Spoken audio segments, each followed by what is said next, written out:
All right, well, here we go. Bit more Project Zomboid. Been a little over a week, but hey, we're back into it.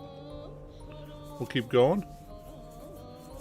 It's crazy. Build 42 is almost ready finally, so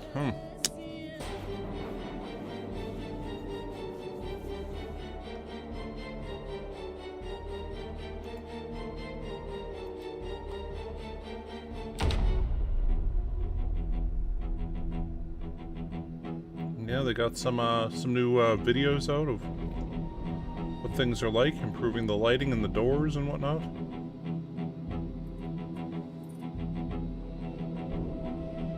Oh, they got overground, underground. Oh, that looks beautiful.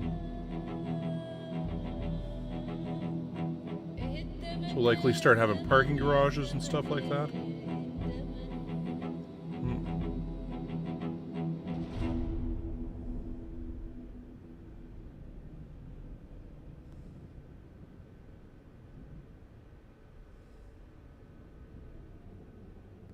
Oh, they're showing some modern metalworking stuff. Oh, sweet, we got a millstone to, like... Well, I guess it's not a millstone, but it's a grinding stone. Okay. Cool, yeah, I'm just looking over to the side here at what they've got up on Steam. New crops and everything. And pelts and whatnot. Anyway. Looks pretty cool.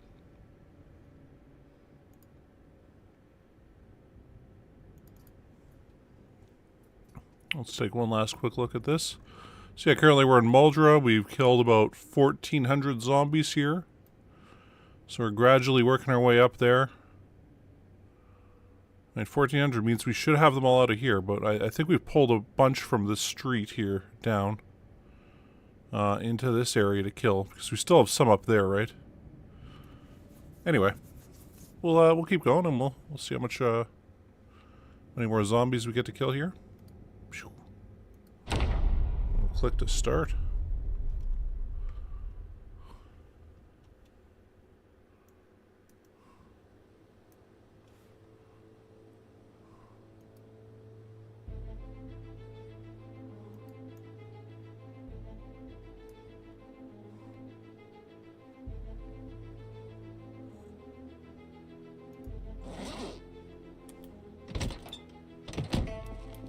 There we go.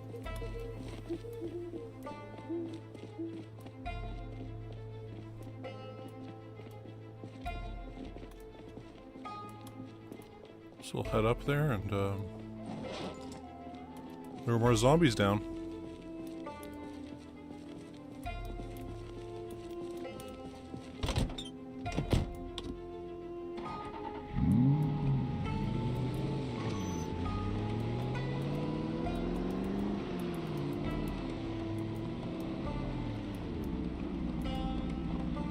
Okay, that is a bit unexpected. Didn't think that would just be burning there. It has been a little while since we played, so I just don't remember leaving that on fire.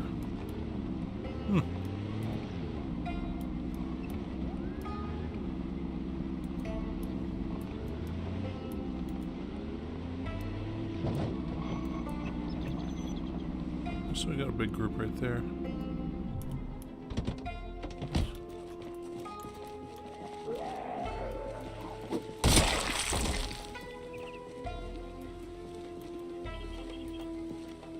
Well, yeah, sure, we'll dismantle that.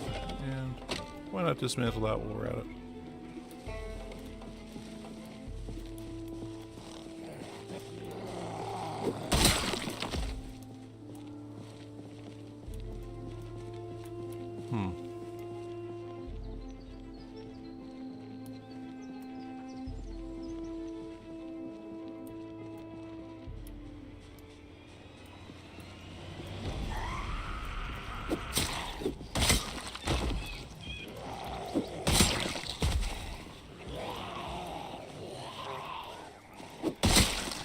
Feels like we could, I don't really feel like burning these guys. I'll be able to see how much further up we can go. Yeah, why is the fog so crazy again? Oh well.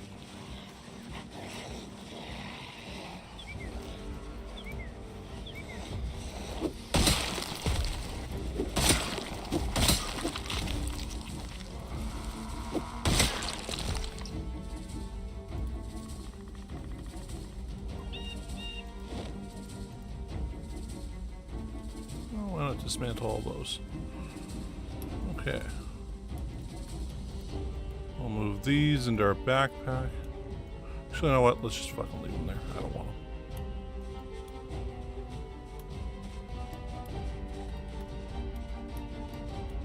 Another big group there.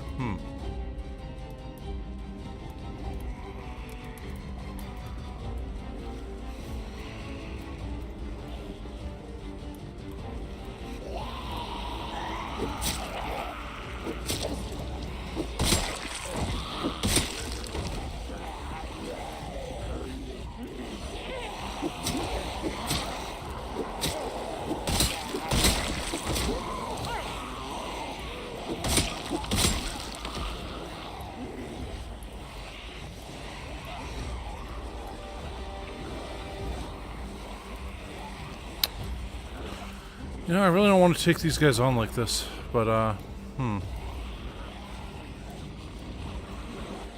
be easier than burning them.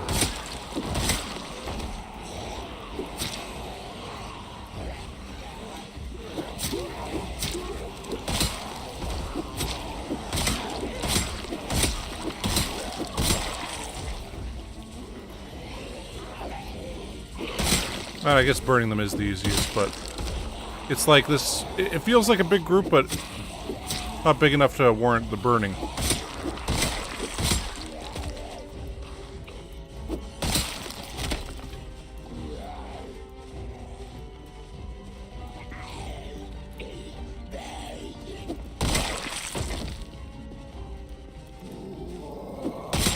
How did he almost sneak up on us there? Damn.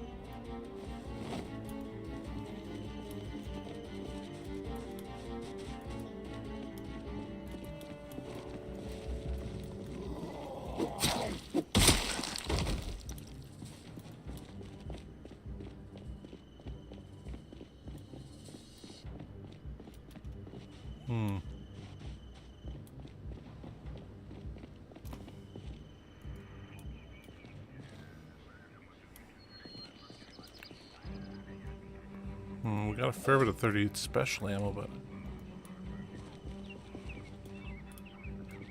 And they just keep moving in here, huh? Well, I think we're just gonna have to go back to burning them.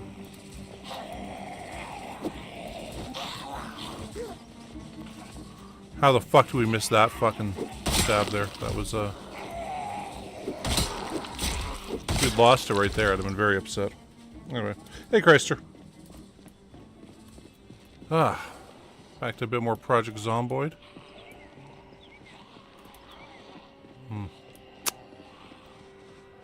Yeah, I feel like we gotta burn more here.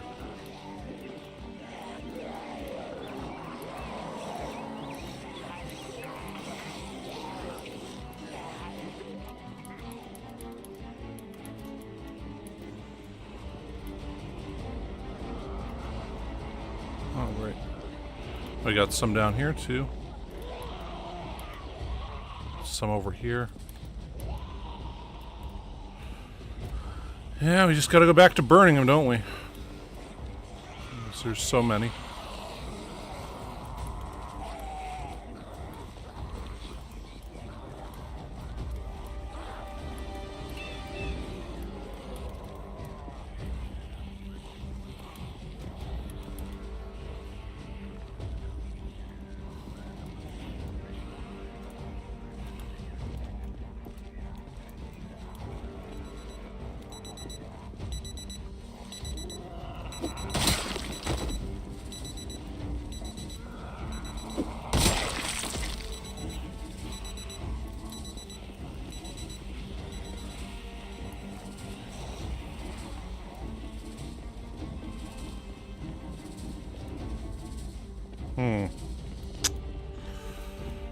Okay, well,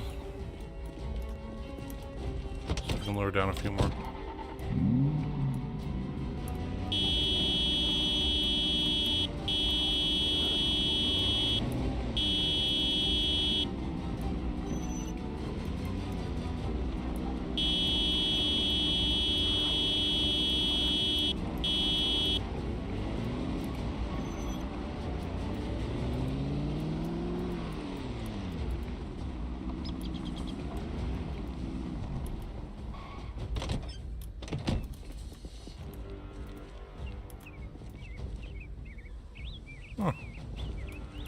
realize that had all that stuff in it.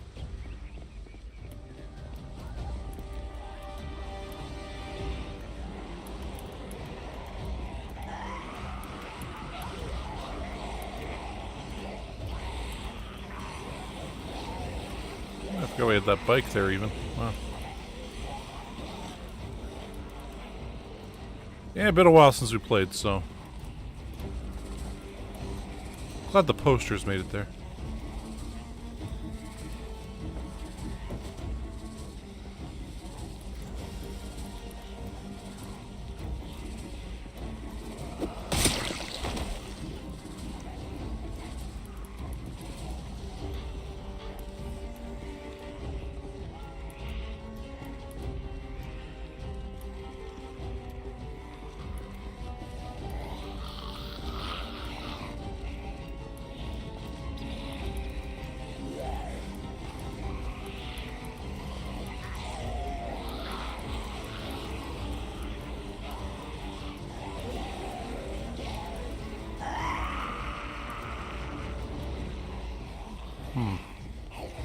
Okay.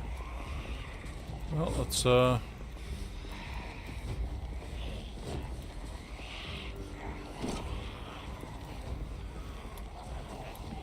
start equipping these. Oh yeah, I know there's a bunch by the road. Oh shit.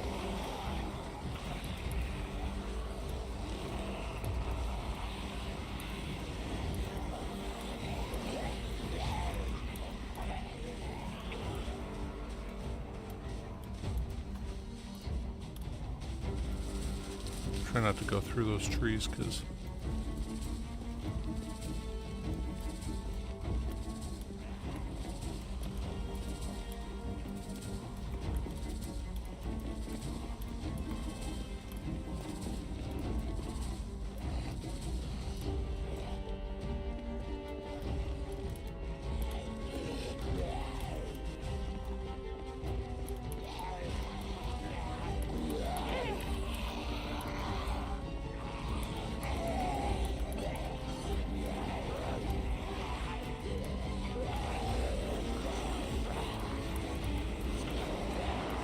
Okay, we got a big group on us now.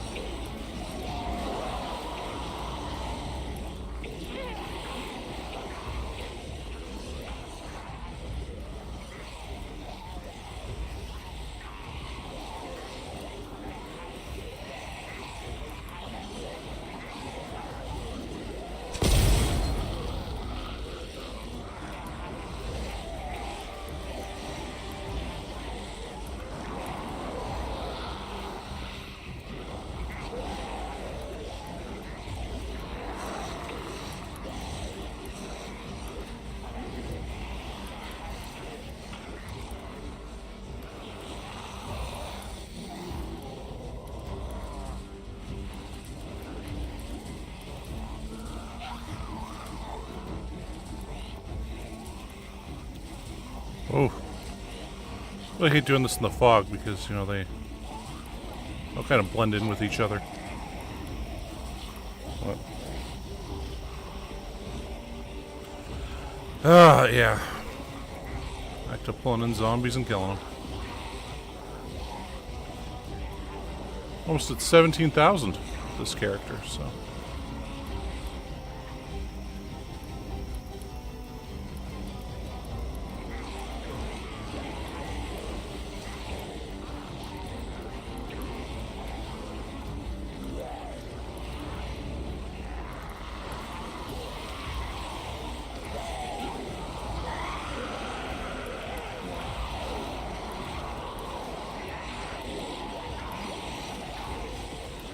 This place was still burning earlier on in the stream, and I'm like, oh yeah, we left that one on fire, I guess. Right.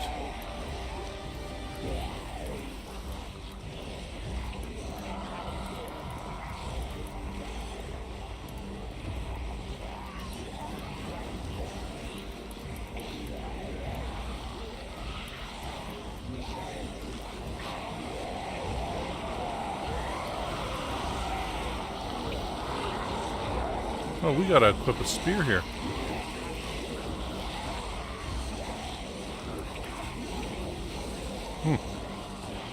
We're... Feels good getting back to the dirty work of doing this.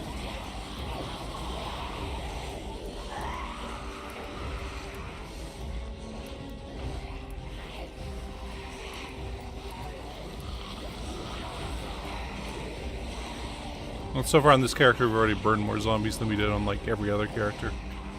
Only time we really used Molotovs that much before was during clearing the prison. Particularly outside the walls.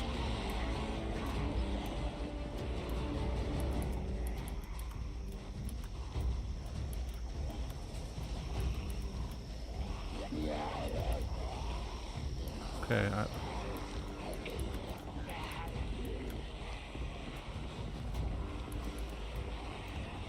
there's no idea where all these guys keep coming from.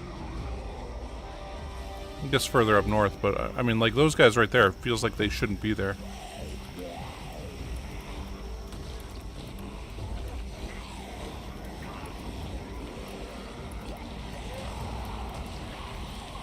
Lure them over here. That should set all these other guys on fire.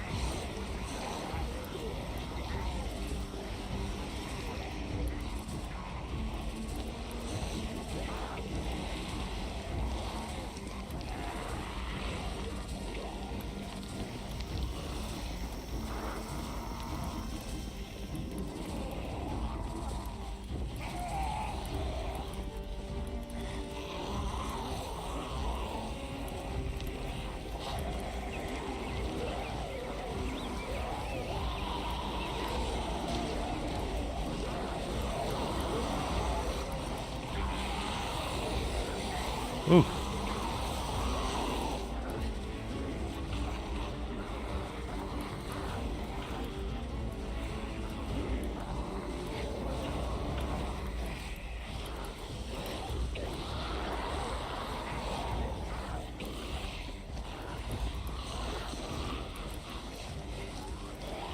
All right.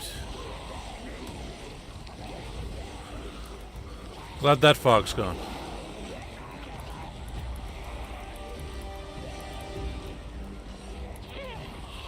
Like, how did this guy straggle on down there? Those two, I guess.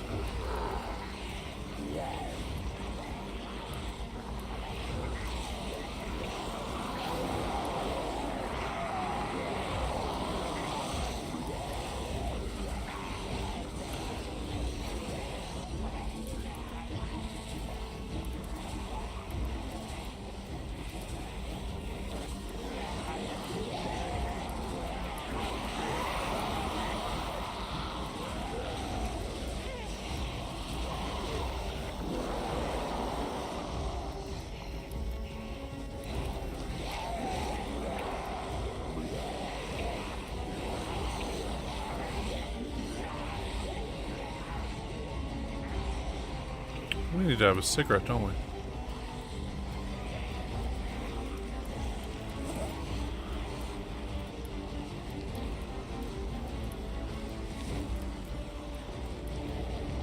I found out in this game you can apparently die from smoking too many cigarettes in a row.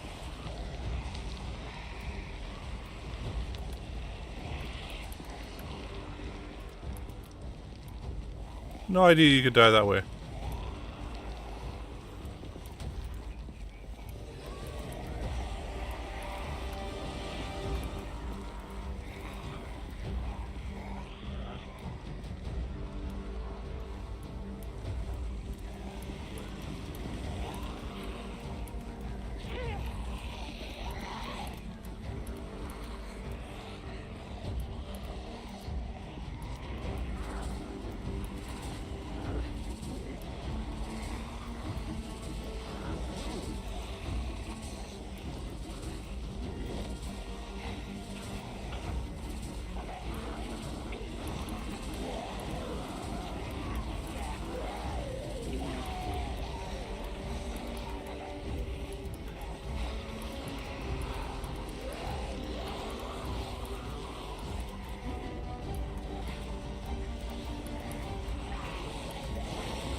How many are we gonna burn out today? Wow, we've already killed like 150 through burning. Just the last little bit here. Oh, we got all these guys on fire.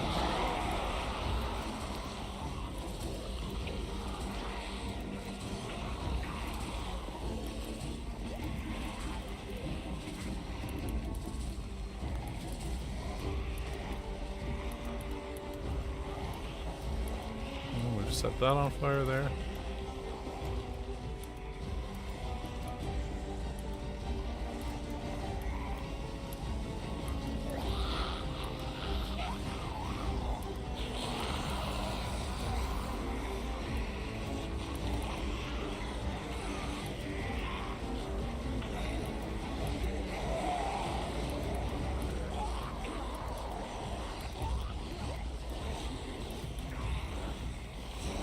Starting to get a bit exhausted.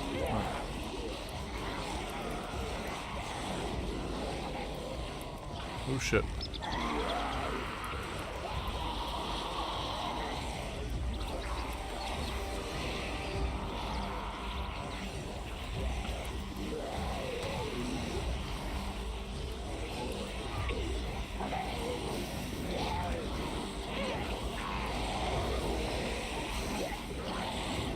Oh.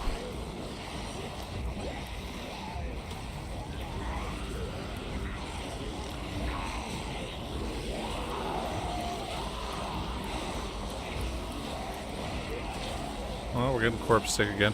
Yeah, if I remember right, last time we were going over to the other area, like the other part of town over here. It's because we started running into too many corpses over here. Started to cause some problems.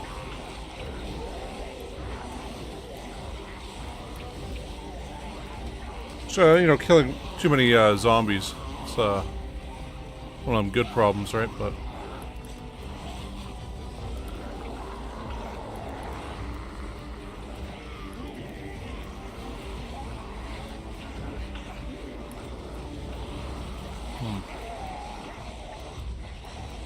I was getting ready to kind of run over there, but this guy got a bit in the way.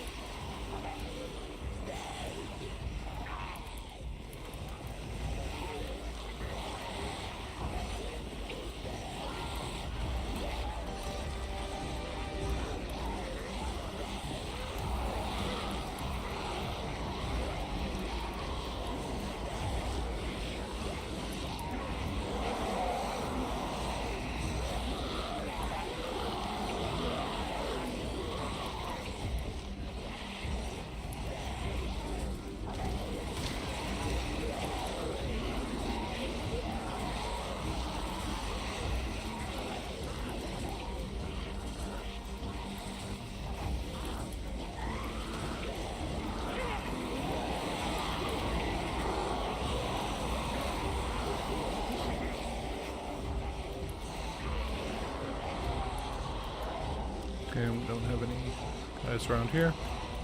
Okay, let's pull these zomboids up this way.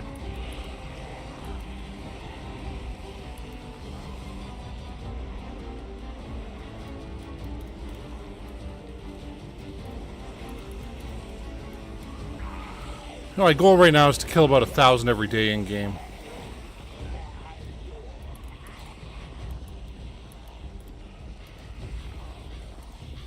I mean, it's a high number, but it's not an inconceivably high number. So it's,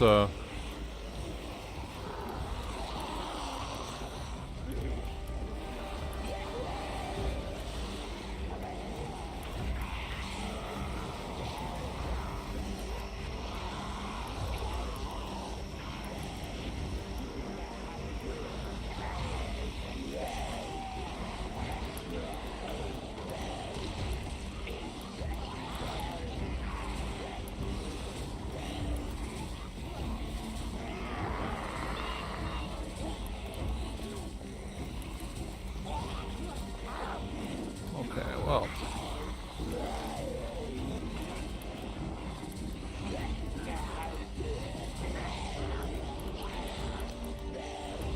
Okay, we get all these guys over here. And Now let's spin around and we'll...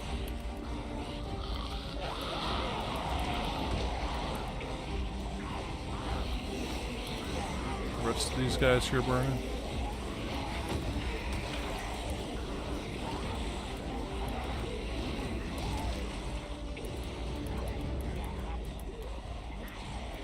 And where were those guys in? Oh, the police station's on fire again. What the... Good memories. Back when we burned that.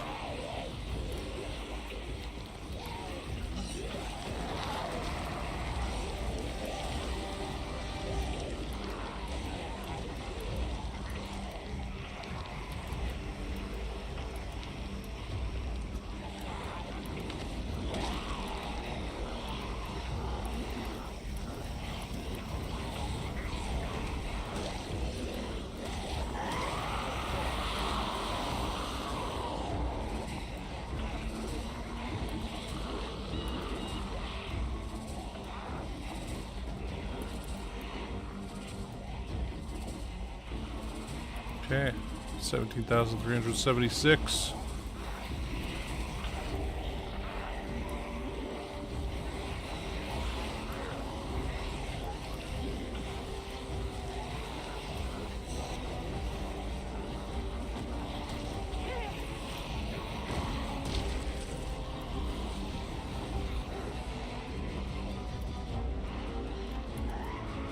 There's a bunch of guys over there still.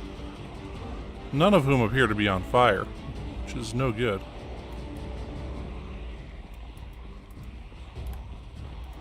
Let's bring them in here.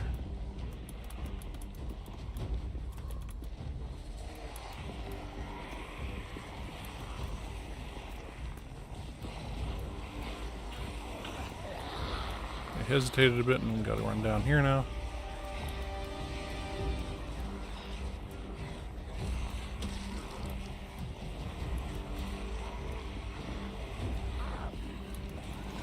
Remember, you can't hesitate here.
Okay, 5:20 at night.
Oh.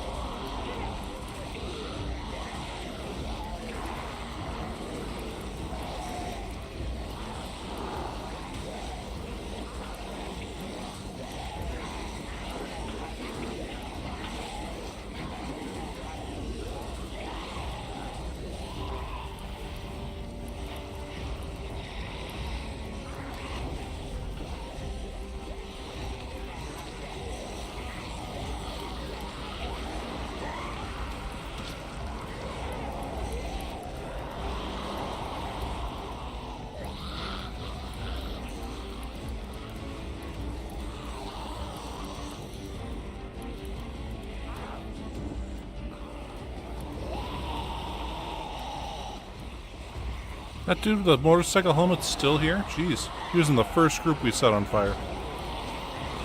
Unless that's a separate guy. But he looks to be wearing the same clothes. Wow. Whoa.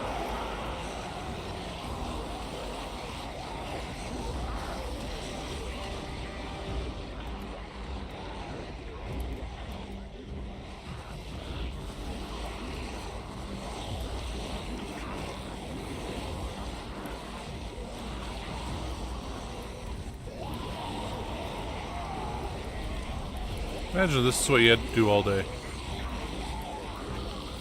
So, yeah, I gotta set a bunch of zombies on fire, run around, have them chase me. They burn.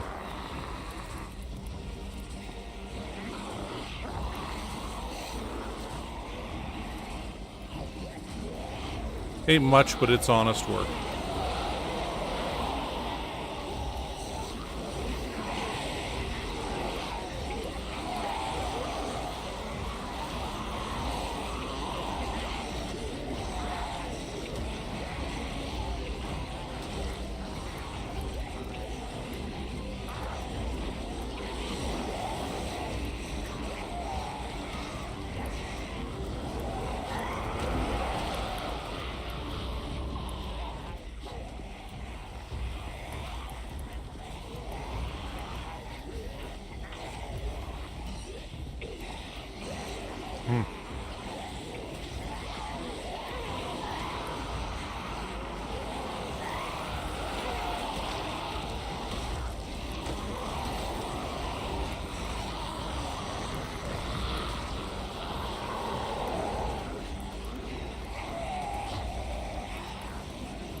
Okay, we got like about 100 left here, I'd say.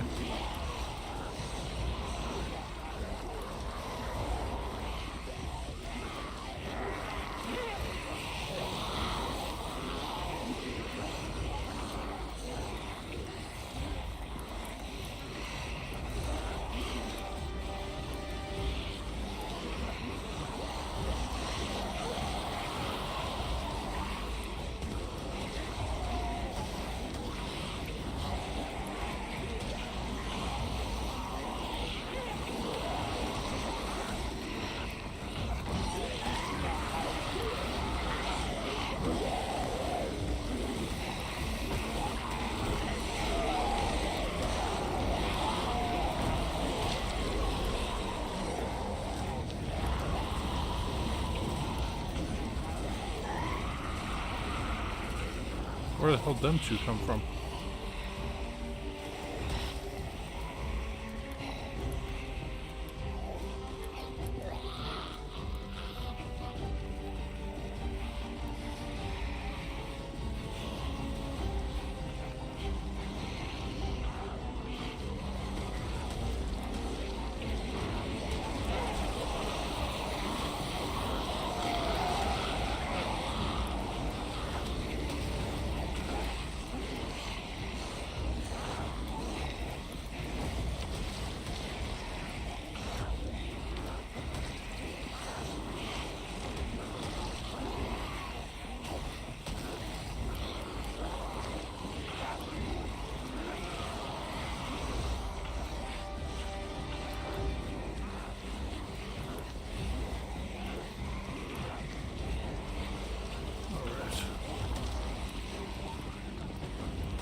I swear I just heard something over here.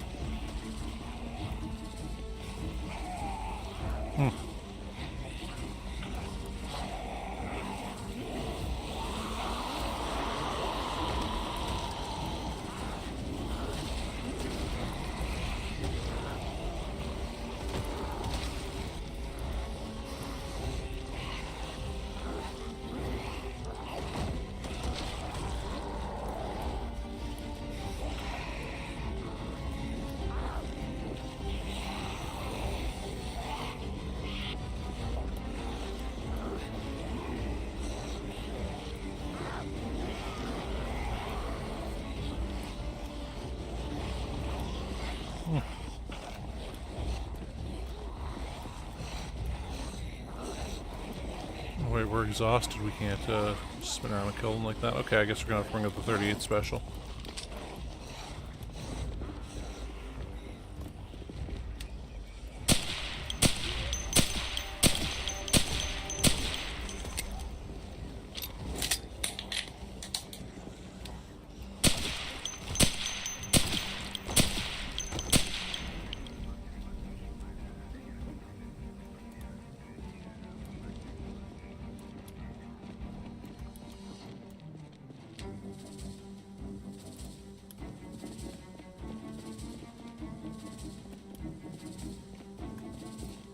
All right.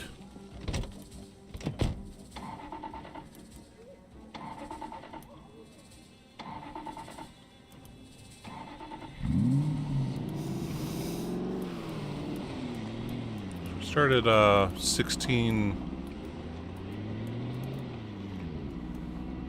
What was it?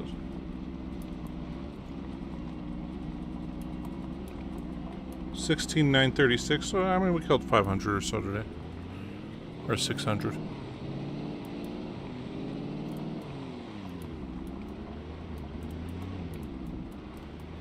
I preferred 1,000, but hey, we'll take it.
Okay, well, that was easy. Back to normal there.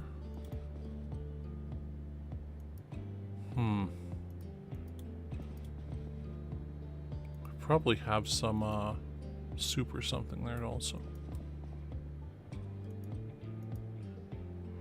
We got rid of all that electronic stuff, didn't we? Okay, got an extra granola bar there.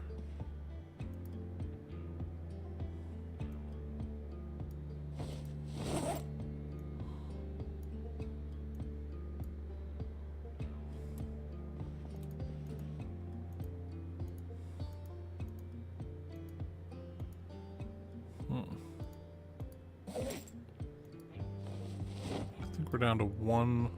Oh no, we still have 2 lighters. And yeah, one's pretty full still. So okay, we're good there. We got some extra spears to grab here. Let's grab 4 of those.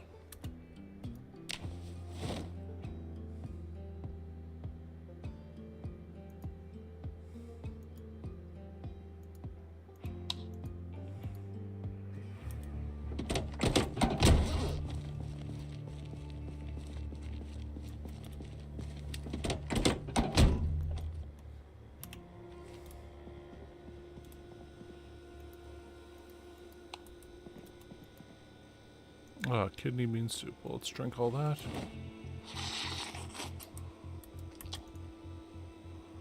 Drink all that.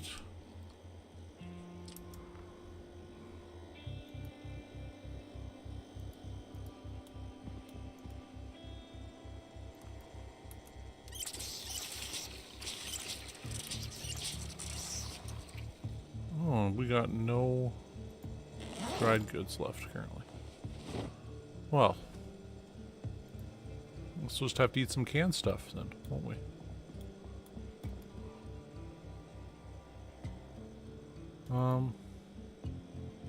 Let's drink a big old bottle of bourbon.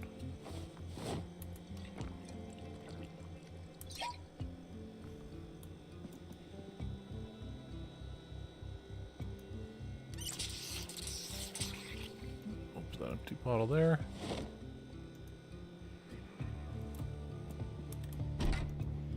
Yeah, we're gonna wash all our clothing off because we're probably covered in blood right now.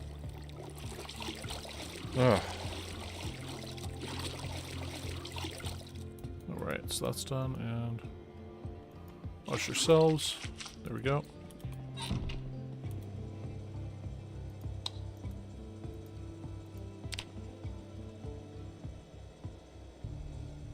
Ooh. Must have been just dead tired.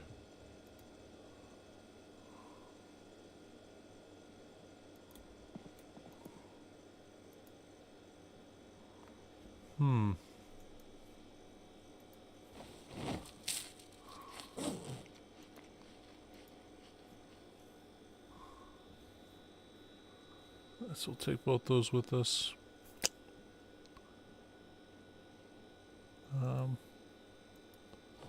One of those with us also, I guess.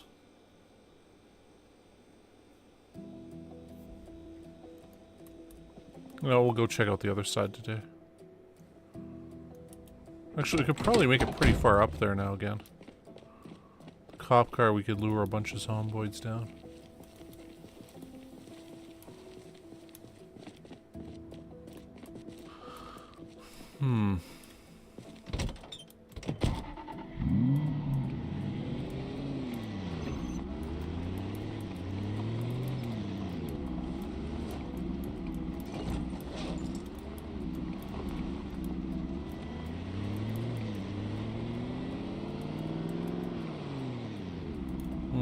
This was making us sick, though.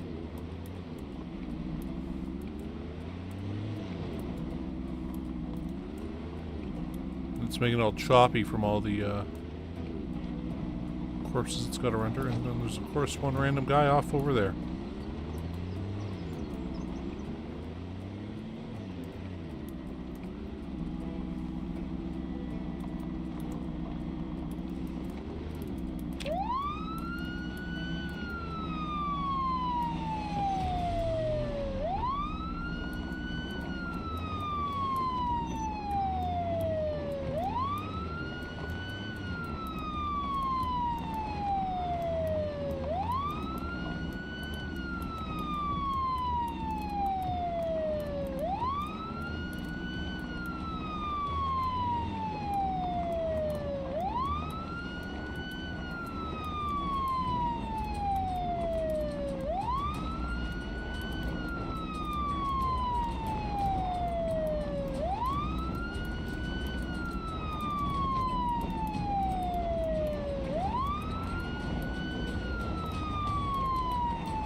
Guy up from over there.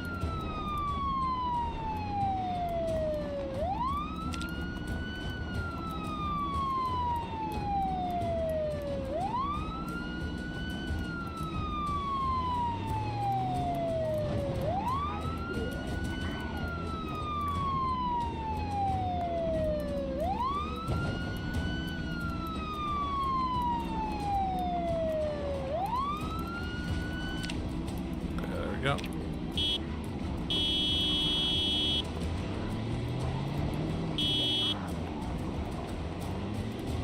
I think we got enough guys on us now to make it worth our while. Hop out of this car and Molotov cocktail them.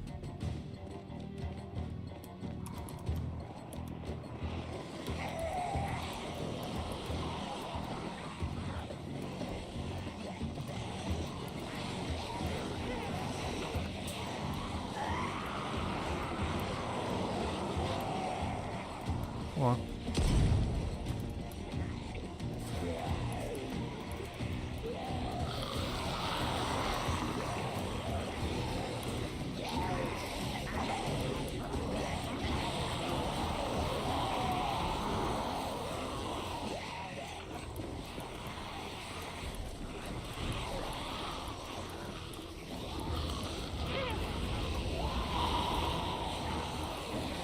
Ooh. Okay, so where are we at? 17,585. Okay. See how many we get today.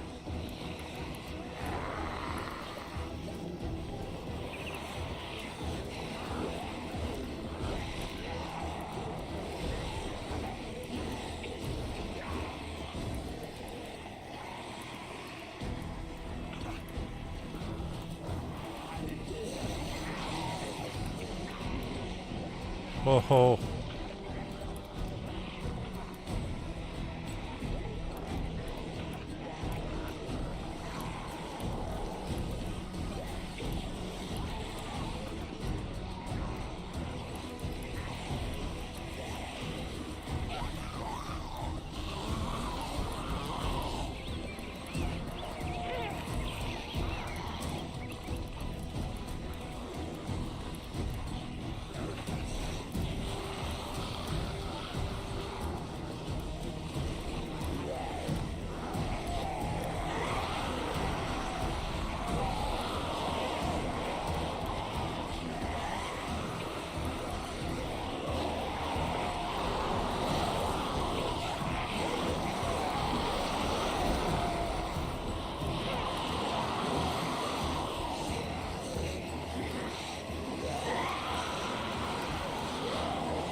Oof.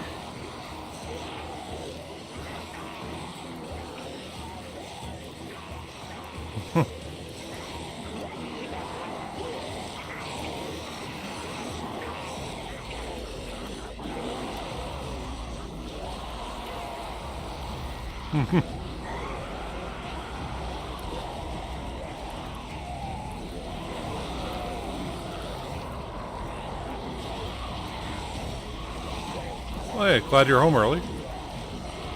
Glad you can spend some time here and, you know, watch all the zombies burn.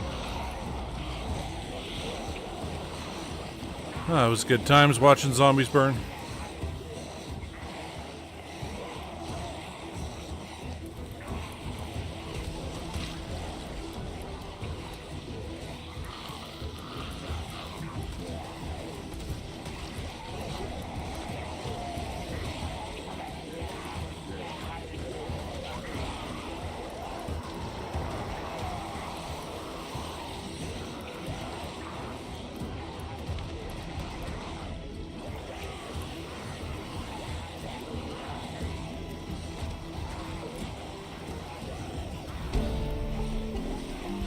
What the? Oh, yeah. Like, what'd I do? Oh, yeah, right, the strength bug.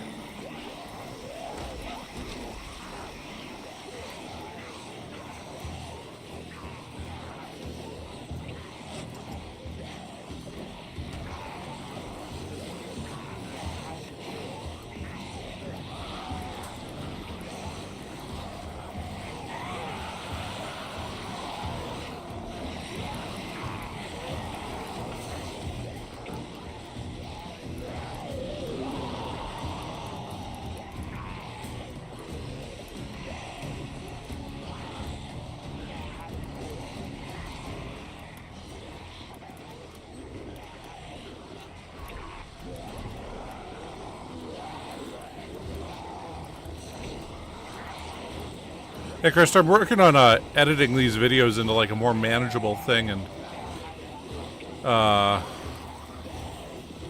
So it's sort of like there's going to be like the clearing Rosewood episode, and it's going to be all about just the fight to clear out Rosewood of zombies, and you know, there'll be a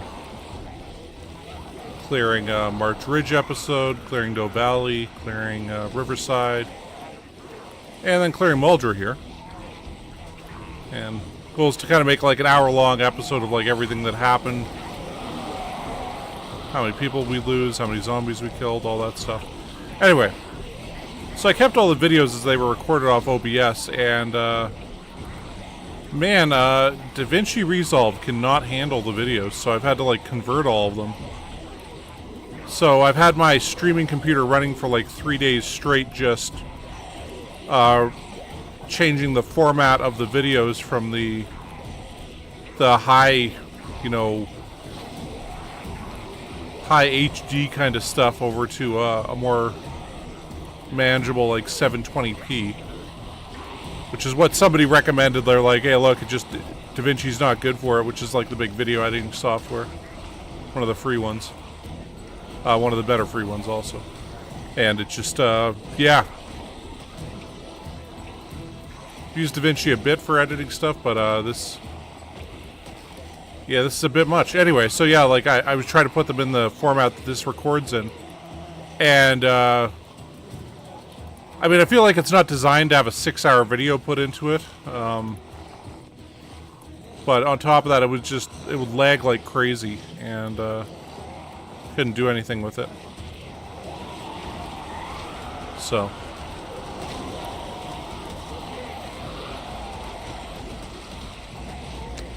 yeah, anyway, so that was my weekend, was spent doing that. A little bit of COD also. I kept trying to upload it there and, you know, get a video going. Yeah, well, you know, it's I mean, I very much view that this is like a buffet kind of meal when it comes to watching a video. That like, hey, just everything's there. And you know what? Some people, that's not their taste. You know, that's not what they want. They want more refined, planned, set out kind of thing.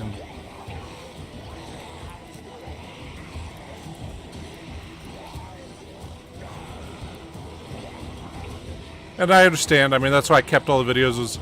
I also, you know, with this channel, I did mean to be doing more edited, set up, like, clip videos and stuff like that. And it just didn't pan out.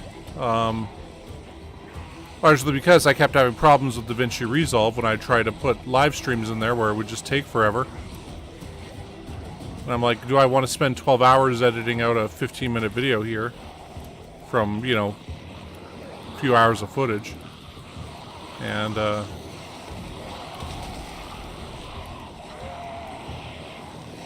know, for me, I've got, like, no editing skills at all, so it's a whole new learning experience. Whereas this, you know, you figure out the streaming, you know, software, you know, and from there it's pretty much, that's the big learning curve.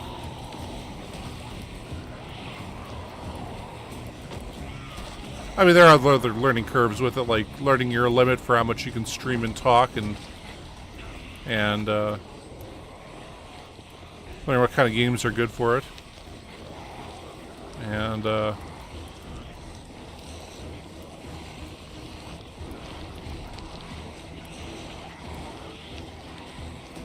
okay, cool. We've killed 425 already.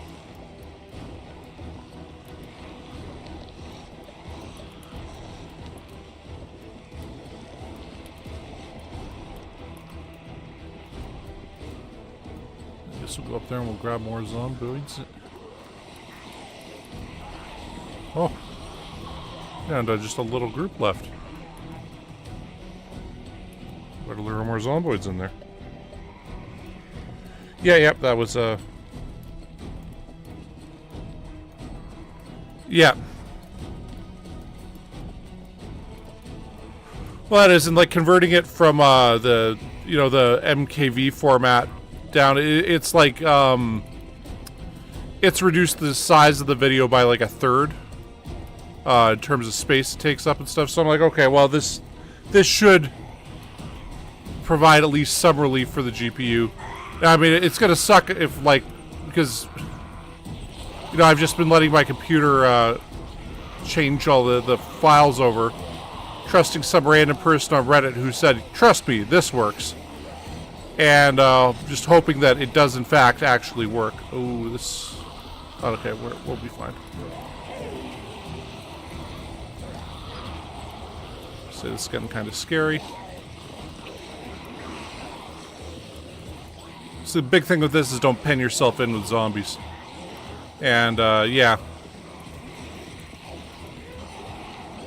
Well, it's like, even like, you know, like the headshot video I did, I just do that with Clipchamp because it likes to load up videos a lot faster. Now, you can't do any of the... It feels like it doesn't have as many options, but if you're just taking a clip out of a live stream, it's just, that's all you need, is that. Right? So, in that case, I did play a bit of COD one night, and I actually streamed it, but, I've had to set up all the COD streams to delete, like, to go private immediately after streaming, and then I delete them afterwards. Because, I got that hate speech strike on one, which, once again, not my fault. I didn't say it. But, yeah, I can see why they gave it, so I just don't risk it. You know, you got other people talking in videos. Call of Duty's kind of a toxic area, and people saying nasty things there sometimes. So, anyway.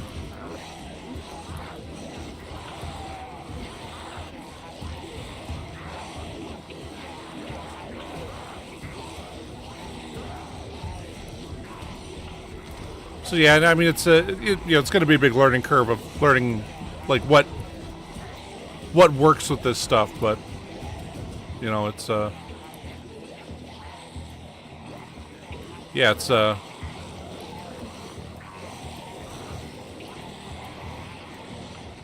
mean, it's the kind of next step for the channel. You know, is the more high quality kind of edited videos. And anyway, so I'm looking forward to start doing. And you know, I've realized, like, you know, taking the last 2 Saturdays off from streaming rather than just setting out to stream there. I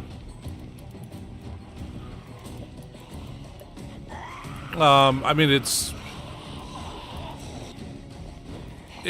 actually opened up the possibility of doing other stuff there that I hadn't really realized that I was burning myself out on just straight up live streaming. And I mean, with these, you know, I do up chapters afterwards for the live streams, which that takes, you know, about 45 minutes to an hour or so of just like figuring out where it is I want to set up the next chapter. Gotta say, that was one thing that really annoyed me about that Restless Sleeper thing, because I can, you know, set up the chapters really easy when it goes just day to day. Be like, on this day in the game we did this, and so on. But with the Restless Sleeper, it was like her getting up at random times and, you know, having little half days and stuff. And anyway, glad we don't have that negative trait anymore. That was one that was by far not worth it. And even just from that kind of technical point of view, that made it, adding chapters then afterwards a bit harder. But it's like, you know, I look at things like, what do I like seeing in other people's live streams that I watch? And what do I like seeing in gaming videos that I watch? And kind of try to add that in. Like with that headshot video, that when I started making YouTube shorts, I was always like, oh yeah, I've got a minute, I better use a minute. But oh shit. I had an old teacher back in high school that we had this history essay due, and everybody kept being like, how long is it supposed to be? How long should it be? How long should it be? And his answer was always, it should be as long as a piece of string. And we're like, the hell does that mean? However long it takes to tie the package together. I was, okay, yeah, well, whatever. And just accepting that, you know, a 10-second YouTube short, you know, it can be as good as, you know, can be better than going like a minute long there. Because, like, I mean, there was a bit of stuff said afterwards, but it was like it didn't need to go on. It was done for what it was, and There was no point in going on further with it.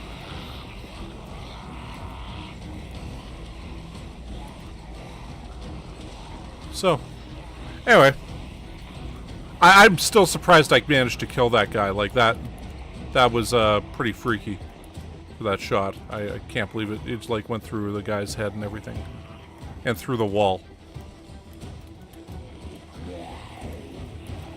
But there's nothing like hitting a good snipe in those games. And yeah.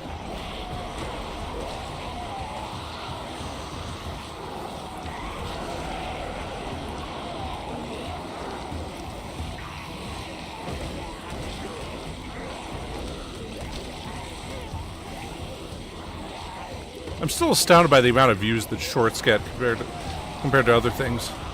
Because, I mean, I scroll through shorts sometimes and, like, I mean, I have to, like, stop myself at times where I'm like, dude, you've been sitting here for an hour and a half just watching random short videos. Stop it. Stop it now. This is wasting time. But it's like that algorithm just keeps giving you, like, here's a little extra thing that you might find interesting, here's a little extra thing you might find interesting, and, you know, before you know it, you've just spent a lot of time doing it. And I'm sure you guys the same thing happen if you watch the shorts. And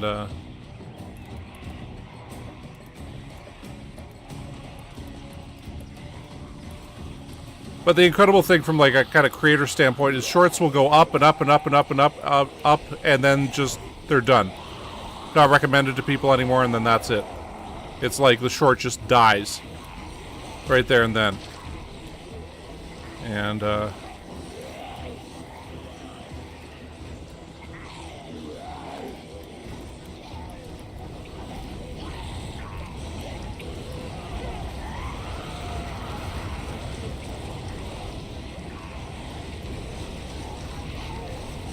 it's like that little short video that's got 1,000 views now and 4 big likes. But like, it's not going to go anywhere anymore. Because it's like the first 24 hours that determines what happens with a short.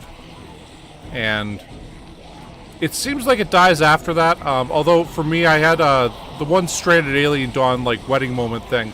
That had like a couple different lives where it would get like an extra 200 or 300 views every like 2 or 3 days all of a sudden.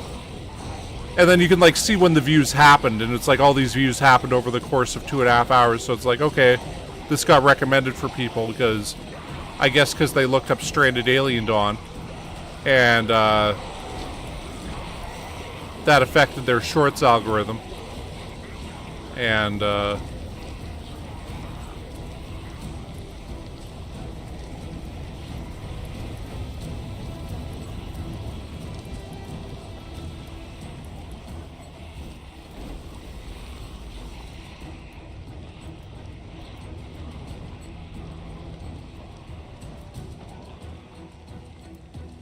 I think that's gonna burn this. Oh. Almost walked over the fire.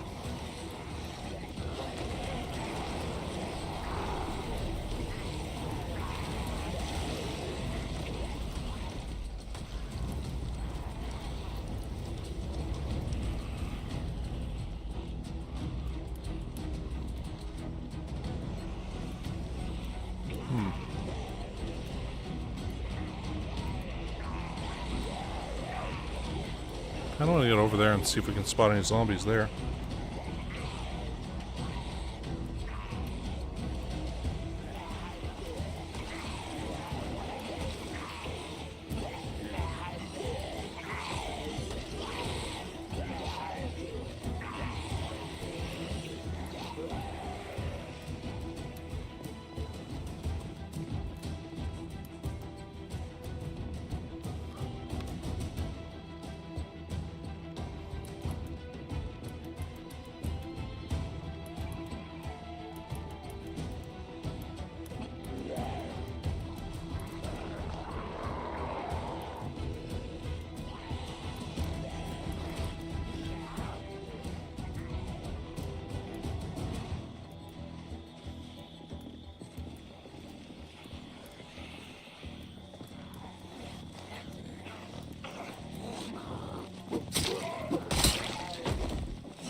Uh-oh.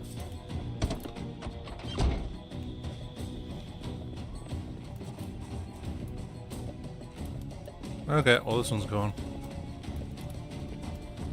Hair salon, what's in here? Empty, and then this is what, a restaurant here?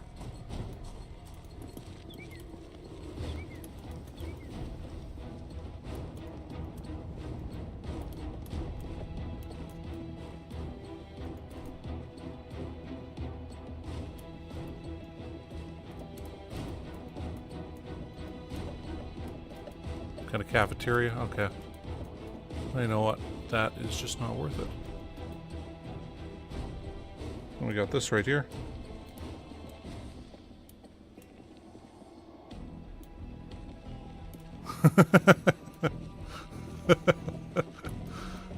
Yeah, sometimes they'd argue the strangest things, man. Like,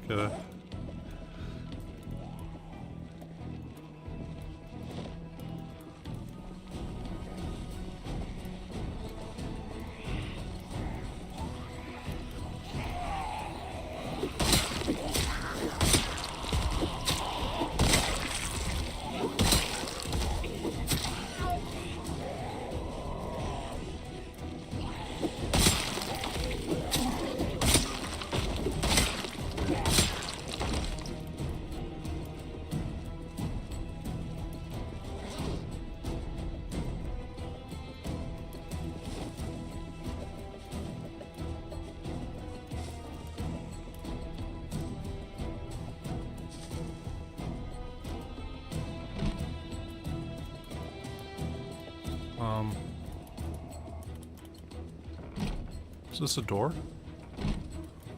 These all windows? Where's the door to get in?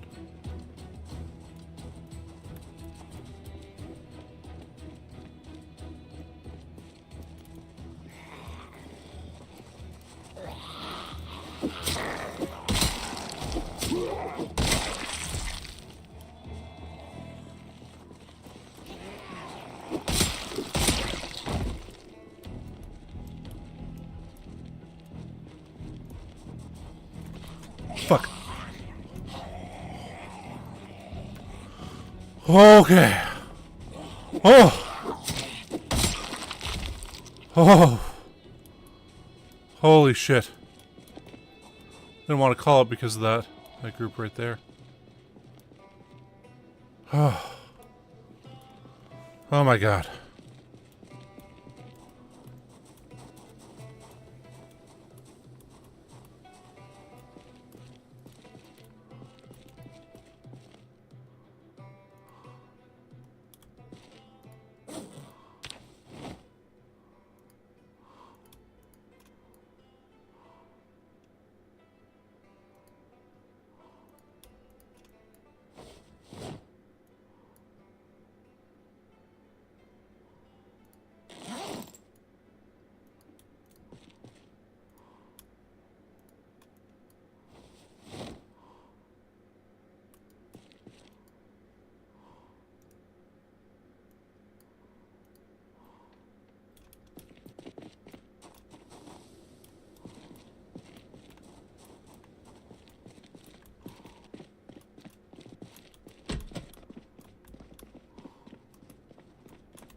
I'm wondering which ones are the fucking doors here?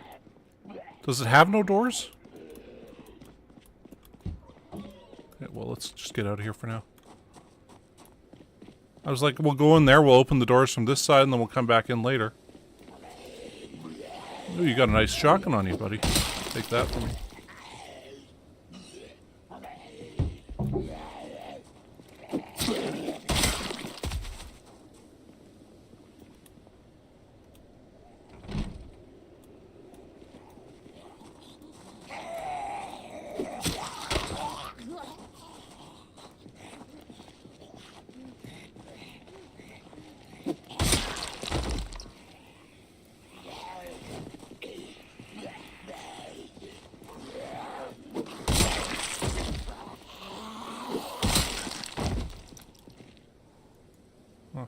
We don't need that. We'll take that. Okay, wow.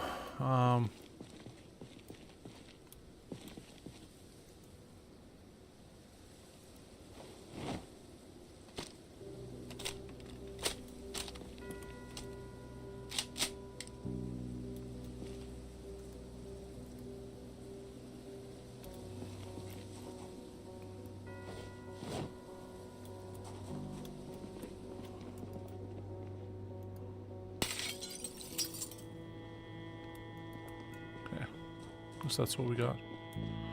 And there goes that whole thing. How are you on fire?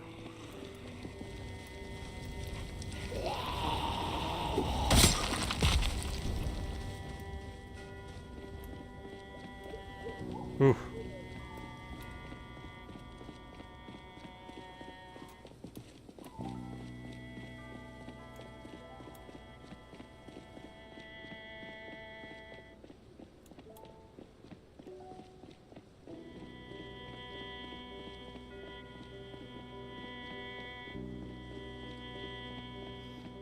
Yeah, no, I do miss Stranded having new stuff.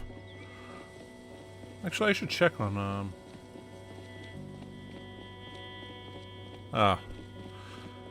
because yeah, there's that one mod that those people made that. Oh shit, that guy is standing up there.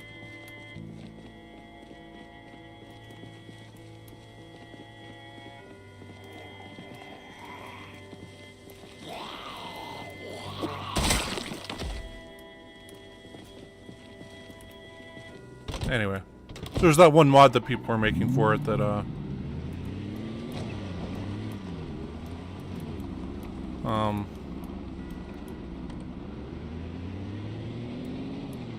it looked pretty good.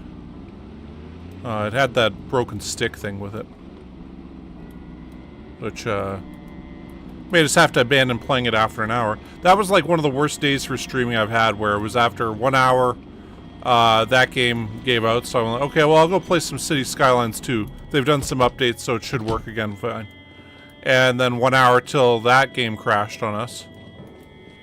And, yeah.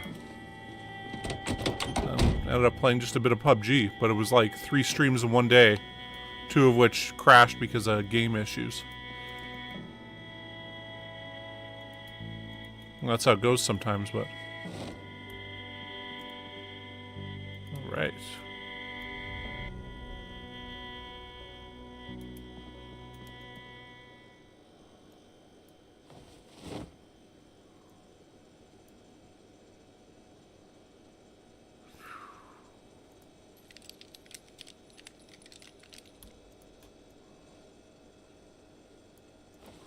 Alright, we had all this stuff here too.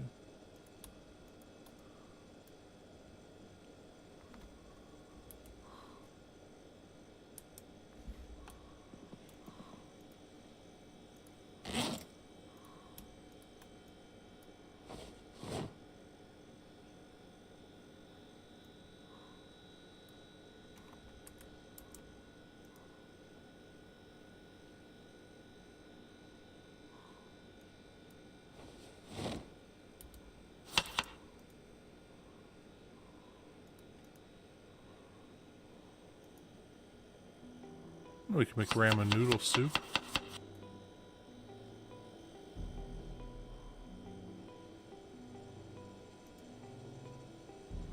Okay, so you can only use one. Okay.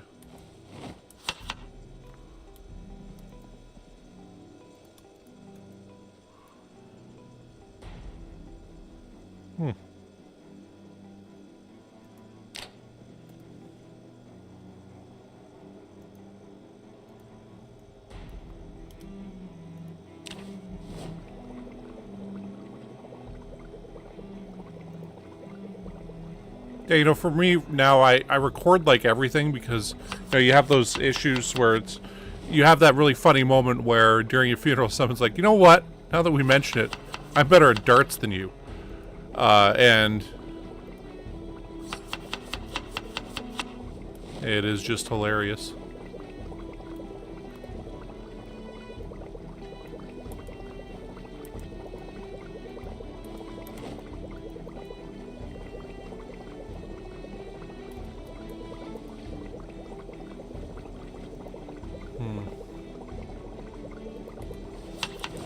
I had this thing happen once where I was playing Call of Duty with trees. We were playing with some random also. And, anyway, the random was just this little squeaker kid who was being really damn annoying. And, yeah, it started talking shit. It was down to me and two guys in the end game. And he just kept being like, oh, do this, do this, do this. I'm like, look, kid, I don't need you to tell me what to fucking do, man. I've played the game before. Shut up. You're not helping. And, anyway, the kid kept, like, beaking back. And, what ended up finally happening in the end was, I'm, like, on top of this one roof. And this kid just will not shut up. And I'm like, damn it, kid, I know what I'm doing, okay? Just be quiet. You're not helping at all. And, then I jumped off the roof and I got caught by a bug wherein you can't open your parachute because you're too close to the building next to you. And anyway, so I just like jump off my roof and die, off this roof and die. And anyway, I started laughing so hard that I almost passed out. And that's when I found out I've got some weird vagus nerve issue, as it's known. I didn't know about till then. So. But, yeah, it was just perfect time. We're like, shut up, kid, I know what I'm doing, okay? Be quiet, you're not helping. And then, boom, I jumped to my death right there and then.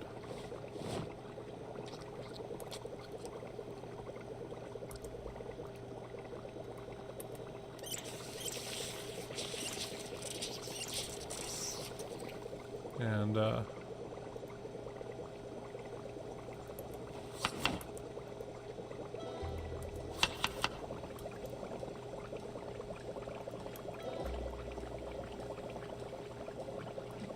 in the freezer now. Cook a bunch of bean soup here today.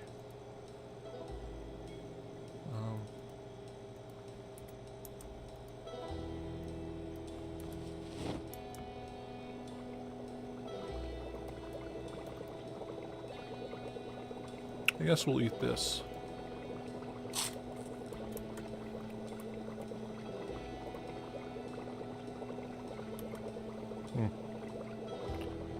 Yeah. Oh, AK sent. Oh, by the way, hey, Brink of the Art. I did not say hi to you when you showed up there. My bad. I was in the middle of killing zombies, though, in my defense.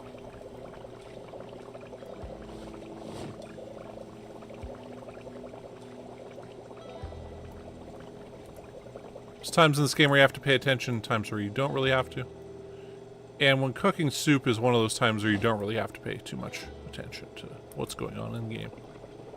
Actually, while we're here, might as well do a bunch of squats.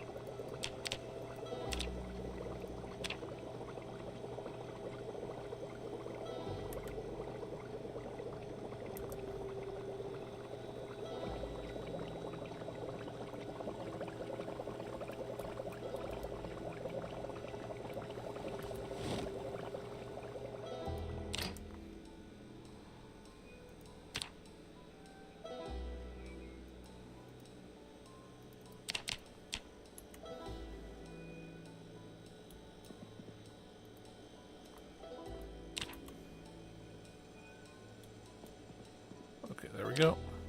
Close that up now.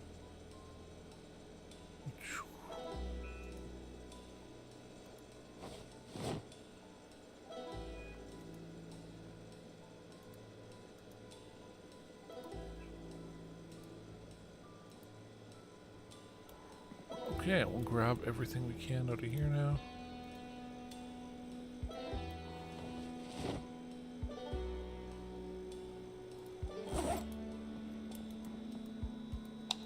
And we'll sleep for the night. I gotta say, I love Project Zomboid. This is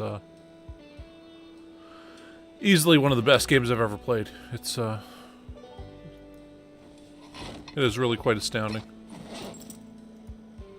And I can't wait for Build 42. Now the thing is, to keep this series going, I think what's gonna end up having to happen is there's a way to like downgrade yourself back to Build 41 that I'm gonna have to do.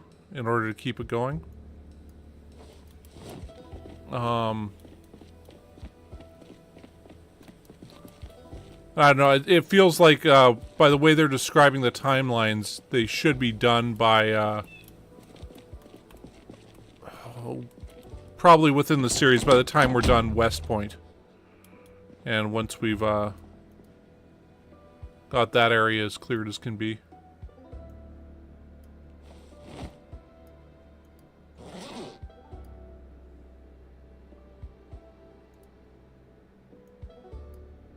So, I mean, it's, I don't want to say it's unfortunate because, hey, I want to play the next build. For those of you that don't know what they're adding, like, buildings can be like 20-some stories tall. They'll also have basements, or the capability of having basements. And the basements will be true light basements, so it's like you can't walk in and see stuff around. You're going to have a flashlight out with you. They're expanding the size of the map. They're doing all kinds of stuff. So, we're gonna... yeah, they're bringing in animations for doors where doors can swing open, and you can like open it partially to like check in the door and see what's there. But yeah, let's go finish looting that that grocery store. Anyway, so it is looking quite promising. They're also adding in like more complex metalworking.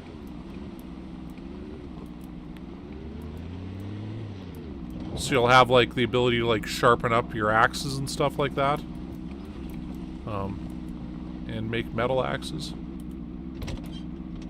Jeez.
I kind of want to empty that out.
Okay, this should give us a bunch of food for now.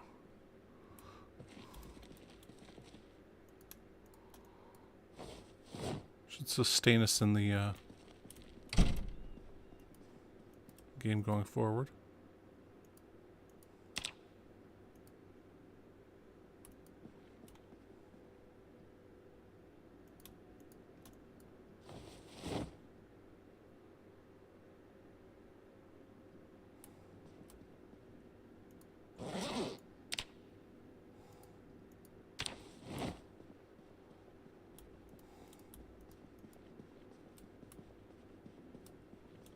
What the fu- Oh.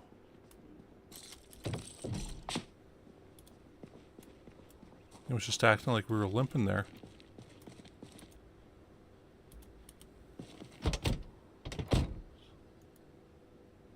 What the hell? Oh yeah, we got that extra campfire material there, right?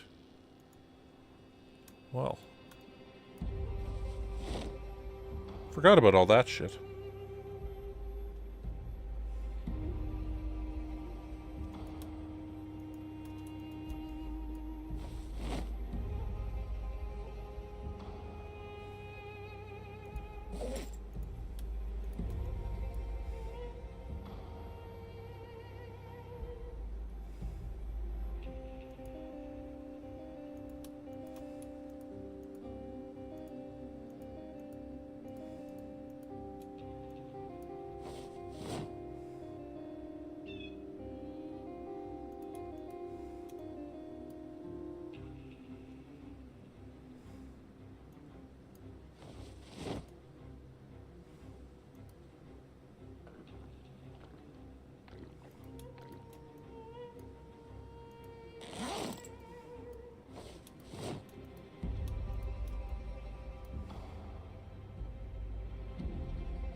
Alright, we're getting this.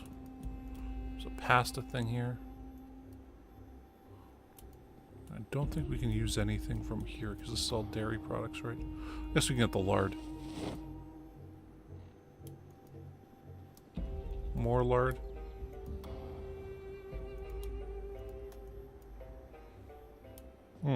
Hey, semi-truck.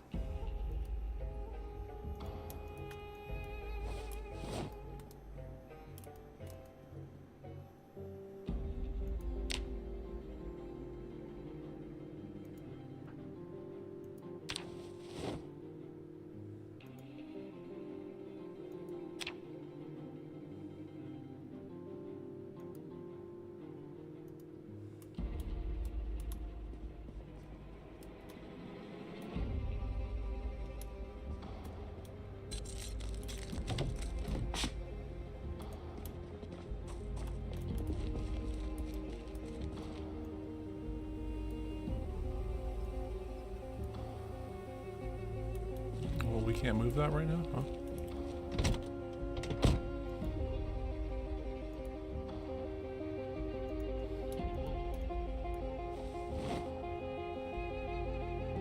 I guess we got one of them good problems right now that we got too much stuff again. I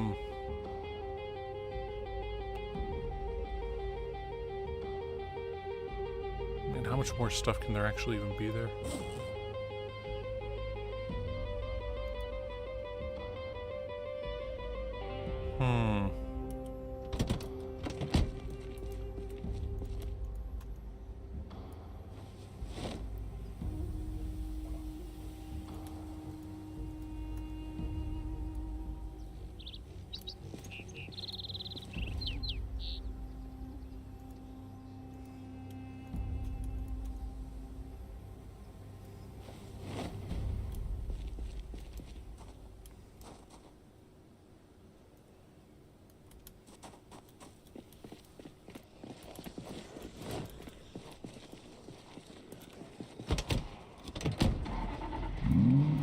Can't take on those guys right now? I had no idea we had a bunch of guys just sitting right next to us there.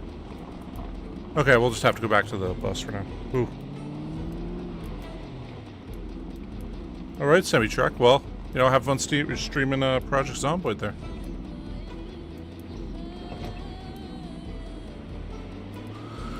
Oh, okay.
as well leave those there.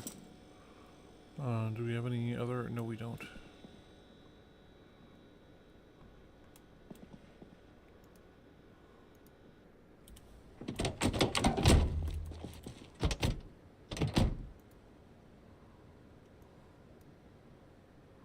That'll all go in there.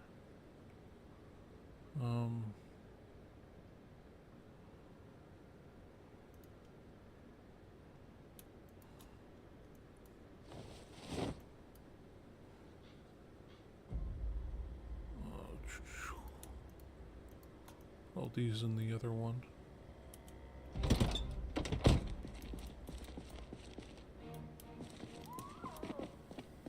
Okay, so I'll put all these in the bus here. Well, we almost got that whole thing looted. Kind of sucks to leave it early, but...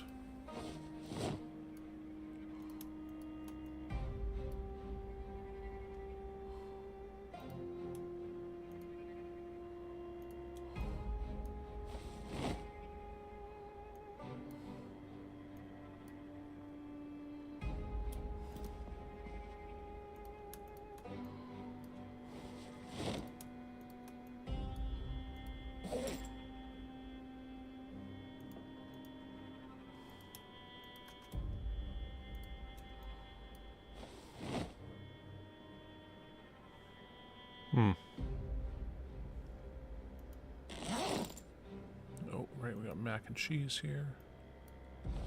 Put that there. That garbage bag in there, and the rest of this is crap we don't need.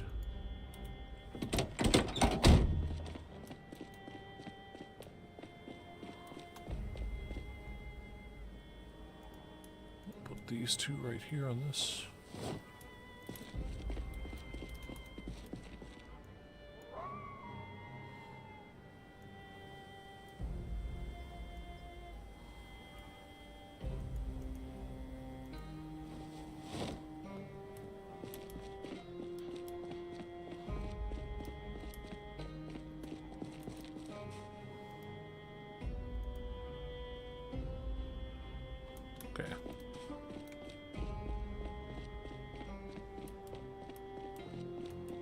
That there, and we'll get rid of this gun case here.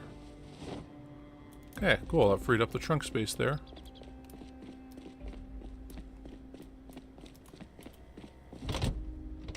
Now I'm pretty sure we can pick up the rest of this now.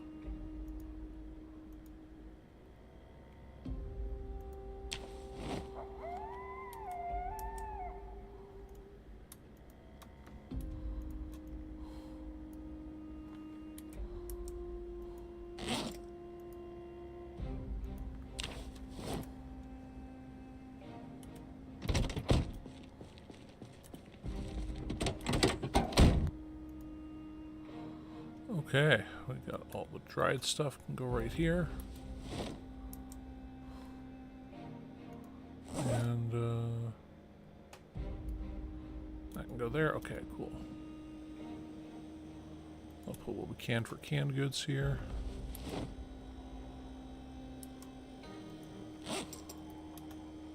Okay, we're back to having a decent selection of food here. Yet again.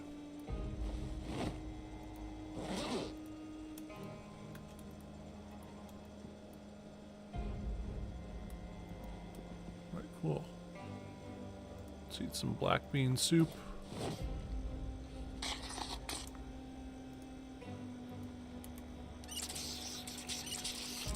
We might have too much food in here for all the,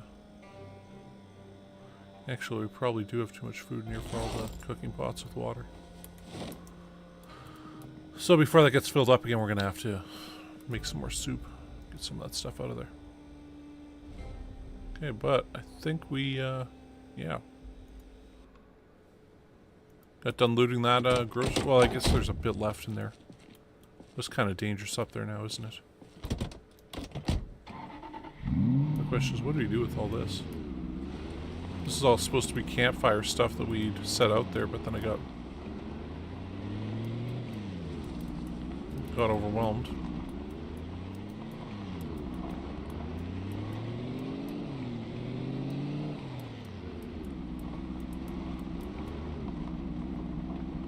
On the upside, I mean, when you look through here, it looks like we've really cleared up to at least where these houses are in terms of guys. So we go up this way.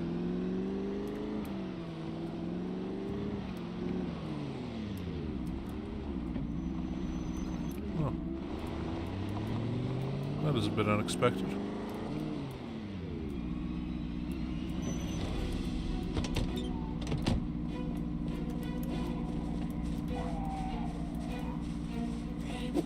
I figured there'd be guys here, but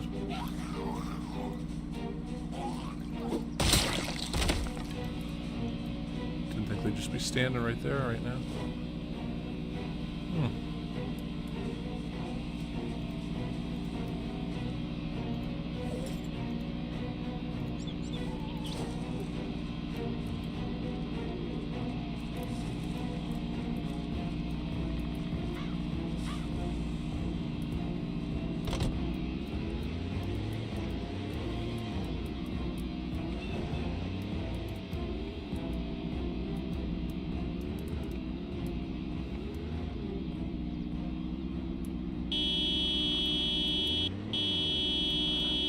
Try to lure all them guys away from that area. And there aren't going to be any over on this side here up until we get to at least the houses there. Anyways, this rain's going to get rid of some of these corpses and stuff here. Alright, now let's see.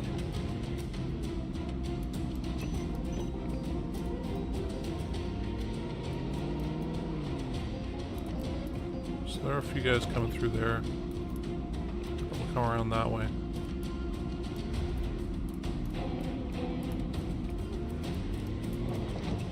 Not as many as one might expect.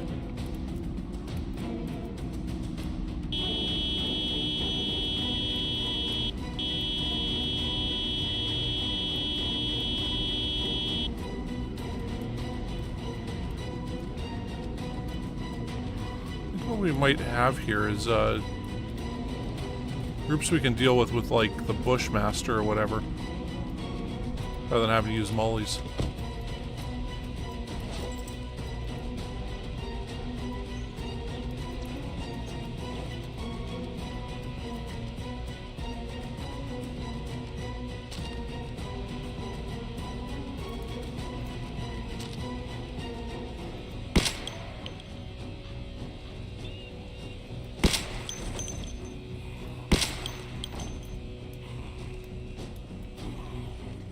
Line up so there's a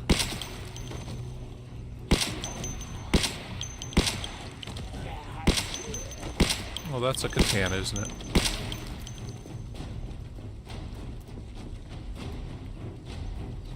A Hiratori Hanzo katana just sitting right there.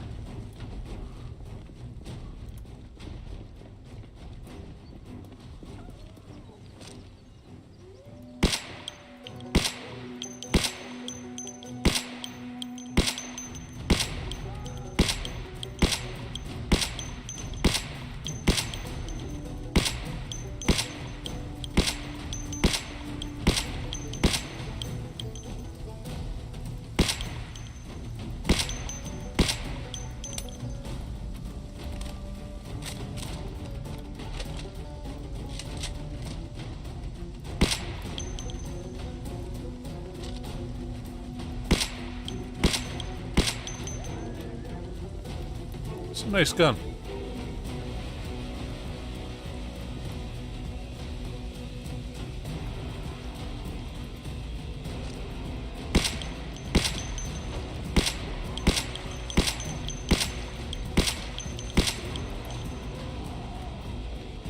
No idea there was a guy down there.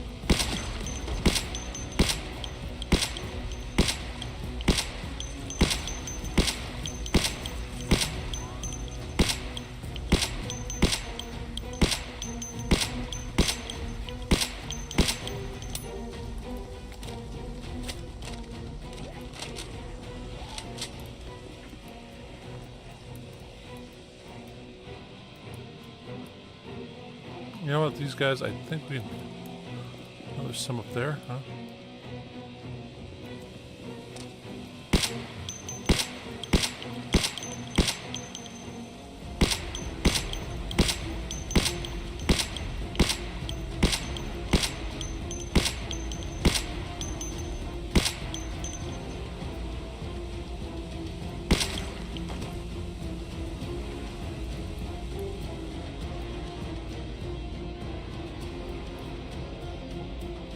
I see some of the trees up there too.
Clearing out the last couple guys here.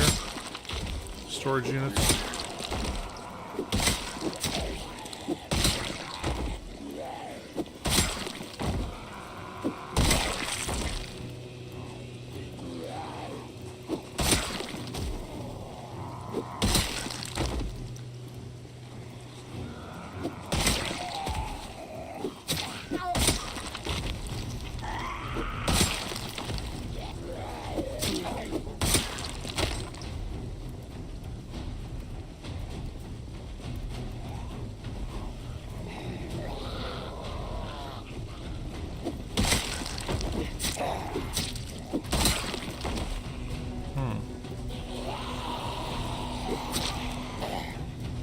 Now we're gonna have to make a character that's really proficient with knives and just have them go out with these katanas and see how much damage they can do to all these zombies.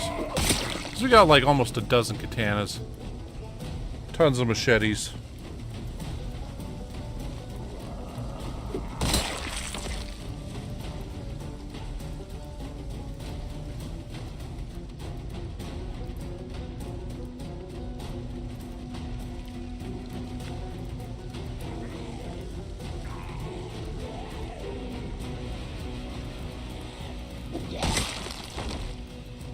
So these are all the guys drawn here by honking the horn, right? Well, there's still some over there. They're coming from the trailer park, though, so...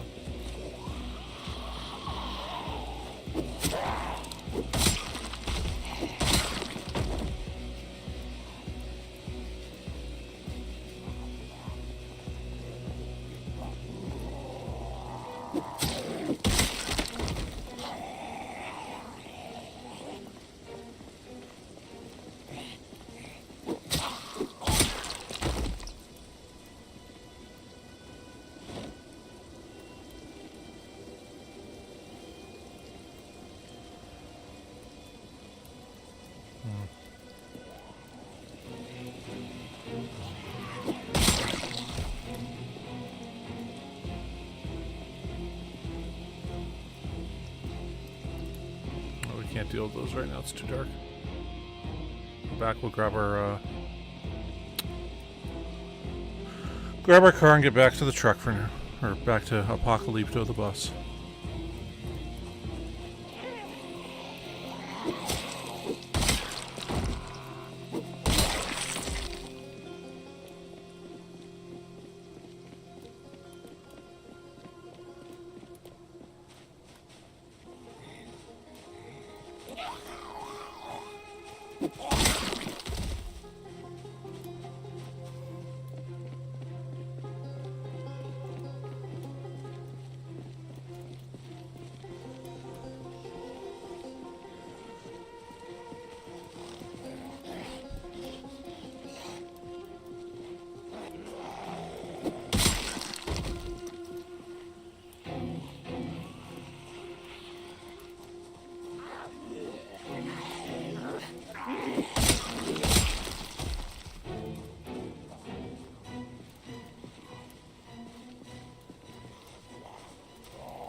Oh, we're getting exhausted. I don't want to fight in this darkness. Well, exhausted, I think that's a really stupid move. So, we'll just go hop in here and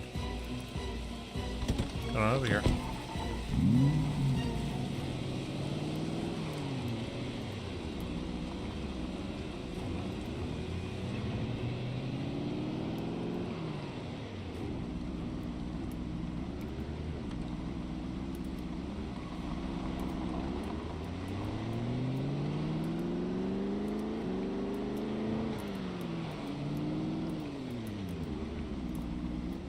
Okay, 18,300 now.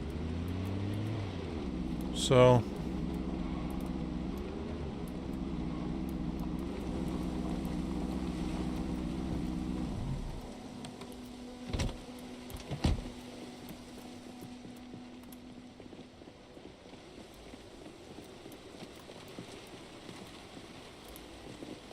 should we fill that guns, ammo?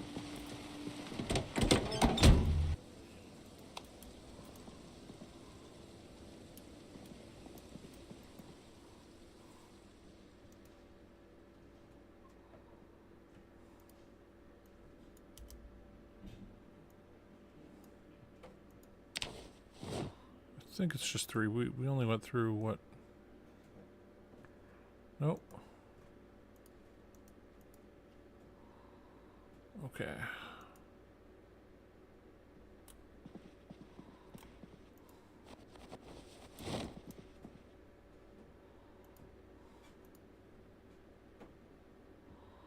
We get some right here also. Okay. Oh yeah, I guess. Oh yeah, we filled this up with all the stuff we got from the other, or from that police station. Forgot about that.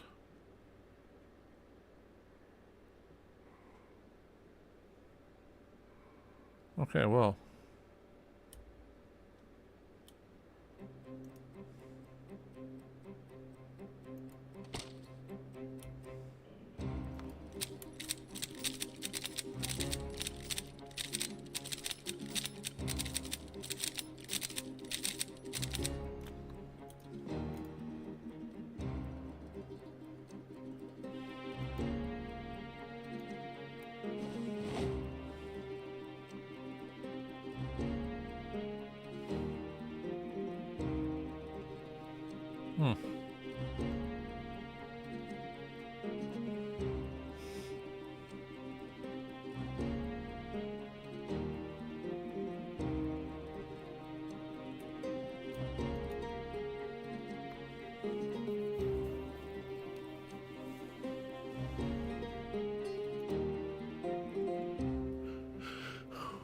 So that's what those extra ones are. Okay, well.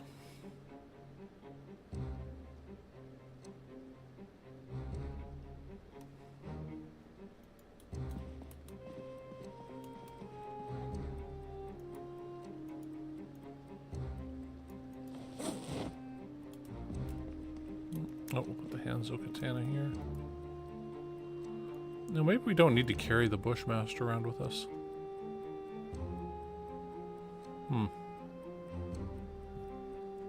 Oh well.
Okay, that should leave enough room for this.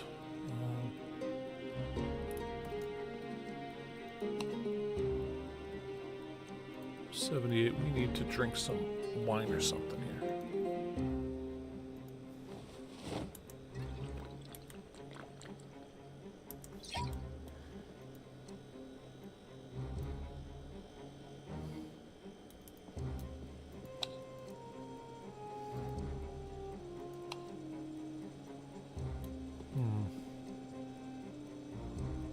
Should we maybe work out? Actually, here we'll put that in both hands. Put that there. I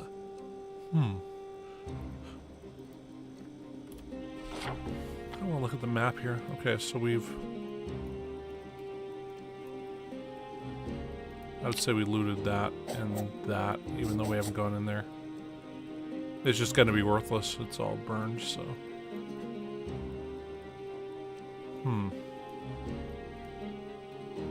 Okay, we kind of made it up to there. This is the end of that first, cell.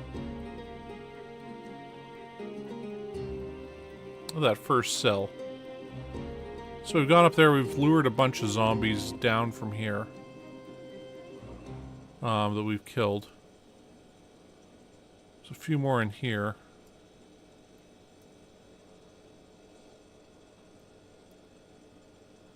We got them 2 survivor houses there.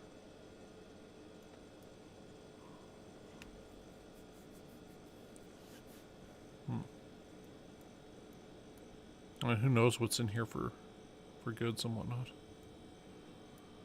It always feels like there's the most of the zombies in here on the main strip there, right? So.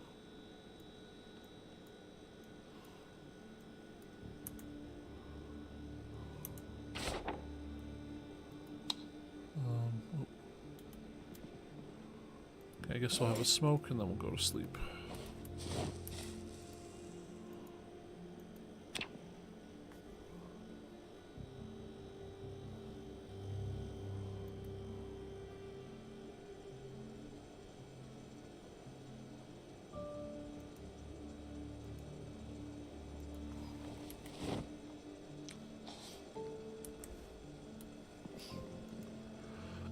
You know, I wish those noisemakers made more noise than they do. I'm kind of hoping we hit a house alarm with our Molotovs on hand. Because I feel like a house alarm with a Molotov, we'd be able to set fire in the area and lure in so many zombies. I was thinking of leaving this with its lights on, but eventually the zombies will destroy the lights on it. Because, like, our bus here had lights, but they got destroyed. And, as we left the lights on, not realizing, hey, the zombies will attack that.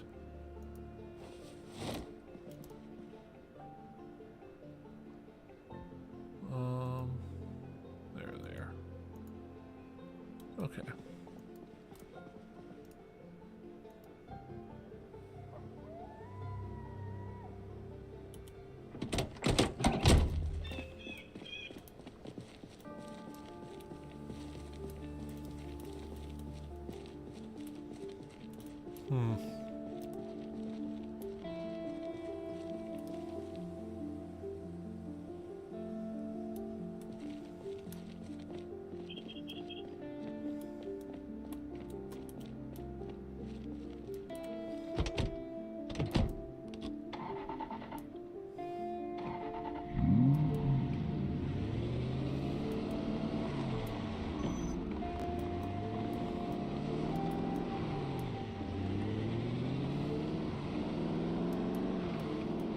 Good for food again for a while. We really need to rain to get rid of more of this ash stuff here.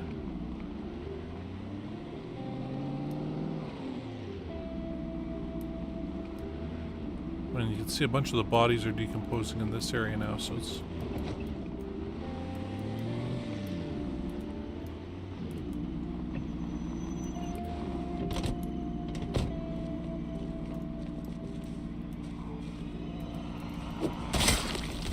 I mean, we only have like the 3 spears on us.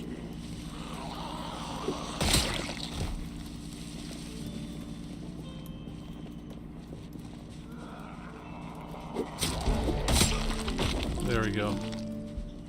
Got our strength up again. Reminds me of one thing here. Okay. Oh, man. Almost 2/3 of the way up with that.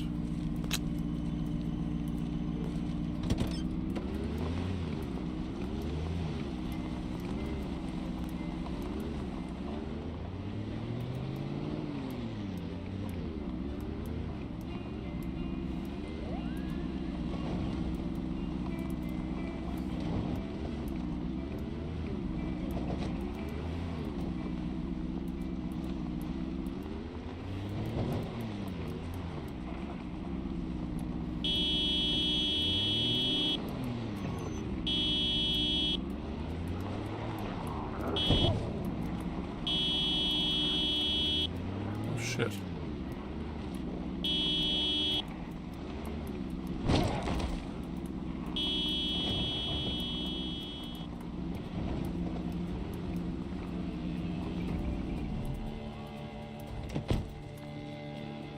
That's a few guys.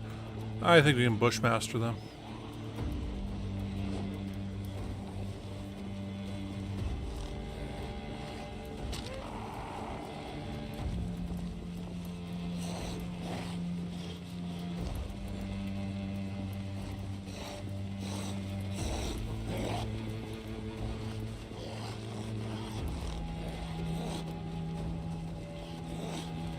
Now I think we can equip this in both hands. I don't want to kill you in the middle of the road here, buddy, but I guess we're kind of stuck that way, aren't we?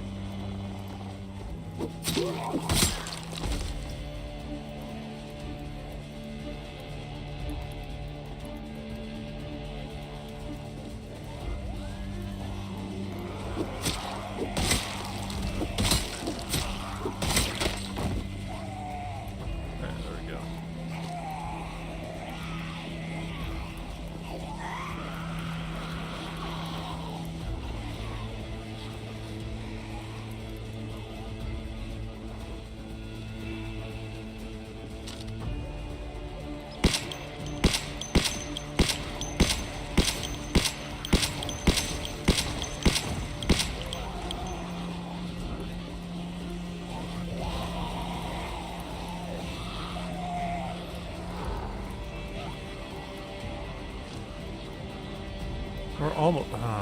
nah, we'll Molotov these guys. Shoot them.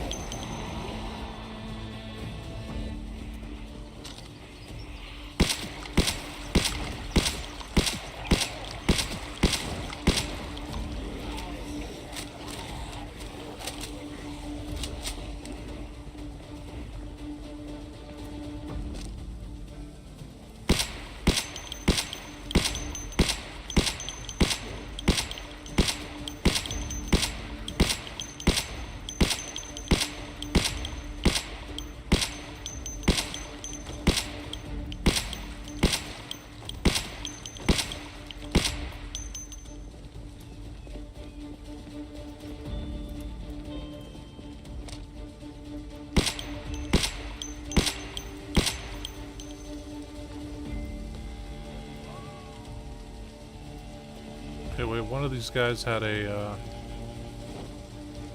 shotgun on him, right? Yeah, there it is. And 0 bullets. Okay. Well, that is good to know.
Goal is to leave that one road there open.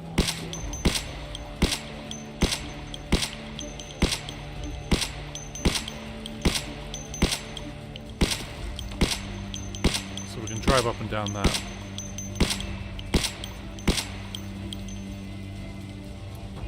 It'll be alright.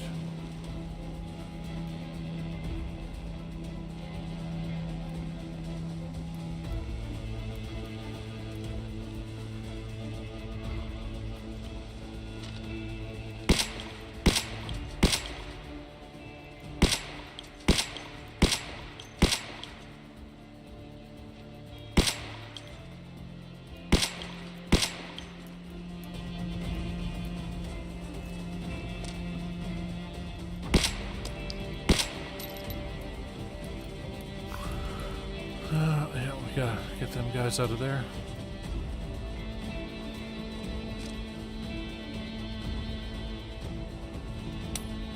Ah.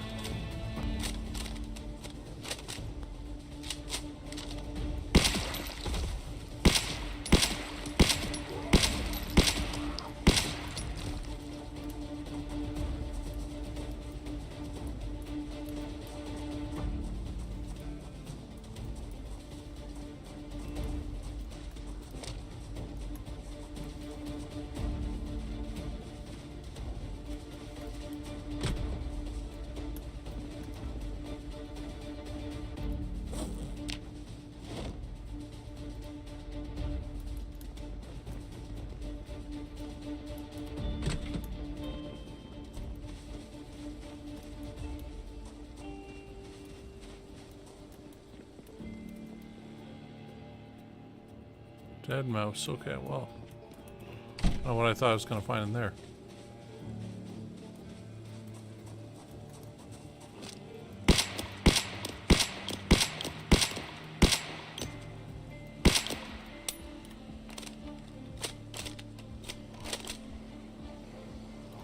Oh. Guess that automatically unjams it.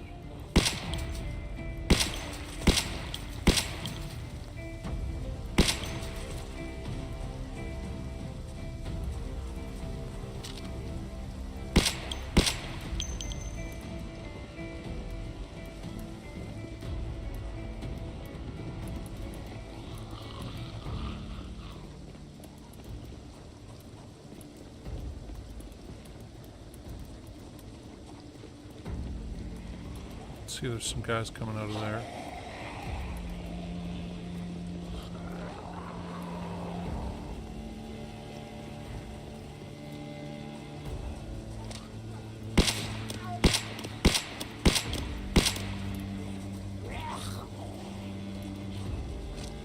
Thought that guy was dead.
Like we're doing the mop up here.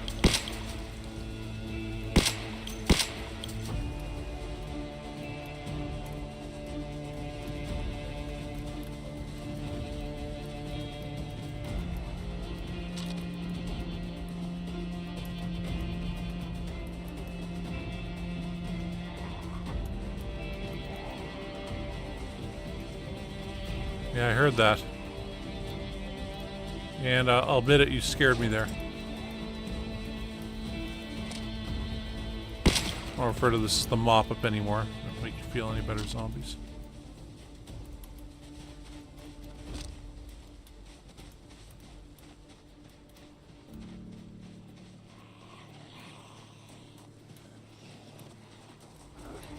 Oh.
Oh, there were some naked people in here, weren't there?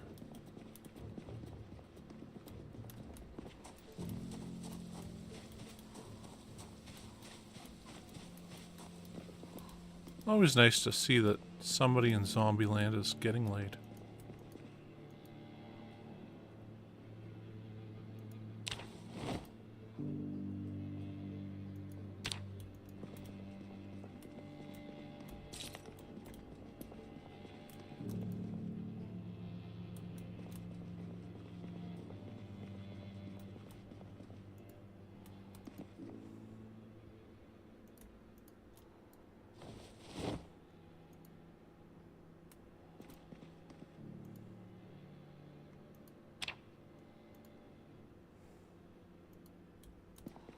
Okay.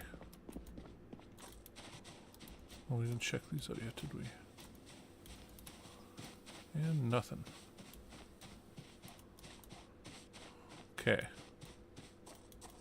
Did we go through this one yet? I think we tried, but there was just too many zombies in the area.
Stepping on too much broken glass.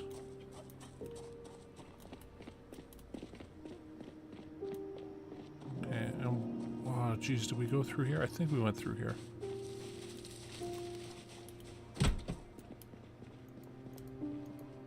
We went through here, didn't we? Yeah, we did. Remember that place. And then we got that small cabin up there to go through. I can really mark this stuff off.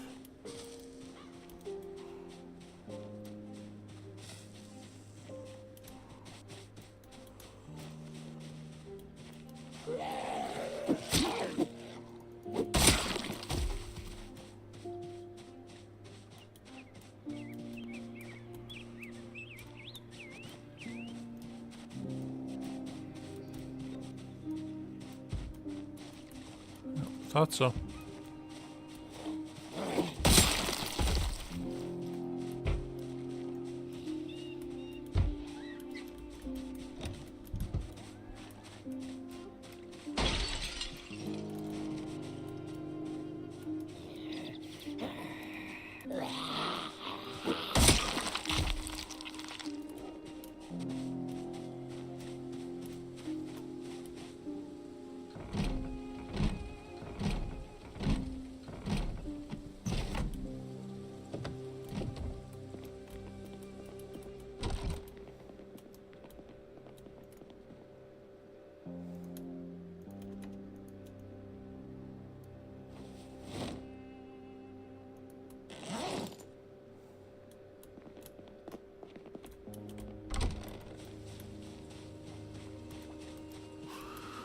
Okay, well. Start reaching into the houses here now.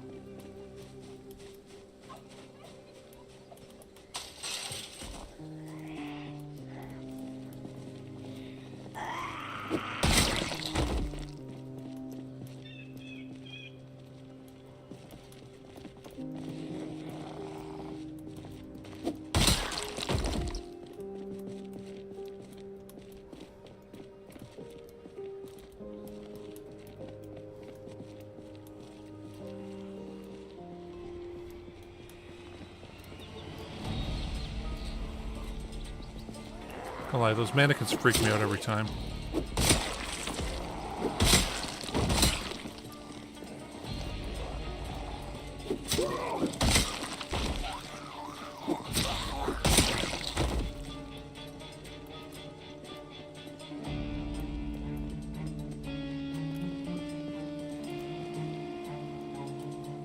I do want to check through there. This one's getting empty. Crazy mannequins. Why do you have random fertilizer stuck in here? That makes no sense to me.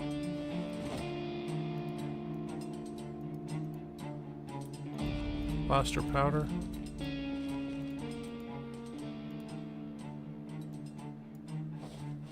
A leather jacket. Another leather jacket. Okay. Now we're also overweight.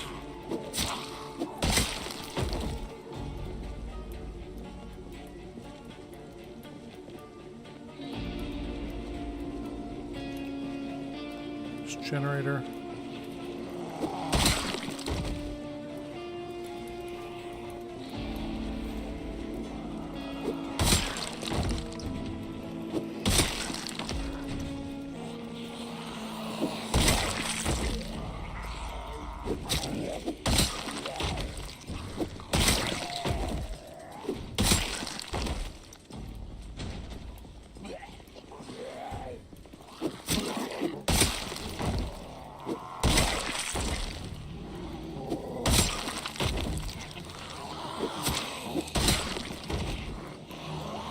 Well.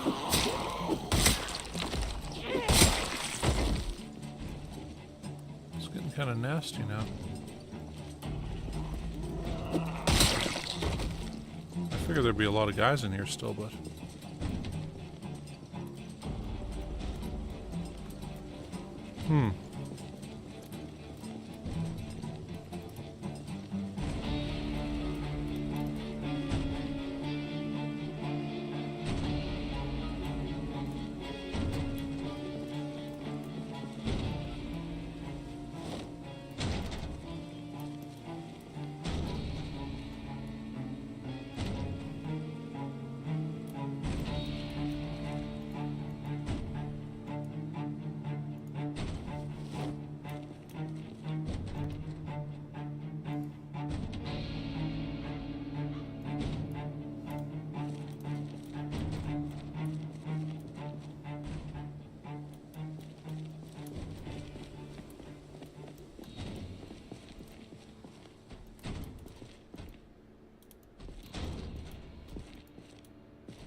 Oof.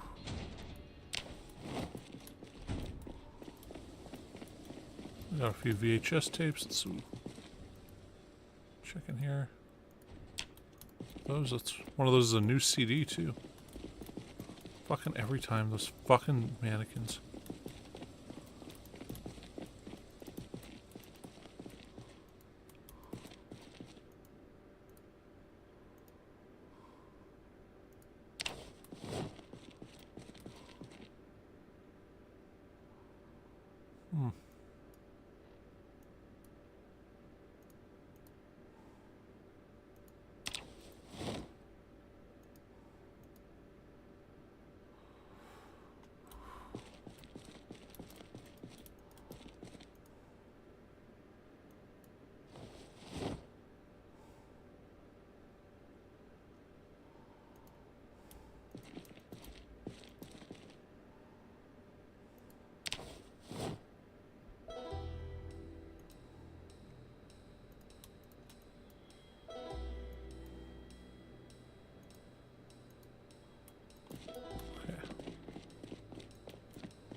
That's about all we could take from there. Should probably brought the car up here rather than doing this, but it'll improve our fitness running through the rain while we grossly over encumbered. Oh, now we're gonna have to fight this guy. That's gonna be awesome.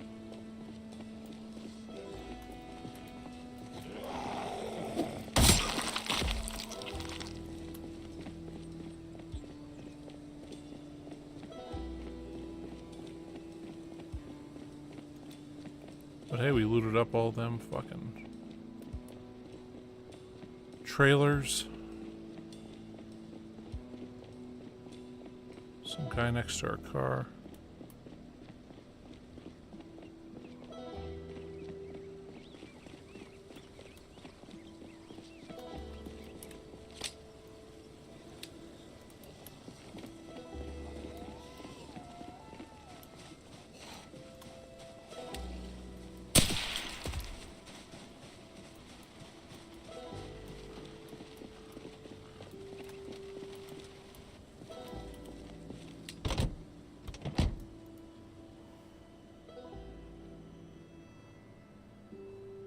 I just saw that guy there.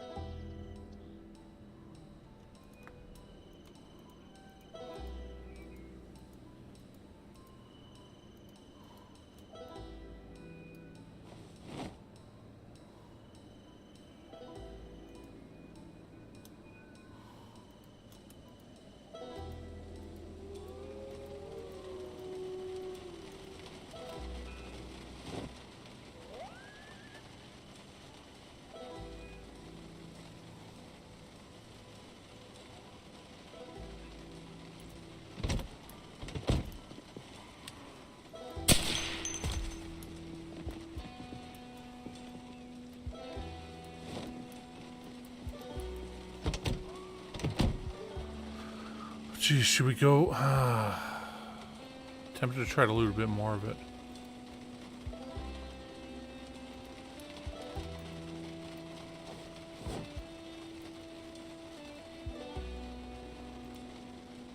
Yeah, let's go loot a bit more of it before the end of the night.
Way over here.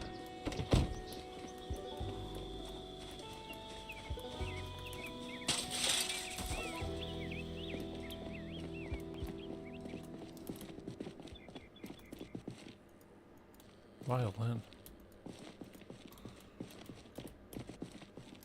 You hit guys with that or something? Yes, you can.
that there.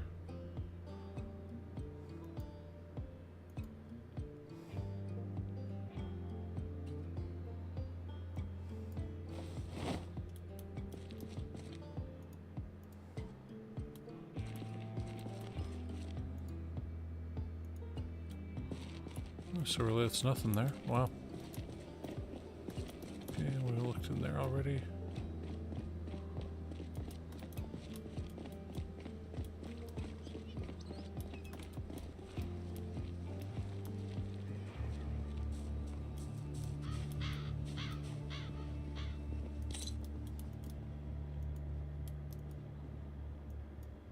Juice box.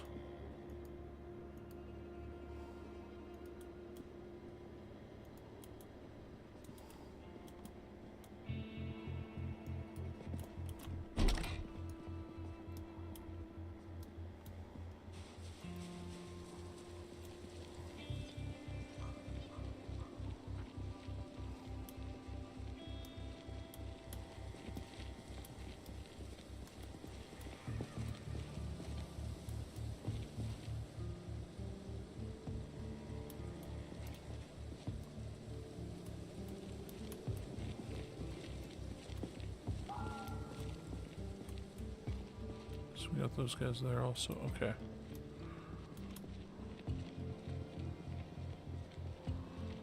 Hopefully this is bringing our light-footed and sneaking up a bunch.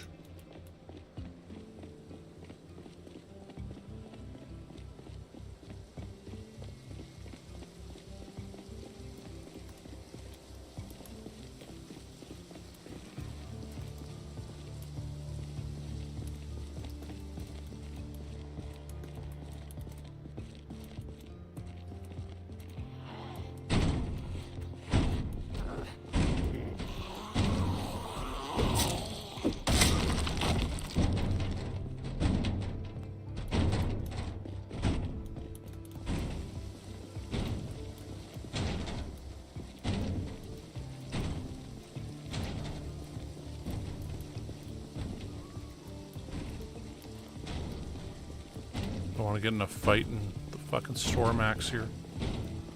Seems like a fucking death sentence.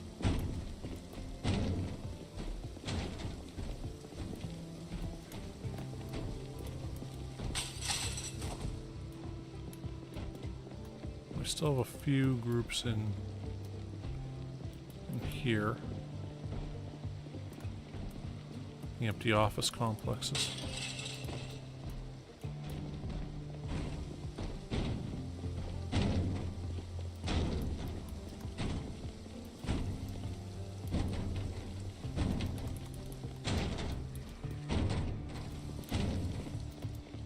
Now, there's either a bunch in a couple different rooms there, or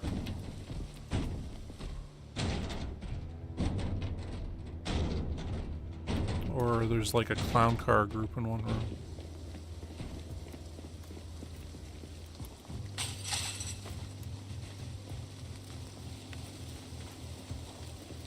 Anyway, well, we got the generator out of there. That's all we're getting out of here for today. I head back. Hey, we've cleared the trailer park now.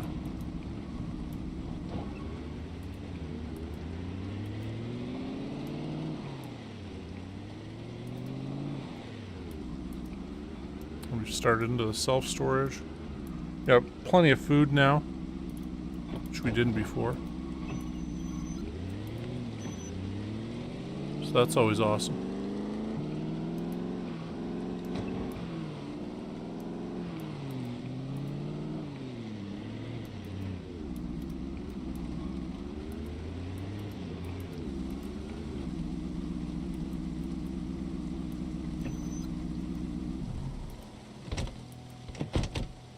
Actually, no, we should just go drop off that generator first, and then we can grab everything else there.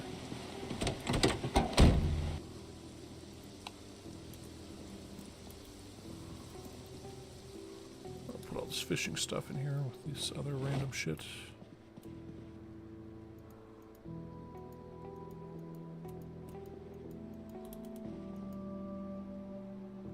Okay, and that's where the generator will go.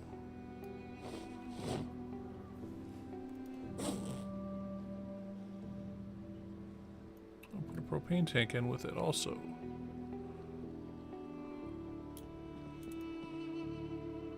And torch can go right here.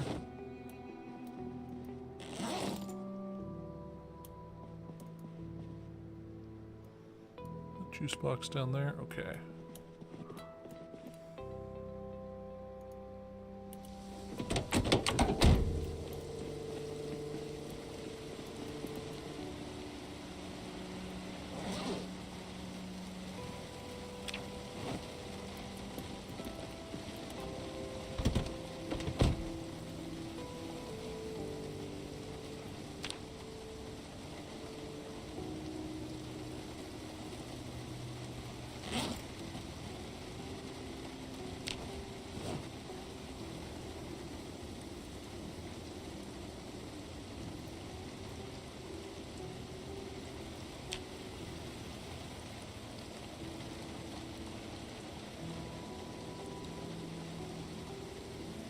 Barely fit it all.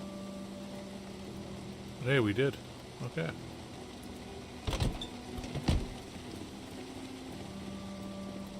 Fucking awesome.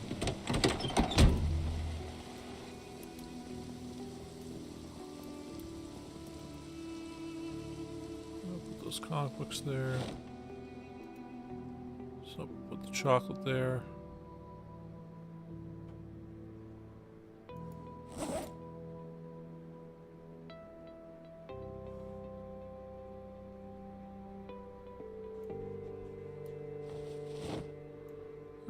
The orange soda there. Okay, we got thread. Got another needle, so we'll put that there. We have the leather strip and then the 4 leather jackets. One of which we will keep.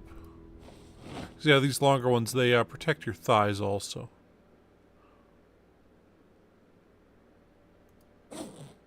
So I feel like that's worth keeping.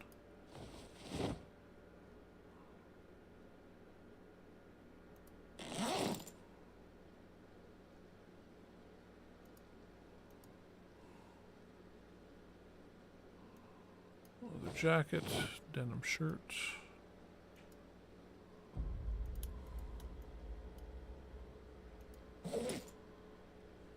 Random metal shit there.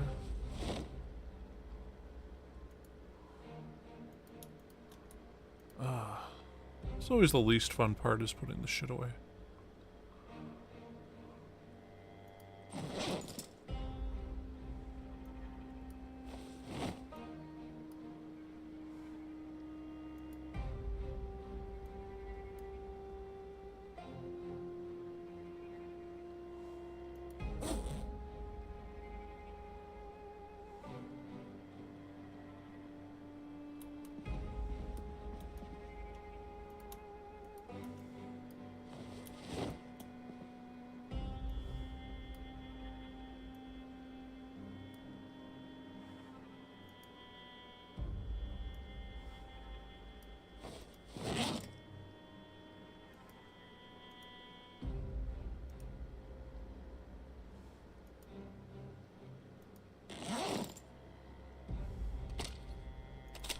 Actually, probably gonna have to open up a couple more boxes of this. Just open one. Okay.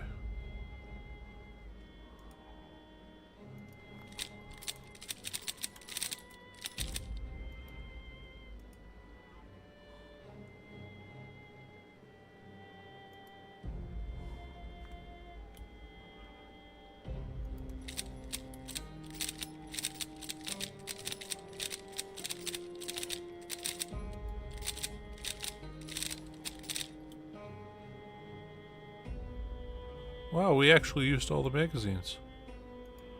That's kind of surprising.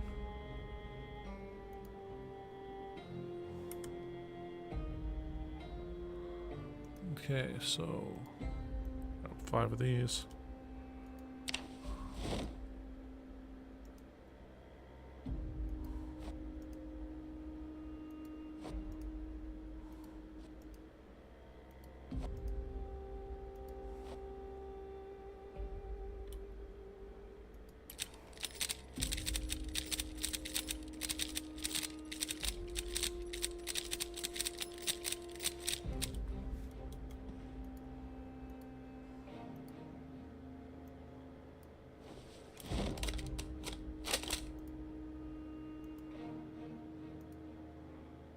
Hold up. Okay.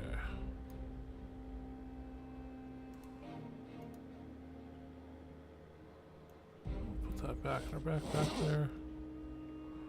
The rest of the stuff will go in the other place. However,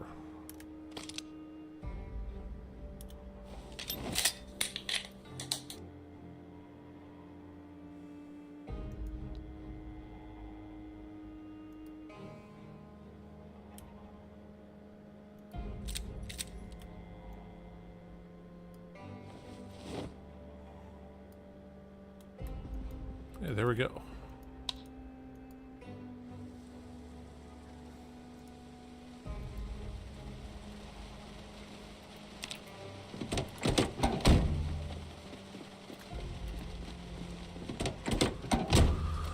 Like today, no Molotovs, so we only killed 124 zombies. It feels like we got rid of a lot more than that just because we were doing so much there in terms of looting.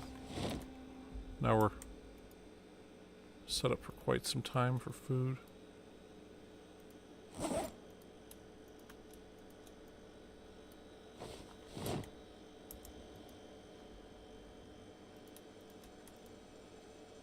And I gotta say, we didn't even finish looting that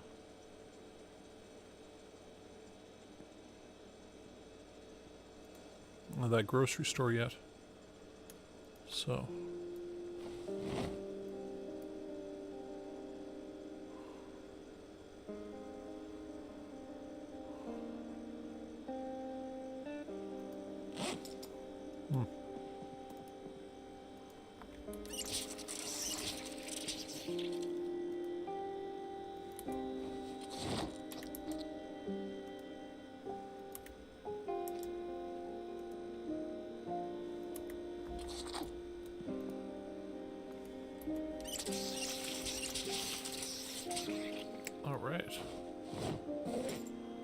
put those away. I'll have a smoke.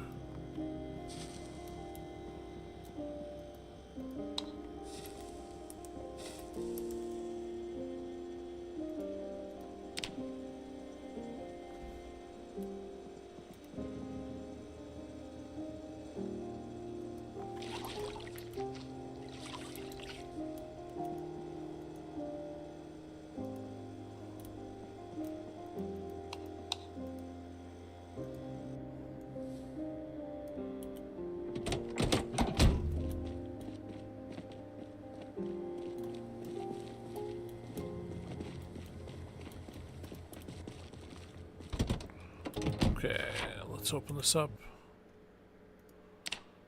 X, X, X, X, X, X. Ah.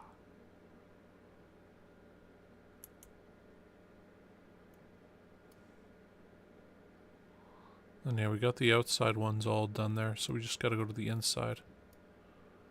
There's guys right up here. I'm thinking now maybe we take the cop car up here, blaze the horn there, or blaze the signs there, and pull them back down here. And we should be able to pull, I mean, there's gonna be a shitload around that church. There was last time. That church parking lot was just insane. But yeah, I mean, we're just gonna have to pull them down there and then kill them as they come. So, okay, that'll be what we'll do today.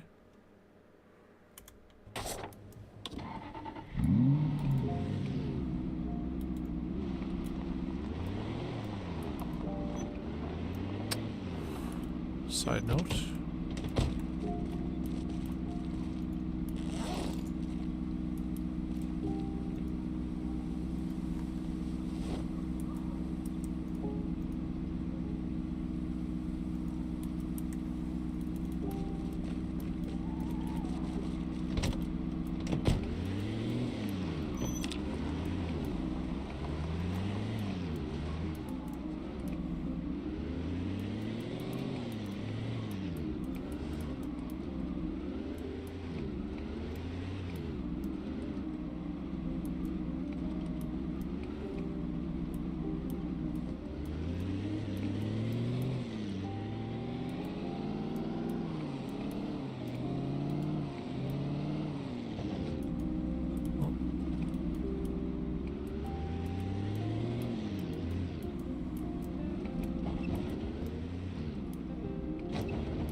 This might be the fast way to get past this, but it's definitely not the clean way.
See if any of these are survivor houses.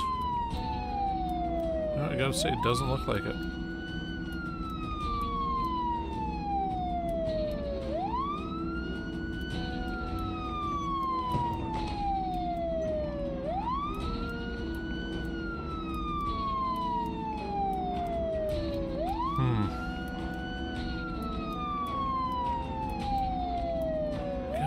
Just there aren't anywhere near as many as I thought there'd be here.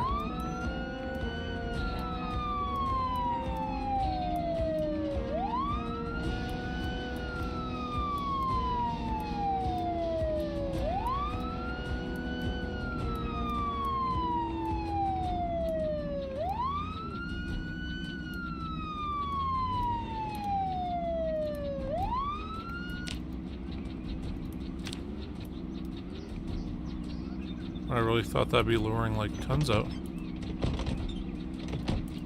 that off.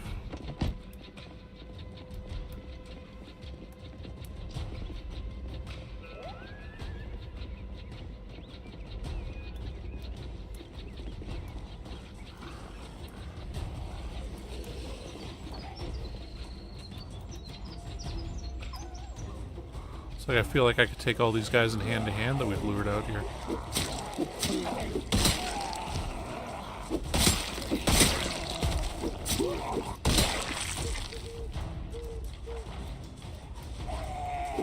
So that's the first group.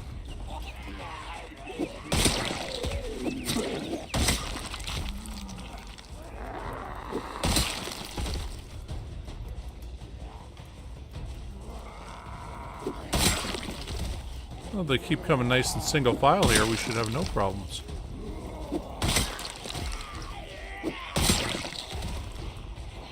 Oh, now they're not coming single file.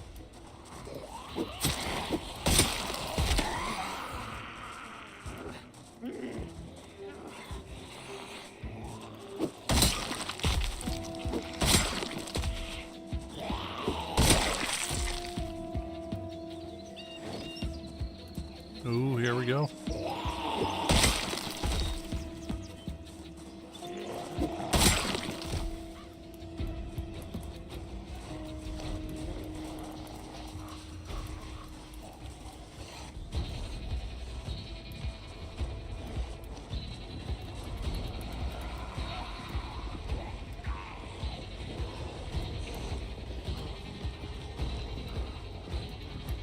Still ain't even that many here. Of course, I'm comparing that to the groups of 500 or 600 we were killing per day. You know, sometimes even 1,000.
Didn't realize that would have a perfect tire in it.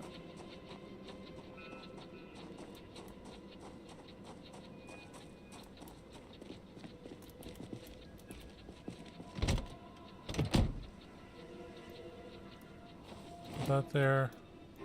Those both there.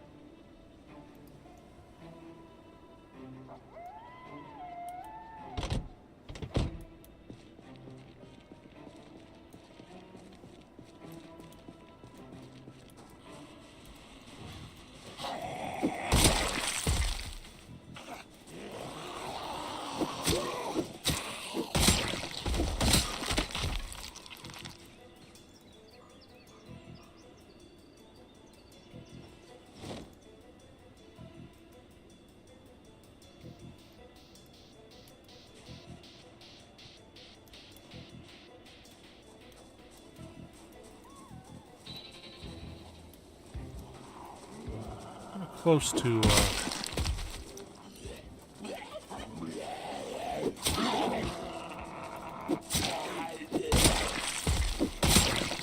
close to exhausted, but not there yet.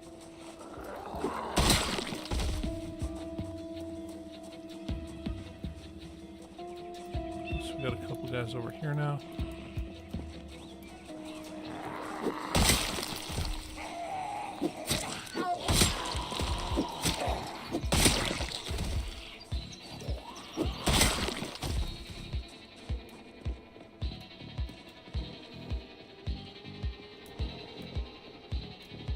Okay, now we got some over there.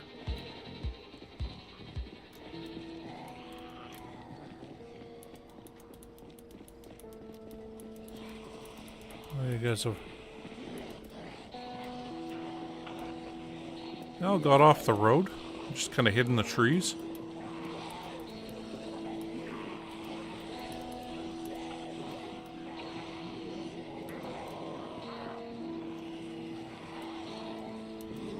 See, that's what I was expecting. The number of zombies to be around here. Oh, this little rinky-dink group here.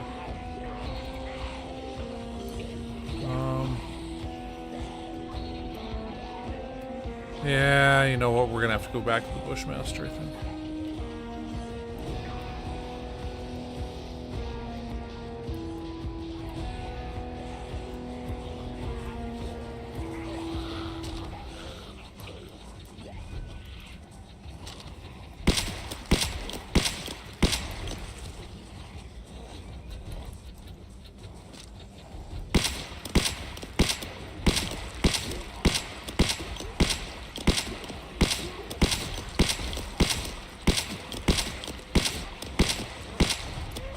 Oh, shit.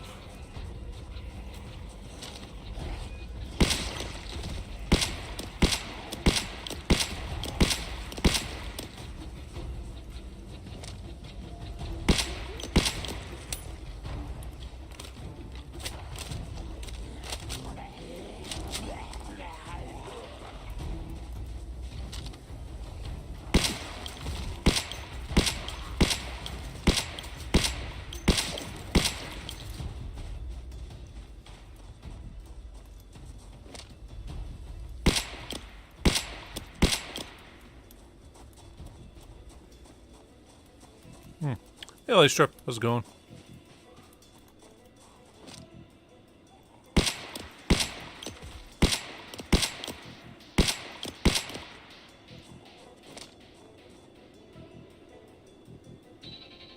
Thought I heard one behind a tree.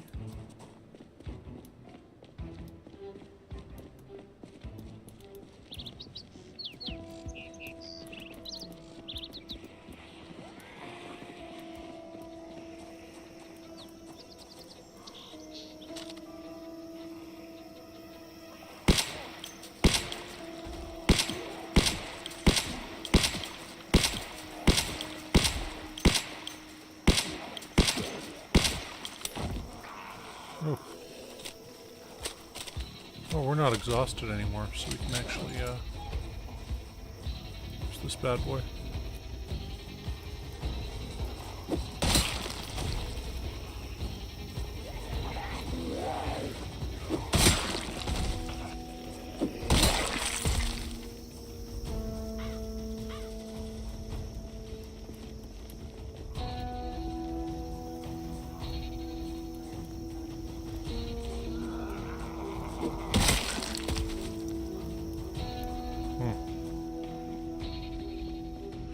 Yeah, so far today, Life Strip, we killed a few thousand zombies over in the other road, and then we came over here, we cleared out the trailer park, and we got into all these storage lockers here. Oh right, we cleared that out too, didn't we? Then we just went up here and honked our horn like crazy, trying to get all the zombies out of this area too. Actually kind of hungry, let's eat that granola bar so we're not...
This is one of the strangest characters I've seen.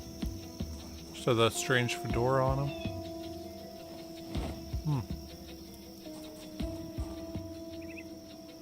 Oh well.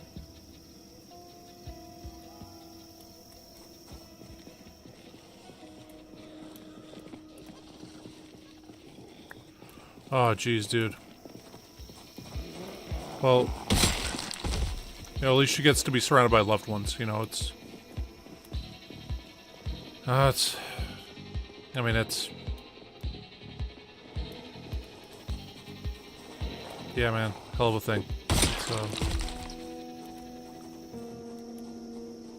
man, I want to be like, look on the bright side. She gets to be around loved ones, but, you know, it's... Just gotta be thankful for these small mercies, and, you know... You guys have each other. That's... You know, you have your family, and... You're all there and stuff, and...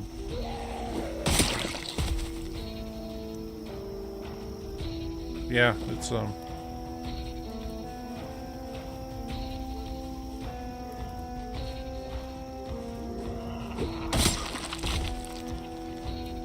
I think out of my mouth is just mere words, and... Can't really help you, but... Yeah,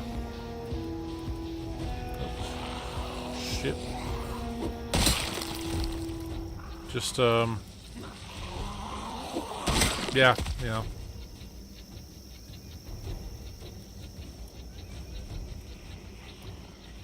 What the hell? Okay. Yeah, man, thoughts and prayers. Like, what else?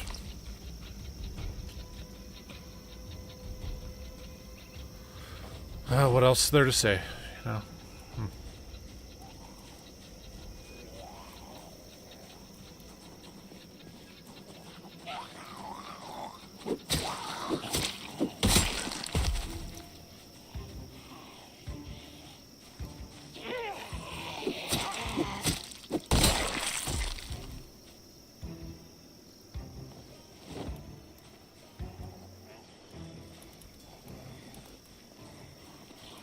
We're exhausted, so we can't really do this. We're gonna have to come back for those guns.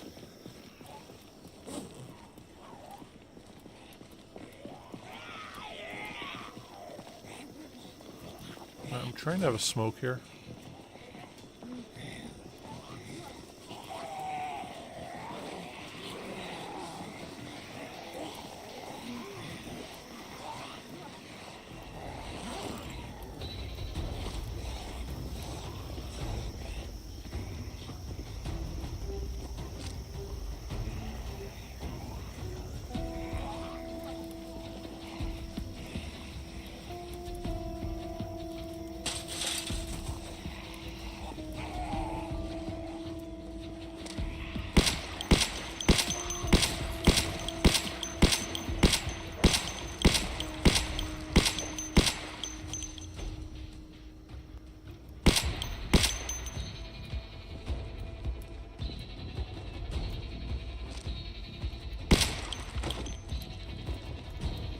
Yeah,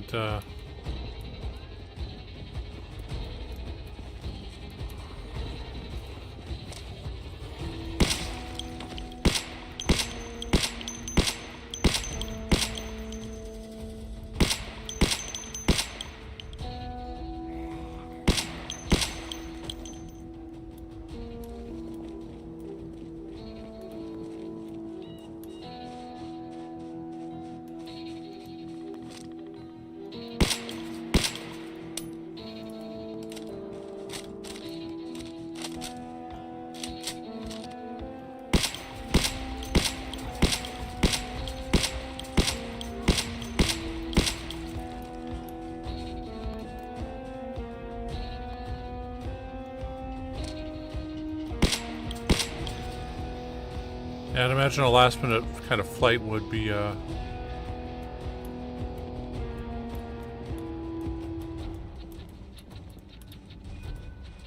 pretty crazy.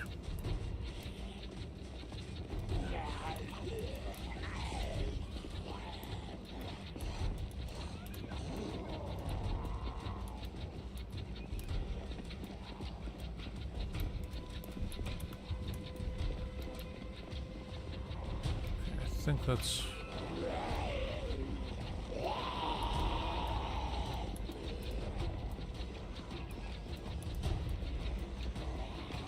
rounding up everybody we can.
I'm not sure if there still is. There used to be like a,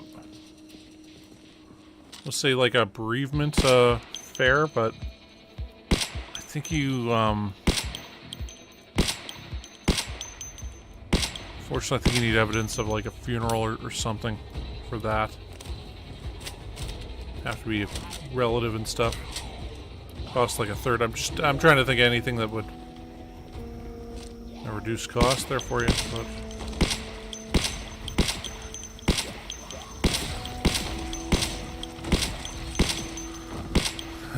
I got nothing, dude. Oh.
Jeez.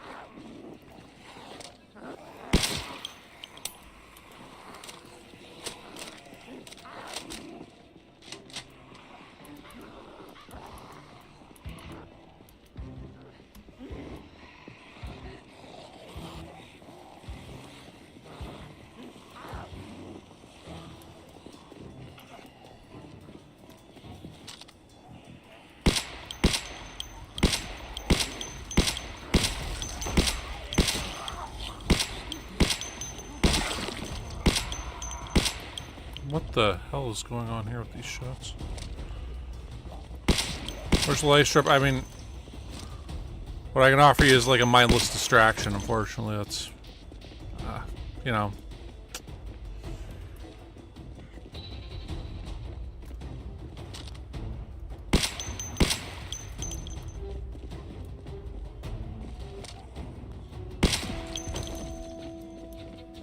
That's, yeah.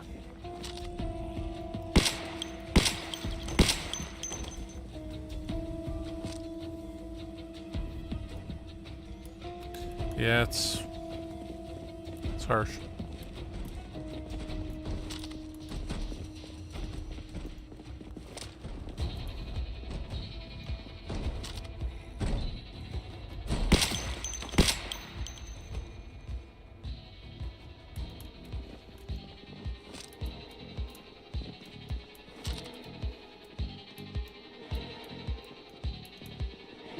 I think we've...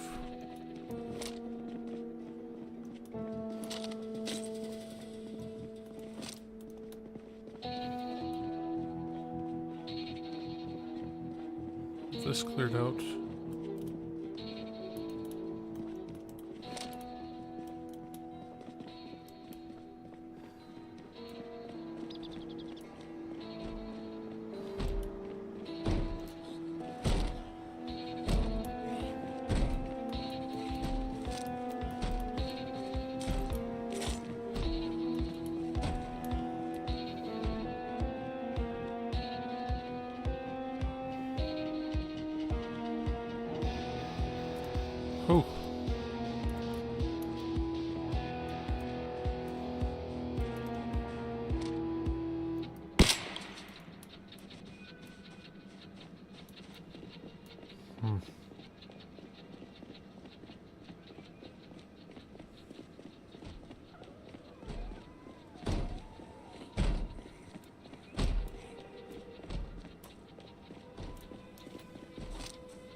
Fitness contraption.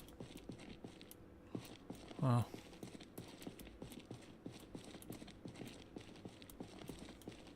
Okay.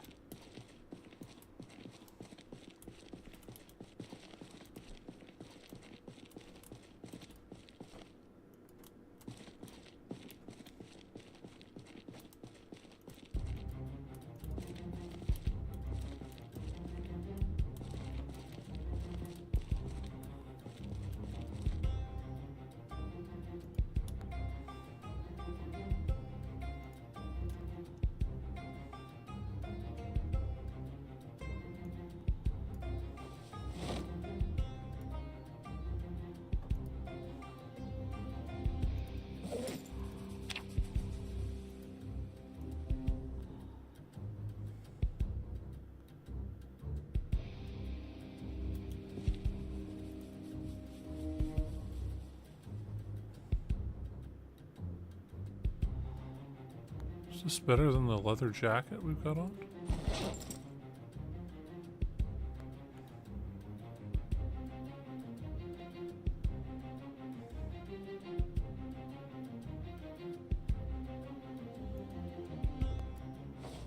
I guess that is better than the leather jacket. I had no idea.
Light Strap, I was saying, yeah, all I can really offer you is a bit of mindless entertainment that hopefully take your mind off things for just a few seconds. And,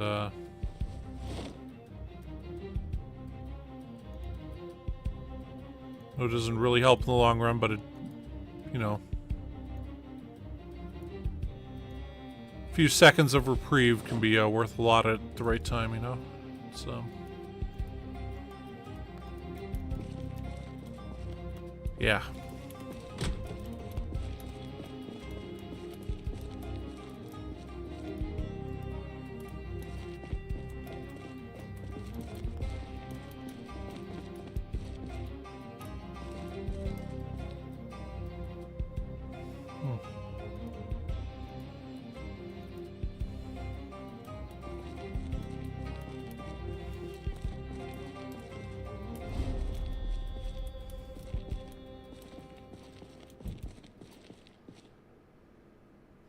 Yeah.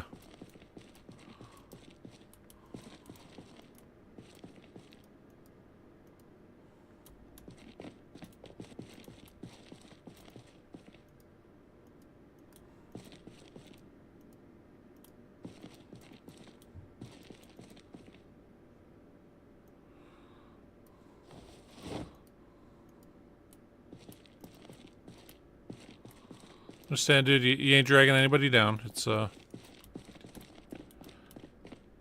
know, having to deal with some rough shit, and, yeah.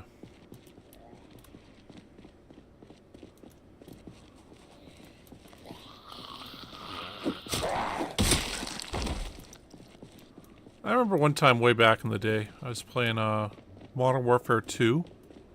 Like the old one for Xbox 360. This one guy was in the game, and clearly he just lost his his brother or dad or something. And man, he just kept like crying into the microphone saying, man, can't be dead and stuff. And, you know, it'd be Modern Warfare, there was a lot of shut the fuck ups going on and stuff. Now, I mean, why, you know, say stuff like that in a microphone and everything in a public match in that fucking game? Yeah. Well, it's just... one of the hardest things to do is to ask, you know, say, hey, I need help, or hey, I'm not doing good. Because it puts yourself in a vulnerable state, and if somebody says, you know, it's putting your actual feelings on the line. And, you know, you risk rejection, right? And,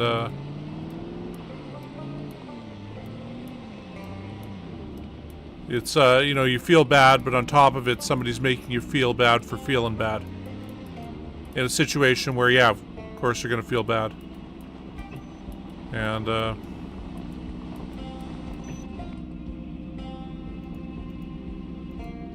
just saying, hey, don't worry about it. You know,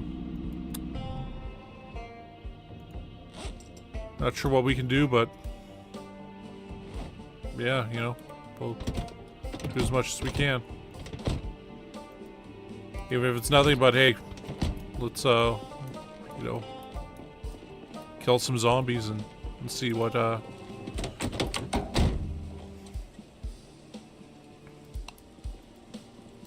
don't want to make you feel better, but it'll hopefully kind of stave things off and,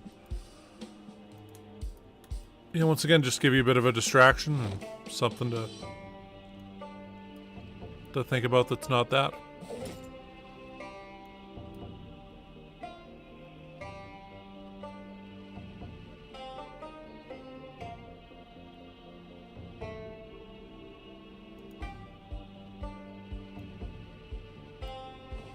Actually, these have their own spot, don't they?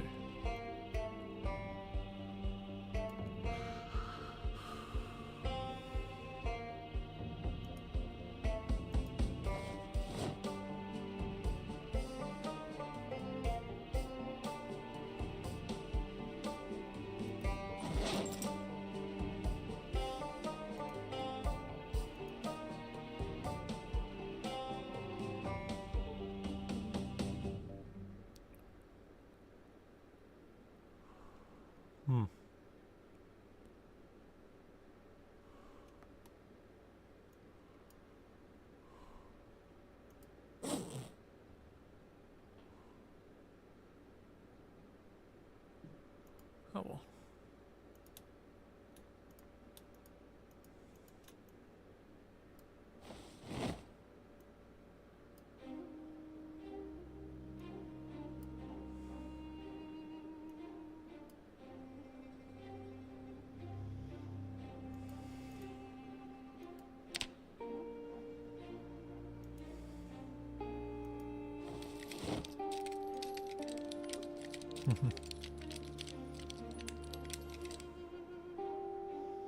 Yeah, there's a really cool movie called I Heart Huckabees.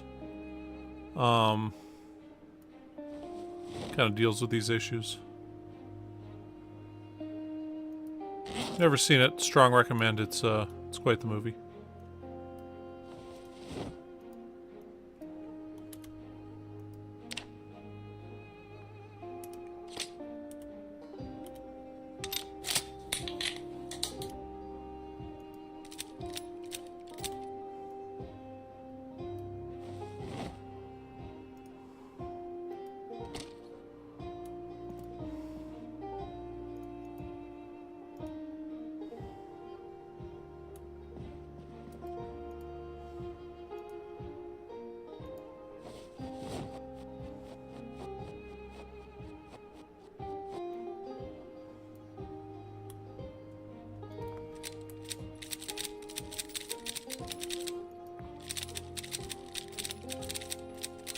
Yeah, there's a bit in I Heart Huckabees where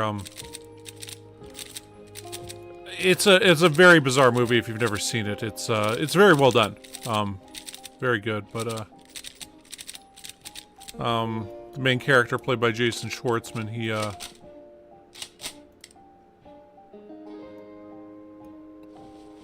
has a,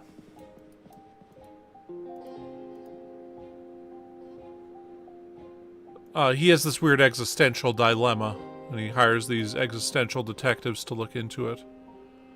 And,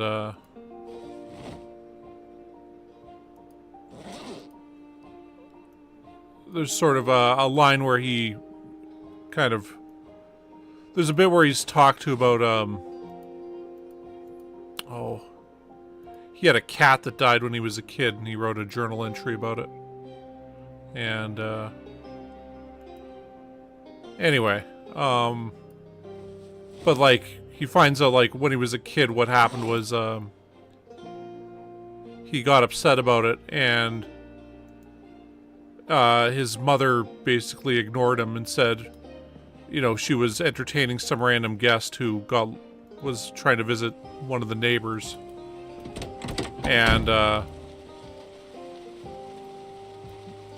yeah, the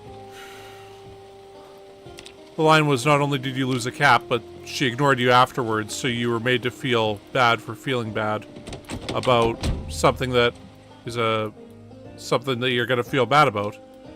And, how this affected him throughout his life. Anyway, it's kind of beside the point, but yeah, it's one of those lines that always stuck with me, that the feeling bad for feeling bad thing. That, you know, horrible shit's gonna happen to you throughout life, and for some reason, we decide to pile on ourselves with that, with a, you know, you should feel bad for feeling bad about things. But at the end of the day, you're only human. And, it's not a flaw, but a feature, right? And, so I think it was, Mr. Rogers said, you know, the hardest thing to figure out how to do as a human being is to deal with your own emotions. And, yeah.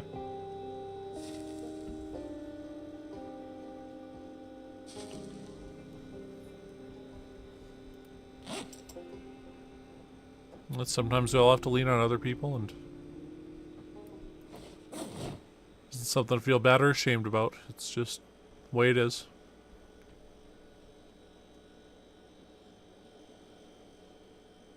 Okay, so we almost got our aiming up another level.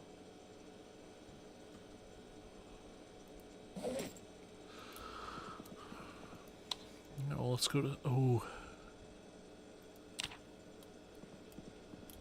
78, huh? Oh, we need to...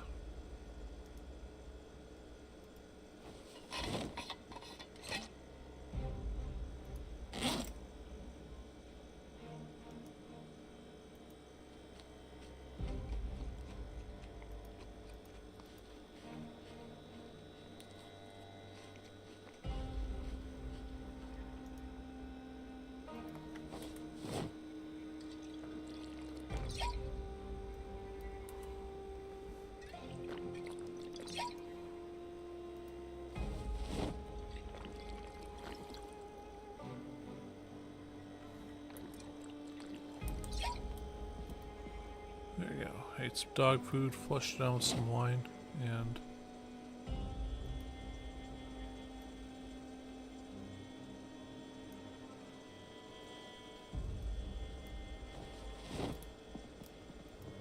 There we go. Wine, beer, and dog food. Mm-mm-mm.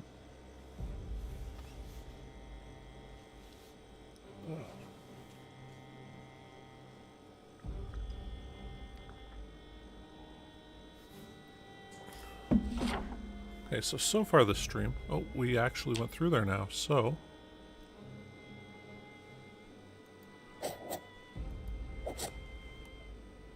Well, actually, we're gonna have to,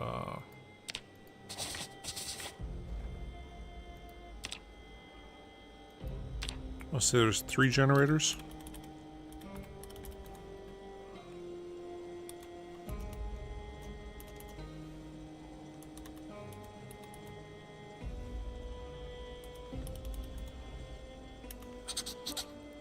there a way to make these notes smaller?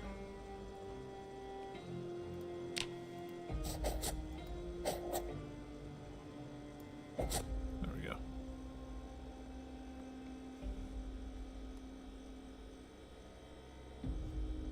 So we could head back up there. I think we should... So far up there we can get. And,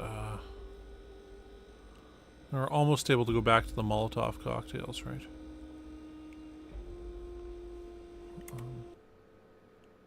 Side note, let's look this up. So, I feel like we've probably killed the 144 there. We're up at, what, 18...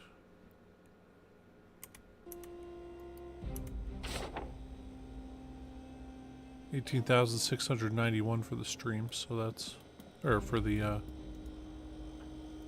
Muldraugh, and about, 2,000 of those or so, well, less than 2,000 were out at the train station, so... That's well over 16,000 here. We,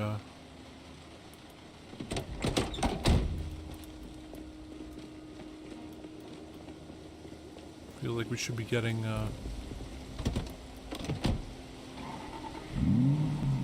close to having all these, ooh.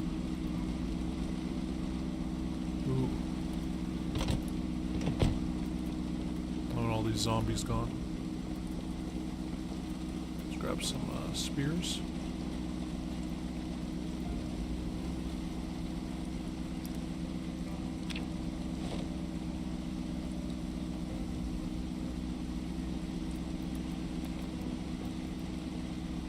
Yeah, just side note, yeah, if you haven't seen I Heart Huckabees, it is quite the show.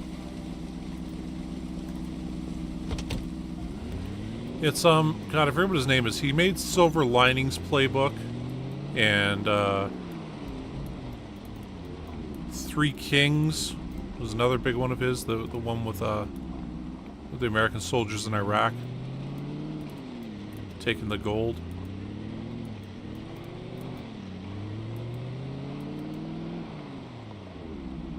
I really meant to go over the other way. I just kind of autopiloted up here.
Guys over there, huh?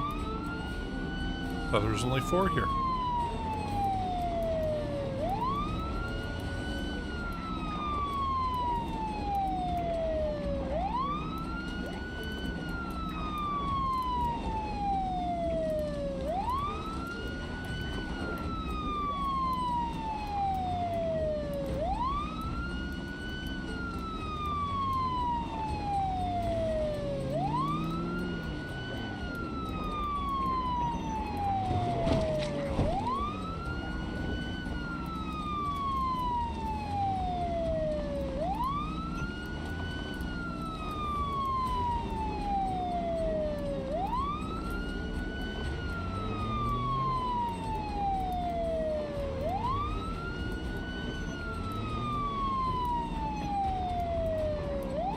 There just aren't as many here anymore. Which I guess is a good thing, but it... Oh, at the whole border thing in Texas? This is, shit. It's become a... Like, okay, talking a bit with Gus about like what the border situation is like there, because you know he lives in Texas, right? Pretty close to the border, and it's sort of like, you know, for myself as a Canadian and other people, it's like a million miles away. You know, it doesn't really directly affect us. Oh man, you know, we're not going to burn these guys. We're just going to stab them, I guess.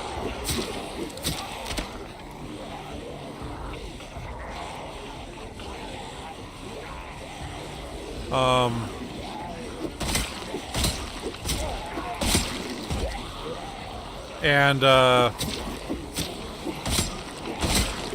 yeah, the general lack of will to do anything about it is kind of astounding to me. Now, the thing to remember is, one, most illegal immigrants within the States come in through legal border crossings, right? Like, it's that they come in and overstay the visa. And,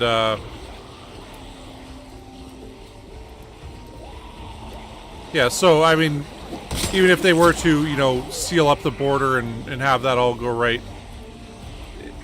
it would do about 30% of the job towards stopping illegal migration. That's assuming these guys won't just find another way to go. Which they probably will. Okay, ooh, we got a lot of people. Okay, no, we can burn these guys. Awesome. You guys just hadn't shown up to the party yet. You arrived a little bit late. That's okay, though.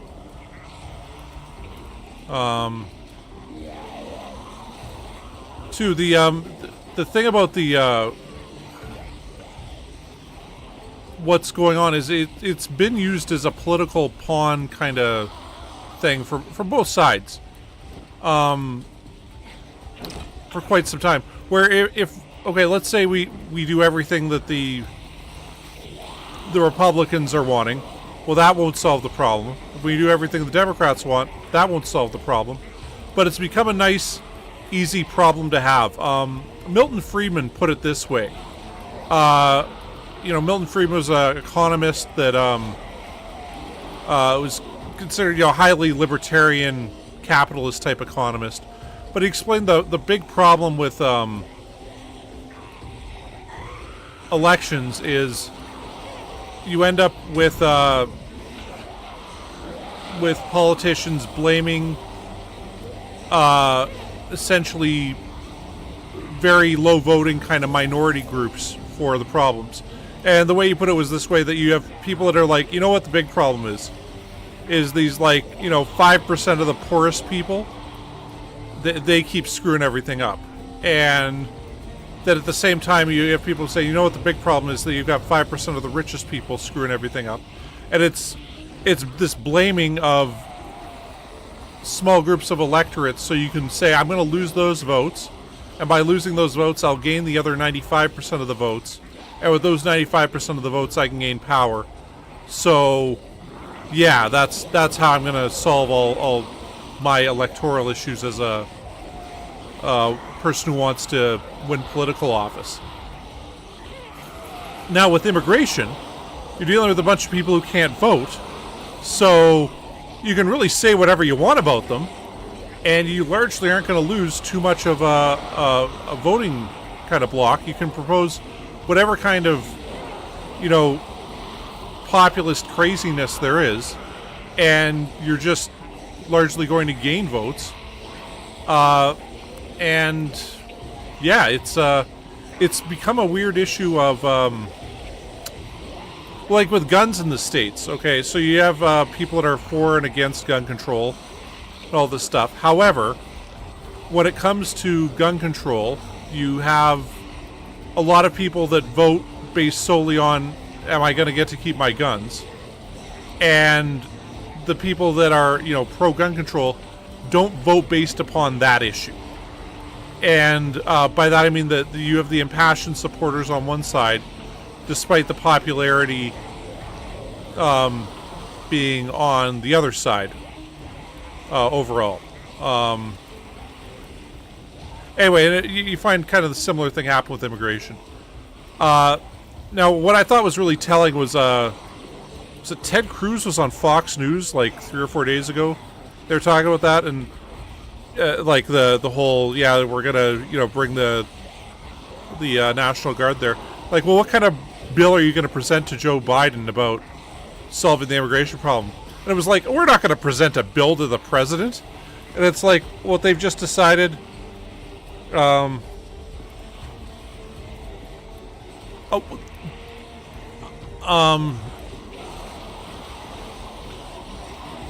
I know that people have claimed that they can actually vote, but I'm pretty sure they can't. There might be certain issues around which they can vote. And if you got a stolen social security number, you probably could go in there and vote. But why would you... I don't understand why you'd risk that just for that kind of a vote.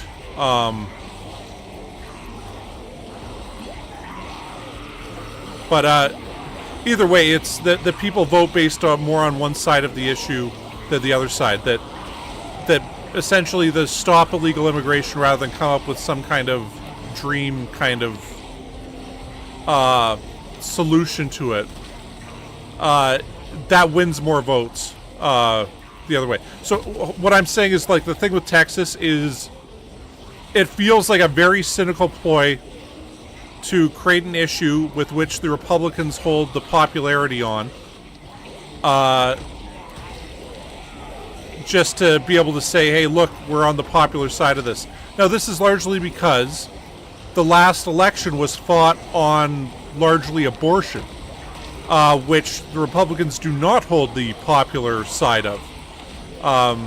The pro-life side and the stuff, that is actually the unpopular side when it comes to public opinion polls. So they need to change the conversation to something else, preferably something in their camp that people will vote based upon. And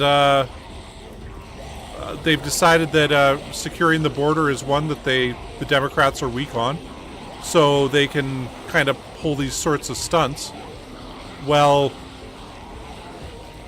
not solving the problem. Because, I mean, to solve a problem in politics, this came up with Trump's whole, we're going to repeal and replace Obamacare. Okay, replace it with what? Well, we'll have a plan in 2 weeks. We'll have a plan in 2 weeks. We'll have a plan in 2 weeks.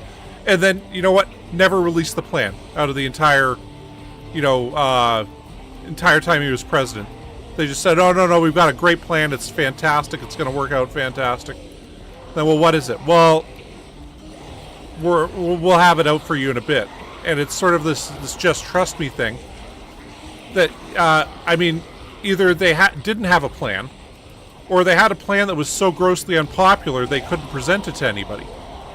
Like, that's where that was. And this is happening with immigration, unfortunately, where the plan is just, well, we'll stop the illegal crossings. Well, great, how are you going to do that? Well, we're going to put up razor wire, a big border wall.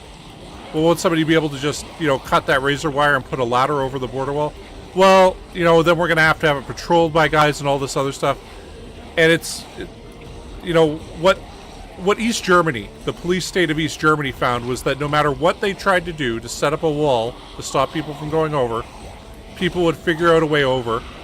And it got to the point where towards the end of the communist regime there, they were spending, I think it was 15% of their GDP on just stopping people from fleeing the country. And the cost-benefit ratio that the U.S. is going to have when it comes to securing this border is... I mean, okay, so there is a cost to having, say, 10 million illegal migrants in the States.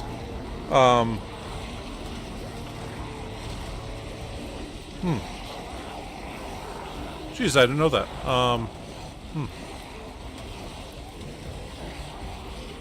Well, so I guess there is some value there for that.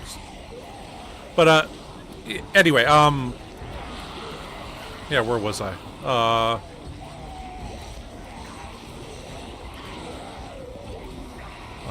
Where was I? But yeah, it's okay, so you have all these illegal migrants, and we'll say, like, what's the financial cost of having them? Well, you know, it, say, drives down wages for average workers who would otherwise have these jobs that people there illegally are willing to do for less. It's under the table, so there's less taxes paid.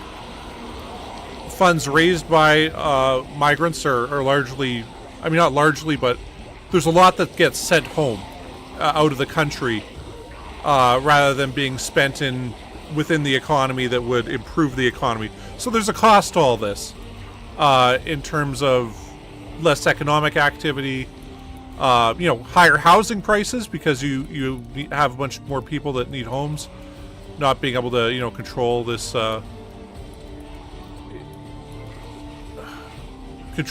kind of market. I mean, there are benefits to it also in that, you know, hey, cheaper labor in some cases, depending on who you are and what you do, that's, you know, very beneficial. Largely people who immigrate from one country to another tend to be smarter than average and more skilled than average. This is both legal and illegal immigration. Now, part of it is that people have a drive to, like, you know, go somewhere else. They tend to be more the go-getter type, by and large. So, you know, there is certain advantages to it also.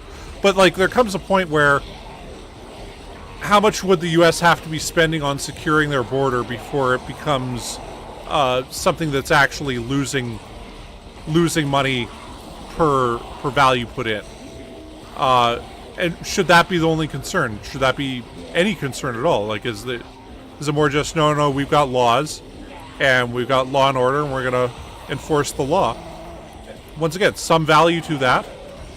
But it would be like, imagine they enforce the laws around speeding 100%. So if you're like 1 kilometer or 1 mile per hour over the speed limit, you get a fine. Well, I mean, if they did enforce it that way, I mean, sure, they'd probably get a lot less people speeding, but you'd be, you know, wasting a lot of police officers' time. You'd be finding a lot of people. I mean, a better example, I think, would be like the whole "your grass can only be so long" kind of bylaw that some cities have. And if you were to uber enforce that at all times, I mean, are you really improving the lives of the citizens? Yeah, anyway. The point I make is, you know, the cost-benefit analysis of dealing with this issue is... Actually, okay, wait, great example. Last provincial election in Manitoba, which is the province next to us, there was this thing that came up that was a big issue where a serial killer had murdered 3 women, and their bodies ended up in the landfill. Now, the Conservative government at the time said, you know what, it's estimated that this will cost about $100 million to search for these bodies in the landfill. It'll be dangerous for the police officers, so we're just not going to do it. And it became like, so you're just going to let these Native women just stay there and, you know, say screw their families? And it was like, yeah, that's exactly what we're saying. And it was like they were proud to be telling everybody what a great way they were saving money on. Now, I mean, it's not going to make any difference when it comes to the trial, but it's this thing where it was seen as very racist and very heartless to be like, yeah, we get your family members somewhere in this landfill, but it's just too expensive for us to go look for it. And, you know, there is some argument there that it is too expensive, but the NDP, you know, swept in into power for the first time in, I think, 12 years, basically saying, yeah, you know what, we're not going to give up on these women. Like, so you're going to search the landfill and spend all this money? Well, we're not going to give up on them. We're not going to do this. And of course, they're going to figure out some way to either do like a, you know, how much would it cost to search, you know, half the landfill where we think they are? Okay, well, we'll do that if it costs, you know, $10 or $12 million. But they're not going to spend $100 million searching this landfill for 3 bodies in cases that are already solved. Like, it just... It doesn't make sense to do that in a budget tightening era, and it is unfortunate part of the racist history of colonialism in Canada and North America that essentially we're just saying, hey, it's not worth it to go looking for them. Yeah, you know, there comes a time where it's like, well, that $100 million that could go to, you know, hiring a bunch of new doctors, getting a bunch more medical equipment, saving lives. Oh shit. We can't just... Spending it this way would be detrimental to everybody who's still alive, right? And, anyway, and America's gonna encounter that with their border going forward, especially if they're, you know, having National Guard troops deployed there. Because it's not like people are just gonna stop trying to get in. I mean, most of these people are leaving pretty desperate, dire situations themselves. It's not just, hey, I get a bit more money for going there. It's, somebody was describing El Salvador this way, that in their neighborhood they had drug gangs that had taken over everything, and they would just show up at your house and be like, hey, you know what, your son, your 12-year-old son is now part of our gang, and he's going to do whatever we tell him to do, and if he doesn't do that, we're going to kill you. So what they do is, rather than let their kid join this gang, is they say, hey, here's a bit of money in a backpack, try to make it to America. And then this kid will, you know, set out on their own to try to make it to, make it into America. And, yeah.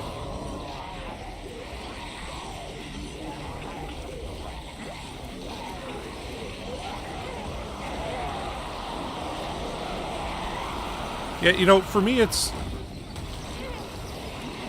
part of the kind of incredible situation around immigration was like, okay, in Canada, we, back when the Vietnam War ended and the whole collapse of the South Vietnamese area happened, and there was all the Vietnamese boat people going around. We ended up taking in about 60,000 immigrants within a year that were, you know, the Vietnamese boat people that fled Vietnam when the other regime took over and stuff. And at the time, this was a conservative government that was in charge. It was Joe Clark. His government lasted less than a year because of a confidence motion. And it ended up losing the next election. And, I mean, a fair bit of it was on this whole, we're going to let all these Vietnamese people in. Now, it was essentially, we're letting them in or we're leaving them in some kind of camp in Thailand where they're going to face starvation and all kinds of other issues. Like, it was not a good situation. Or, you know, they were boat people, we'll leave them out on the ocean. And whatever happens to them, happens to them. It's not our problem, kind of thing. And the government said, no, we've got this ability to deal with this. We're going to deal with this.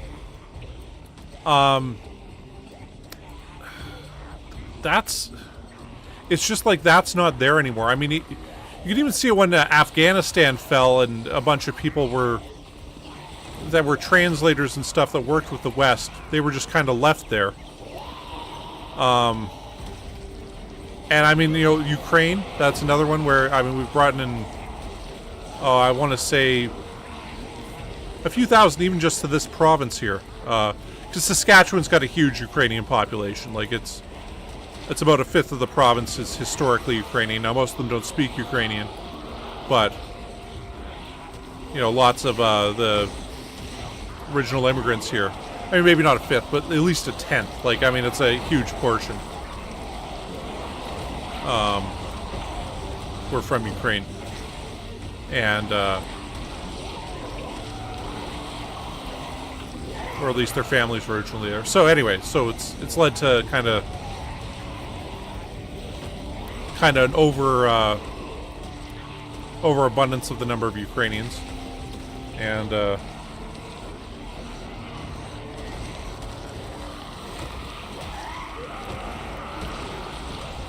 yeah. Okay, yeah, another example of how this has been used as just like a political pawn thing.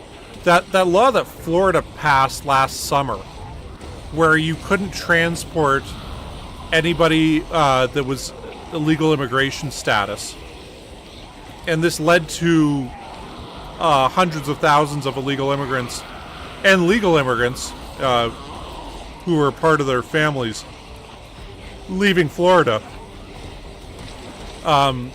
causing huge problems with the fruit picking industry and farming in general. The number of agricultural workers that were just gone was apparently disastrously high. And then there was a state assembly person that they were holding this thing, and they essentially said, like, look, to all the workers who are leaving right now, this was really just for show. We aren't seriously going to enforce this as hard as we're saying. I forget the exact words he used, but it was like, oh, just ignore this law and keep working, okay? Because we don't want our industry to be decimated here, because the transient kind of agriculture worker was largely taken over by people that were there illegally. That industry just became that's where you get employed. It's a place where you can get paid in cash and anyway. But it was like they did this like backtracking where they wanted to show their constituents, you see, we're really tough on illegal immigration. And the end result was the illegal immigrants left, and they're like, whoa, you can't leave. We were just trying to show everybody that we were real tough guys here. We weren't actually trying to, solve the problem, because to solve the problem would cost a lot of our donors money. We just wanted to make it look like we were solving the problem. And anyway, it's unfortunate, because that's the political football that it's became, to the detriment of everything else. I mean, once again, like with guns in the States, the mass shooting problem that is yeah, I mean, it's unique to America at this point. It does exist elsewhere, but by and large, it's not anywhere near as huge at any other place as it is in America. Now, one argument is, hey, we should get rid of guns. That would stop this. And you know what? It would stop a lot of the shootings from happening. Shootings would turn into stabbings, and it's a lot harder to do mass stabbing, kill people. Although I'm here in Saskatchewan, we just had a horrible one back in 2022 where these two brothers killed a dozen people and injured 20 some others in a mass stabbing spree. Took place over 3 days. It's pretty horrible.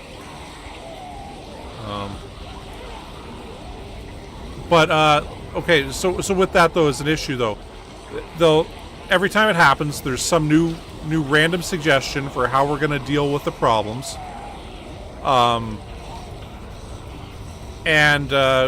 Dealing with Texas, the one in Uvalde there, where Ted Cruz came out the next day and was like, the problem here is that the doors didn't seal, and we need to fix the doors. And it's like, what? The doors?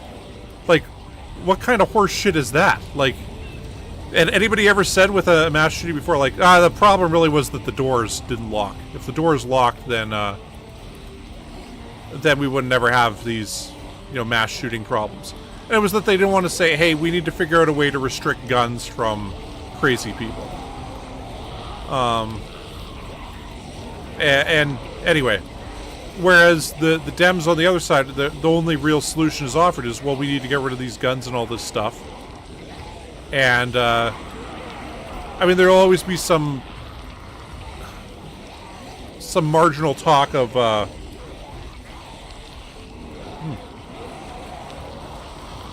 Hey, Nick, Alan the Cake, okay. There'll always be some talk of, well, mental health, you know, protections, all this stuff. Hey, sprinting's up, awesome. But then, whenever they talk about, you know, we need to bring in better mental health provisions, which bill was it that they passed that added billions of dollars to mental health funding? Can you see a therapist or psychiatrist in the States in any kind of reasonable manner, or, you know, reasonable speed, for free of charge in order to stop these mass shootings? No, you can't. I mean, they'll kind of, you know, act like, oh, well, we're going to really do something about it this time. And then they essentially bend over backwards to figure out how are we going to do nothing about this. And act like we solved some major problems. There was a really cool series that came out in 2018, I want to say, called Active Shooter.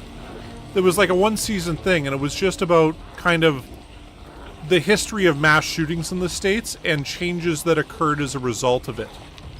So, like, after the Aurora, Colorado shooting,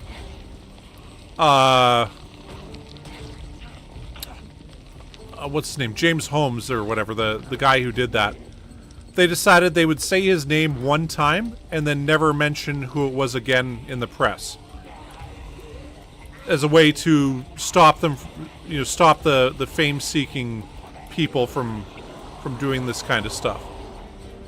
Because there are people that just, they want to be famous and they've got no actionable skills, so if they just kill a bunch of people, all of a sudden everybody will know their name. And that's all that matters to them. Now, these guys aren't a majority of mass shooters, but there's enough of them that just they want to be famous like that. That infamy is as good as fame for them, and they view that as, oh man, we're getting really exhausted here too.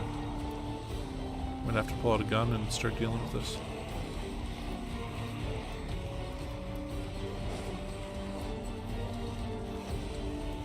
Anyway. So it's like that changed that around. There was some mass shooter that, in California, that he was gonna be a mass shooter. He killed his family and then went to a university where Barack Obama was speaking. And shot one or two people there, and then the cops immediately went in and blasted him. Anyway, but then they found out after this that this kid had already been put on all kinds of red flag watch lists and wasn't allowed to buy a gun. What they did was they went on the internet and they bought all the gun parts they needed to assemble a gun. Because you could buy all the parts separately and make a gun. So that's what he did. So it was sort of like then they had to change the law around that. And anyway, it was a really interesting series. But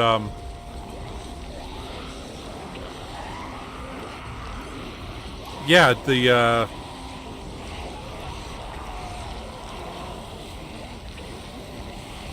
you know, they keep coming up with these ways, and I mean it is far more effective than it used to be in terms of dealing with these mass incidents.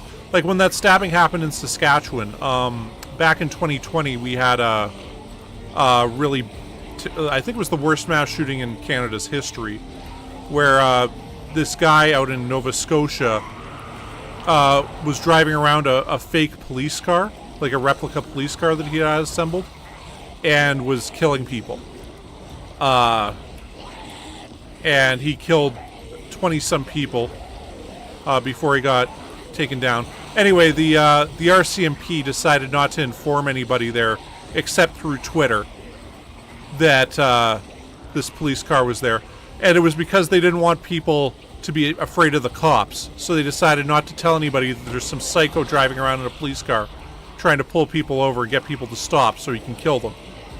And it was like, what? Like, you guys just decided, well, it'd be too dangerous for our officers if we were to tell people this is going on, so we're just not going to tell people this is going on.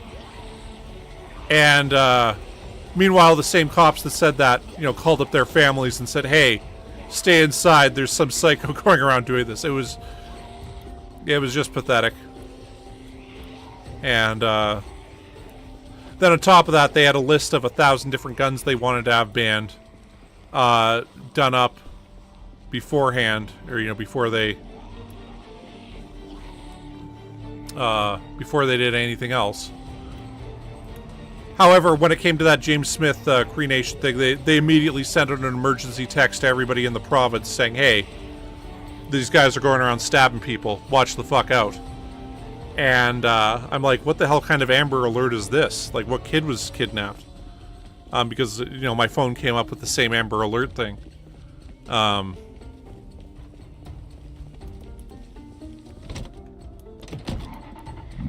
And yeah, I mean,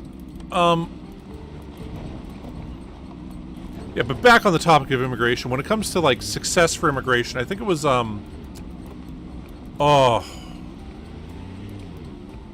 there's one of those Central American states where they, the president essentially arrested everybody with a gang connection.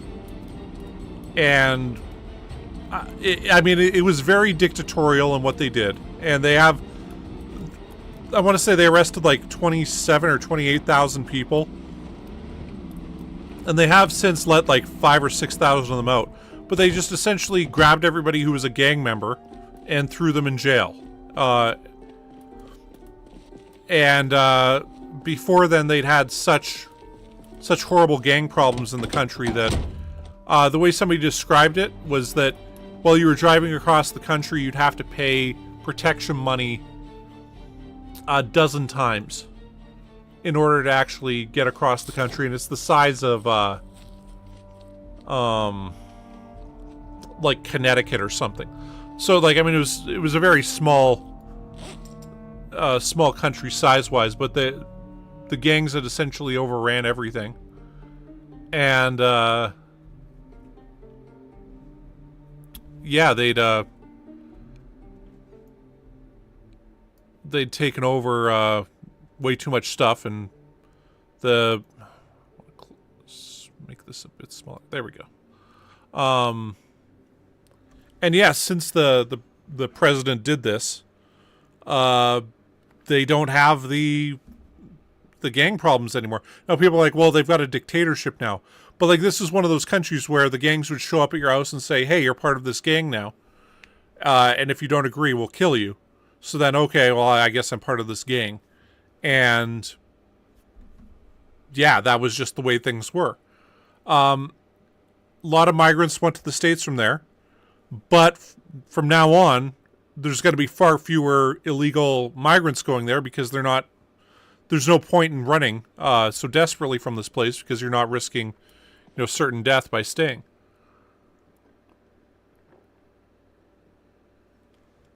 So ideally, if other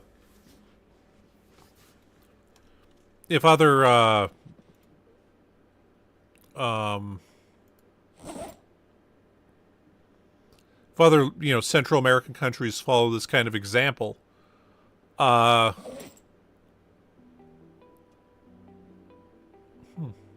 was I doing? Oh yeah, I was gonna. Okay. Wait. Hey, we don't need to. Okay, I was like, hey, we're gonna have to pick up more bullets, but I guess not. Okay, we'll dump those both there. Delete all. Okay, we're at 19,000 zombies killed.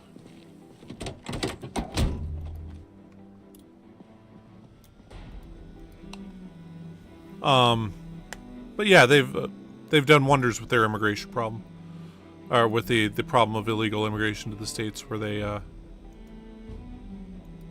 essentially gave people hope and the idea that, hey, crime's getting better and it's better all the time. God, what? What country is that? I really want to look up what country this is now.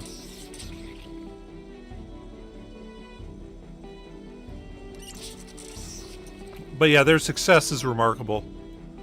It's considered kind of a great example within within Latin America as to you know what?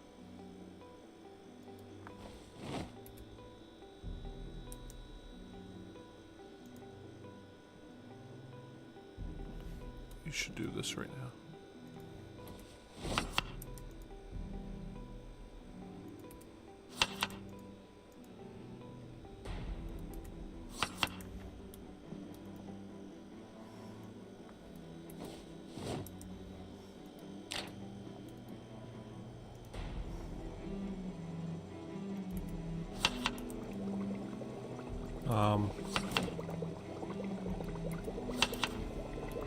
I want to say it's El Salvador, but I'm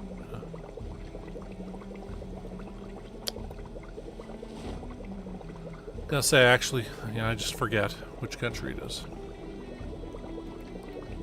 Anyway.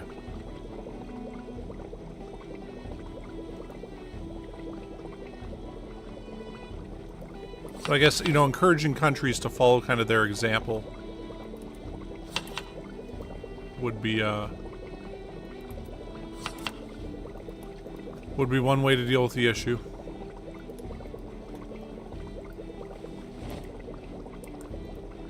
I hate to be all cynical about it, but yeah, it's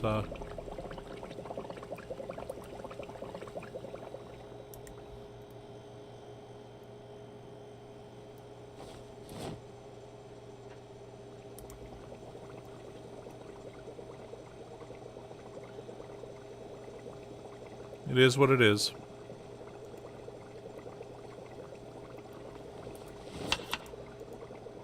The other problem they could encounter is, like, okay, with guns in Canada, we had kind of the same issue around people vote based upon gun rights as opposed to gun control.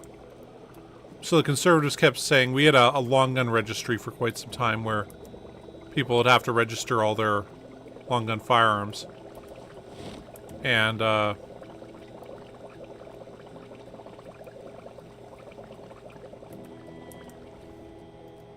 Conservatives campaigned and won an election based on, hey, we're going to get rid of the long gun registry.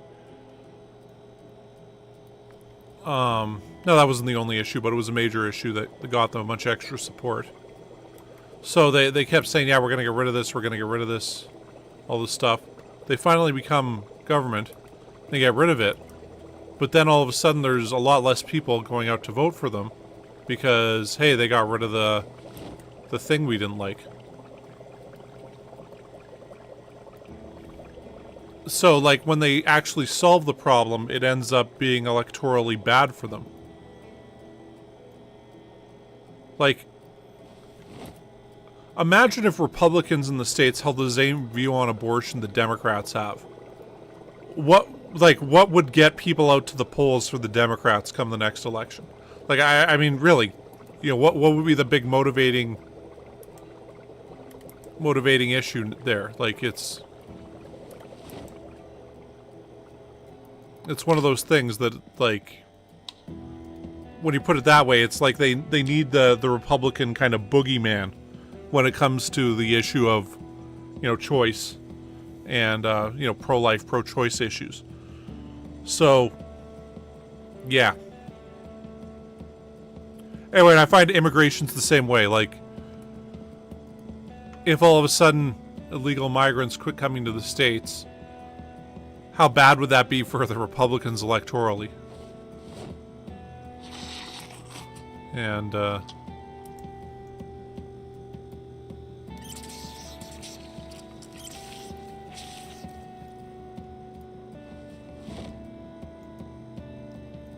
so it's like people want to... Governments generally, they want to look like they're solving the problem, but without actually solving the problem. Yeah.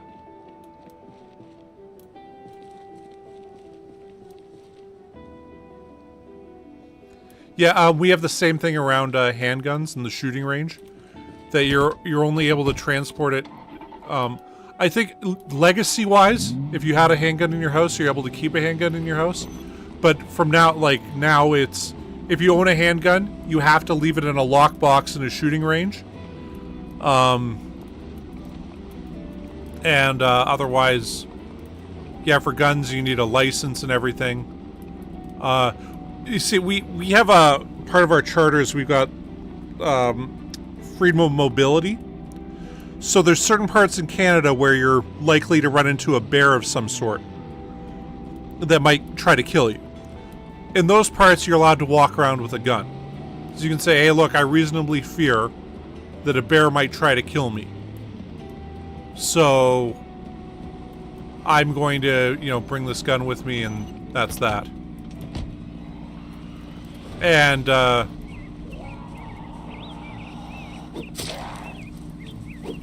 yeah. But in terms of, carrying it around the street for protection, that's a big no-no. So...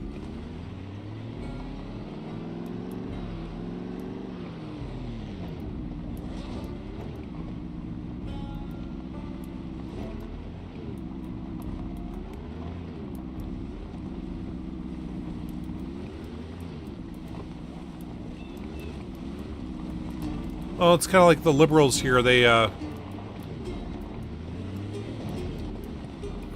became government with one of the big promises being legalization of marijuana. And so they legalized marijuana, and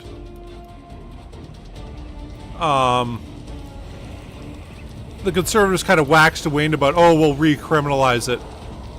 They said that for about 2 seconds before they realized, holy shit, that's incredibly unpopular. Ignore us on that one. We'll stick with what the Liberals have done. And now, in my city, Saskatoon here, we got 300,000, 15 people or something in the greater Saskatoon area.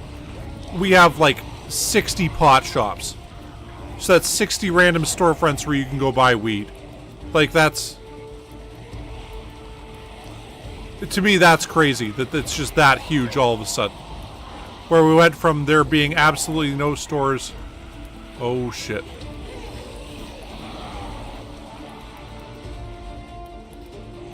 Whoa! Where'd you guys all come from?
Oh, we got to save ourselves a Molotov cocktail.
as well burn more of this down.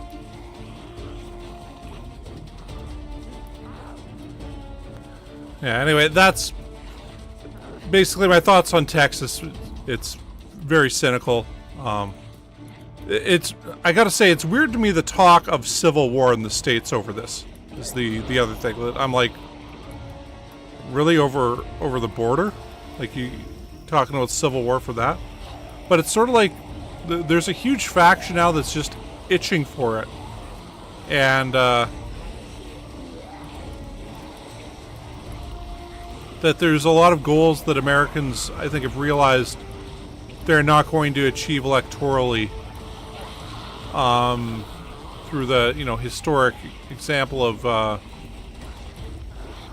elections and compromise.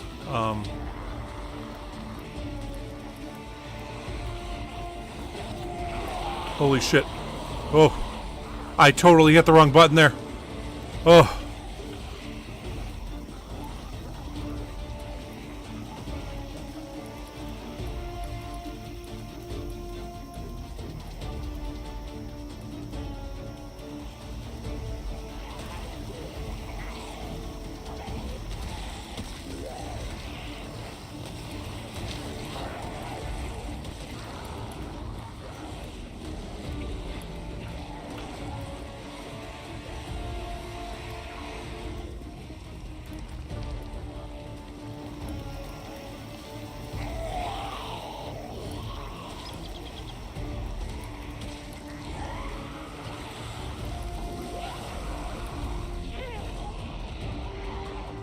Make sure we don't burn that down until we get all the way through it.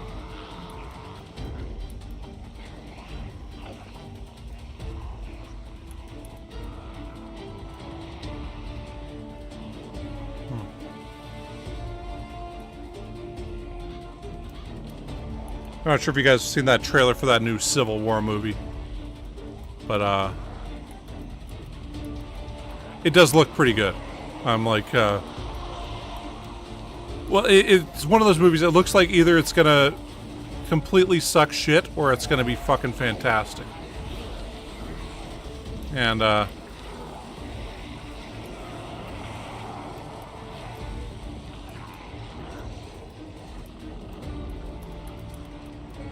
only one of the guys involved in it was the people involved in 28 Days Later. So I'm like, okay, yeah, I'll hold out hope that this is gonna be pretty good.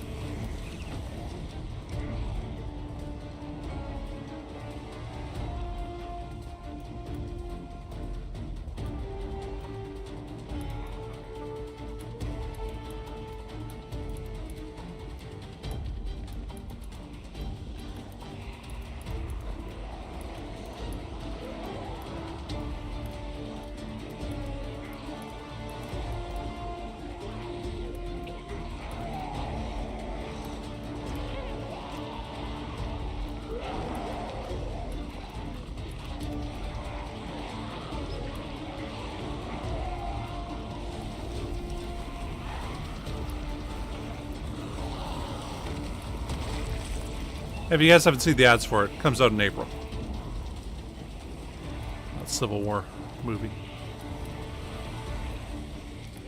Kirsten Dunst, Nick Offerman.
So bring all these guys up this way.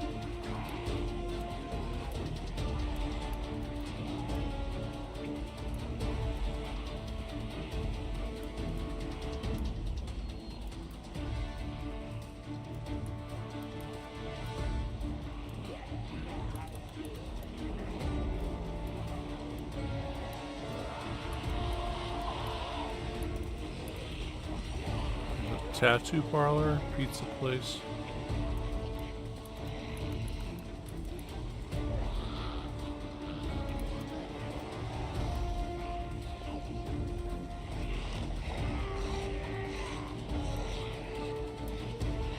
I'm not too worried about accidentally burning that one down.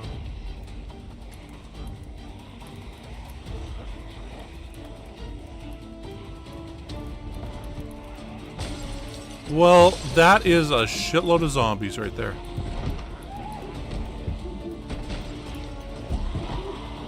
Okay, I just saw... I'm gonna have a bit of a problem here.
Yeah, that part with Jesse Plemons, with that,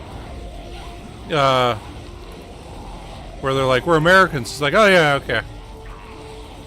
What kind of Americans are you?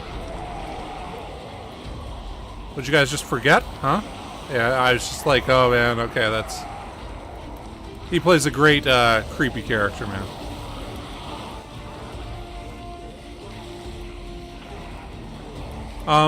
Okay, sorry. Yeah, my bad. Didn't look down for a bit. Was burned too many zombies. Yes, you can. Because what we did was, for this version, we've set it up where there's no zombie respawning on. So once you kill a zombie, they're dead. However, it's on max population, so there's, well over 1 million zombies in this. And, like, right now we're at,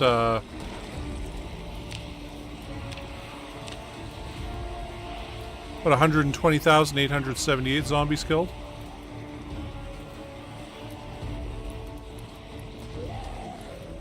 Oh shit.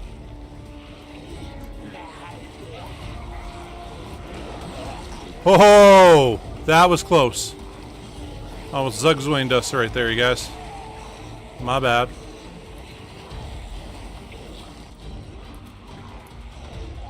Ooh. So yeah, we've cleared quite a few in this so far. The cities of Riverside, Rosewood, and March Ridge have been cleared. The Doe Valley area is pretty clear. There's certain areas we didn't get to that had like a couple hundred zombies or whatever, but it's just really far off the beaten path, so decided to say screw it.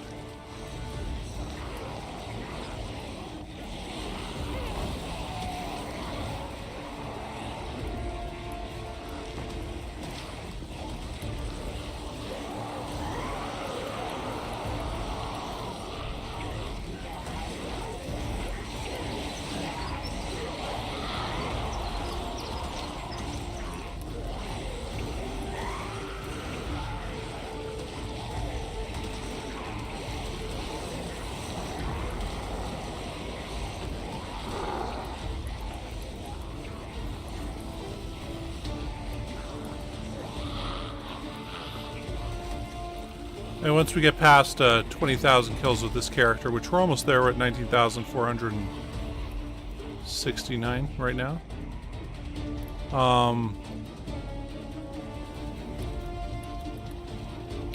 Once we get past that, we got like another 40,000 in Muldraugh here to kill. So, hey, we're on our way.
Trying to make sure we don't burn that place down before we finish looting it.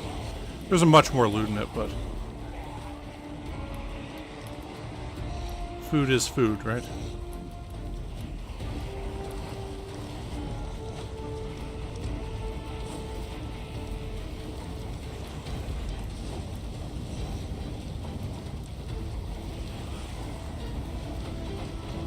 I gotta say, yeah, if that Civil War wasn't by the same people that did like, 28 Days Later and stuff like that, I'd be very, very skeptical of its goodness. But Jesse Plemons being in it, Nick Offerman, and Kirsten Dunst usually doesn't choose shitty movies, so that's why I'm really quite hopeful about it. Is I'm like, okay.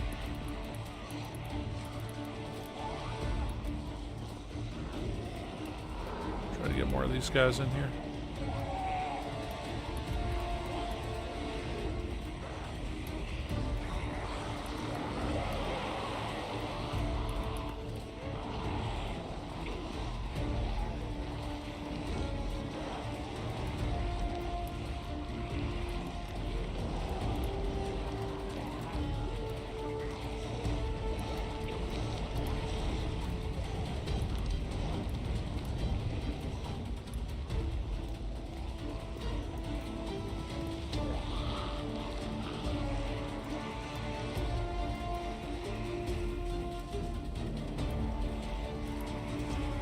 Yeah, I'll probably go see Argyle this weekend.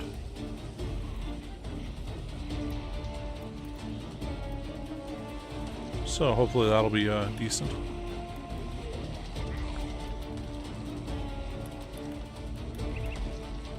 Yeah.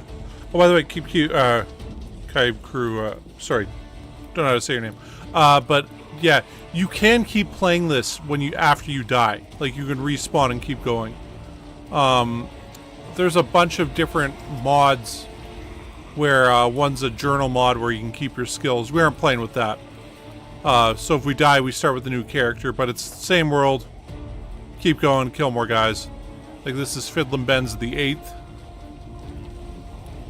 So...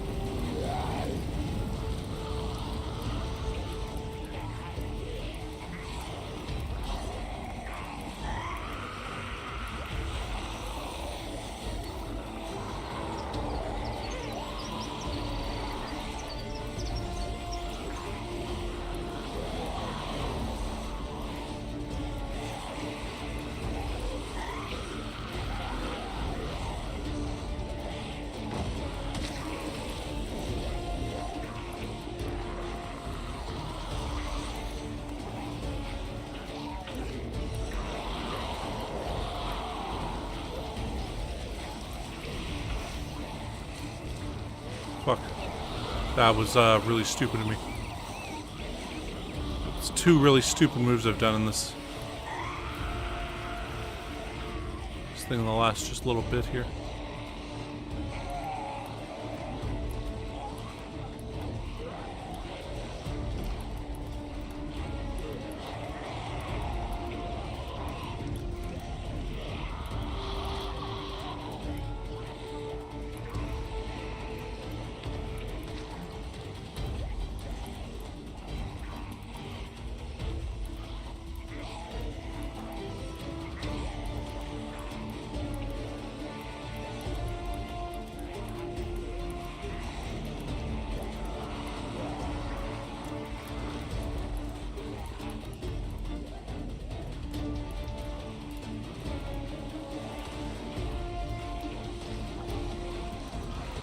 Oh, well, this is episode 80-something of this. I mean, generally speaking, I feel like if I tried really hard, in about 6 hours, I could kill probably... I mean, 1,000 zombies an hour wouldn't be unheard of. You'd have to kill them this way, and you could probably only kill about 90% of zombies this way. And I want to say there's like 1.2 or 1.3 million zombies on the map. So, at 1,000 zombies per hour, you're talking about 1,000 hours of playtime to do that. Currently I've got 603 hours in this game, about 400 some hours in this playthrough. That's got us up to, 120,000 zombie kills.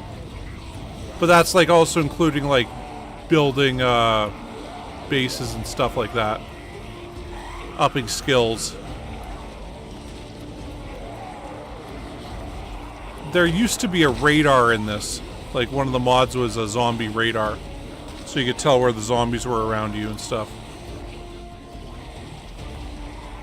Which originally I was gonna like, yeah, I'll kill every zombie in the game. I mean, at this point though, it's just sort of like, no, we'll kill... My goal is to try to make it up to 1 million zombies. If I get 1 million zombies killed with this character, I'll be like, okay, yep, that's... game over, game done. However, Build 42 should come out probably in the next few months. Probably not going to get done this series before then. So, might knock it back to 500,000 or so.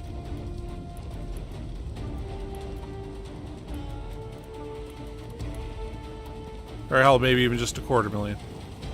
Depending on when Build 42 comes out. Plus, it's like, I do want to play some multiplayer. But, like, I mean, this takes up all my Zomboid playing time, right?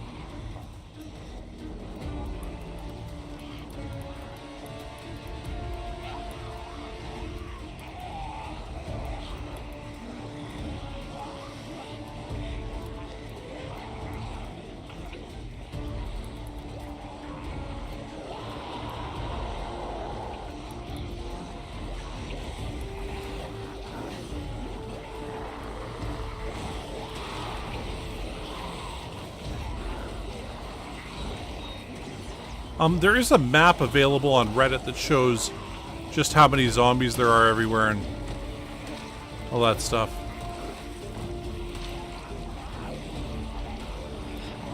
And yeah, truly an incredible amount.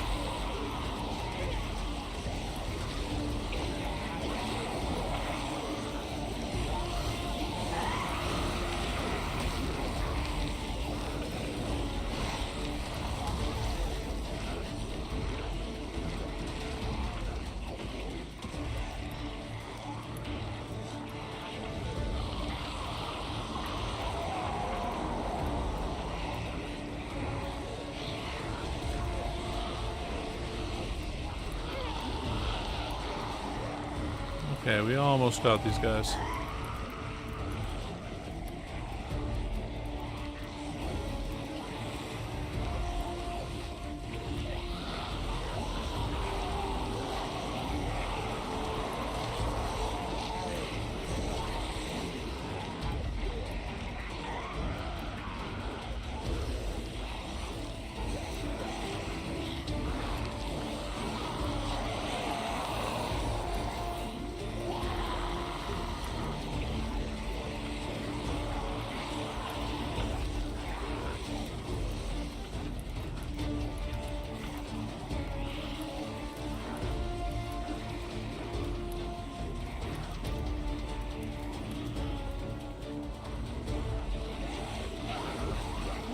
Jeez.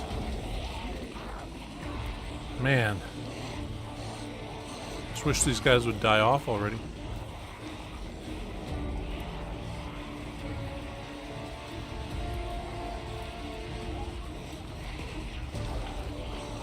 And now they're dying.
Well. Oh, damn, it's getting late. Almost 8 o'clock. We still have a group of Zomboids on us.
looking at our endurance there. We're not in a good enough position to be able to stab them, guys.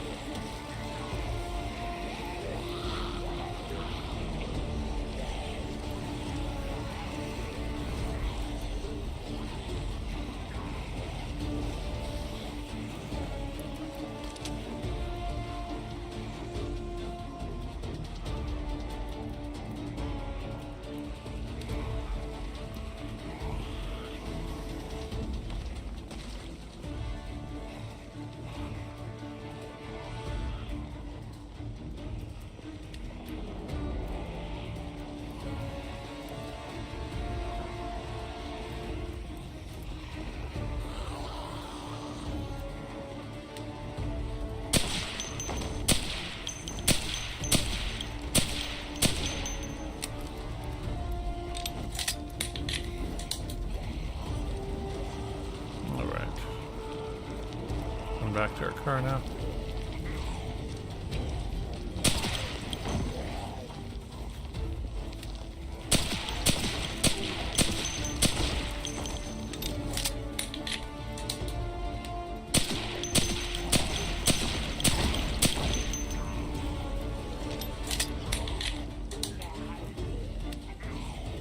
Yeah, that it is saying.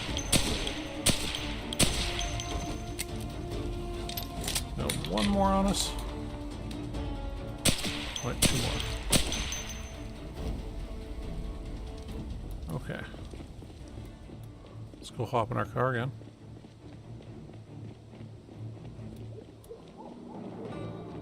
$19,820 zombie kills.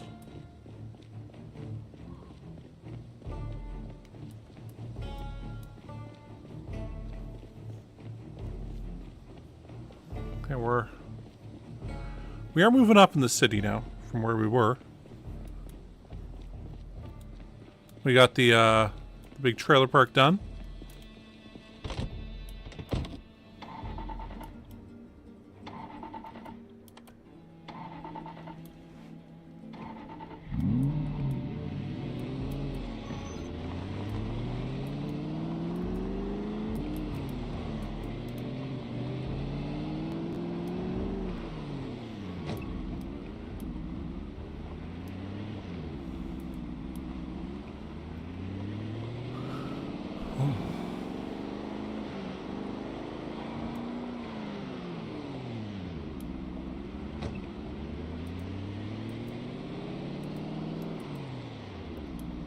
We're actually at the point where we almost are going to have to relocate our bus.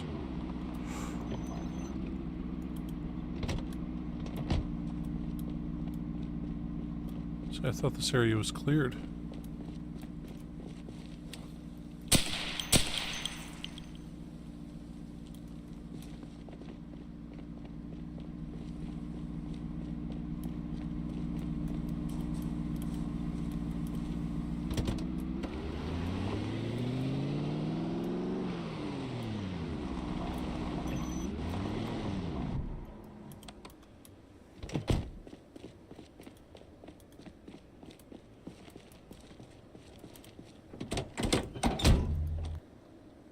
Ooh.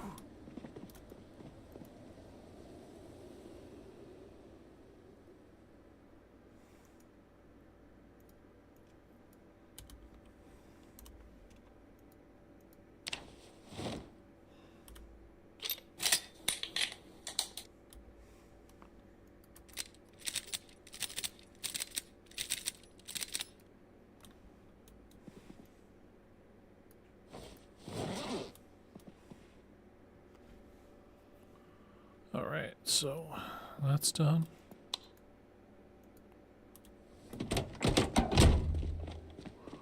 We didn't even have to use the Molotov today.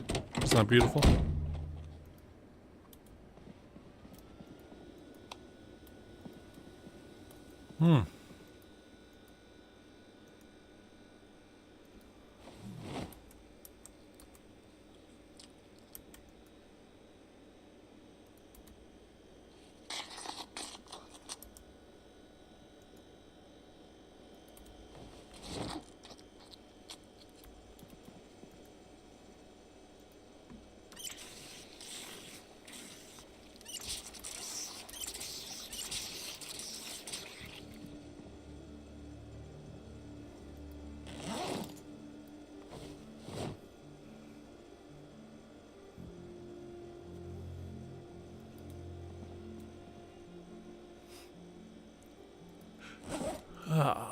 Smoke a cigarette. And geez, I don't know, I guess we'll drink some white wine. So why not?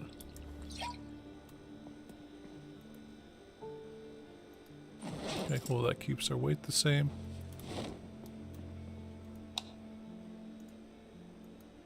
We'll dump those tomorrow in the morning. For now, we'll sleep.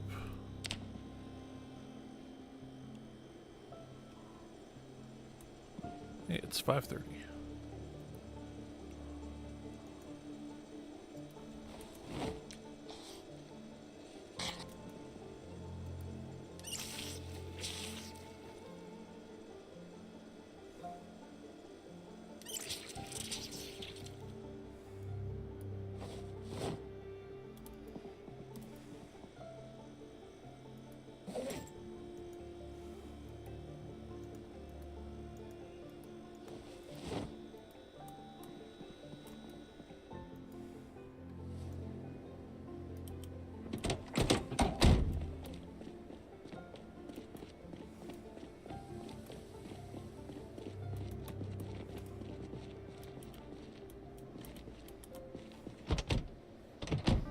Let's check out the map again.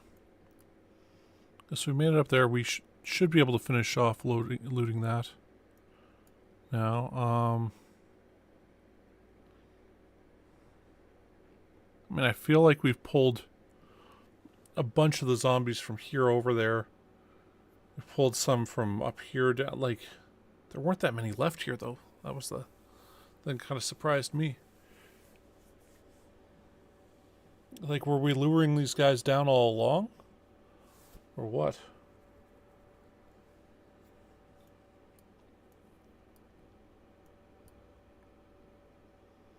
Anyway, so yeah, we've just made it up there. There was a shitload of zombies in that area. So, I feel like if we go up there again, we can keep going with the flames we got currently. We could also finish looting that little grocery store there, so we don't have to worry about that burning.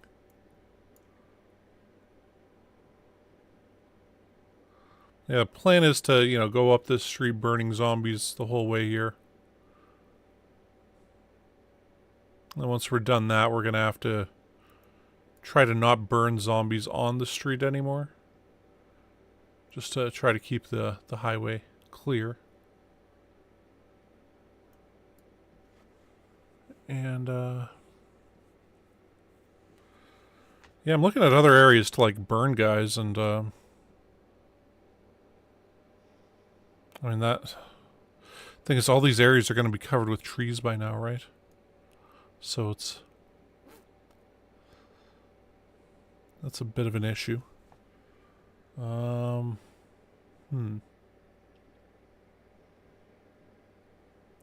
I guess, you know what? I want to check out up here again. And we'll see, maybe we can loot these houses or these houses, and hey, if we can go in there. There's got to be some survivor houses in here. Like some nice ones, I think.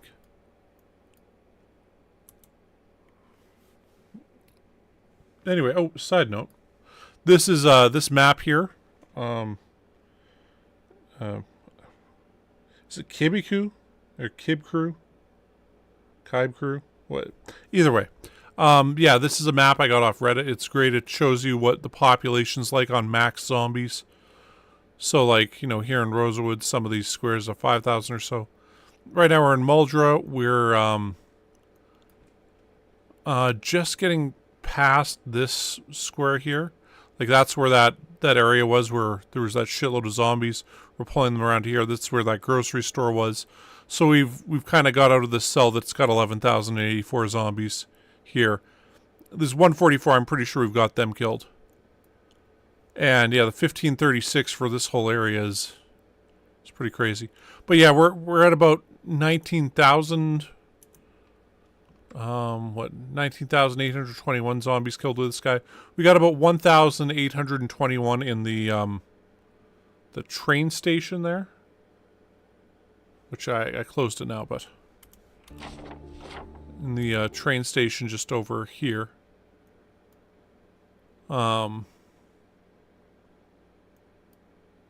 So the zombies that are left here are, I mean, they all got to be in that one big one on the side there, right?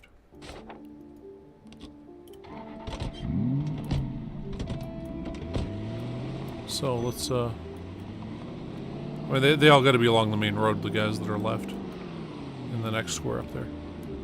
So we should be able to go over here.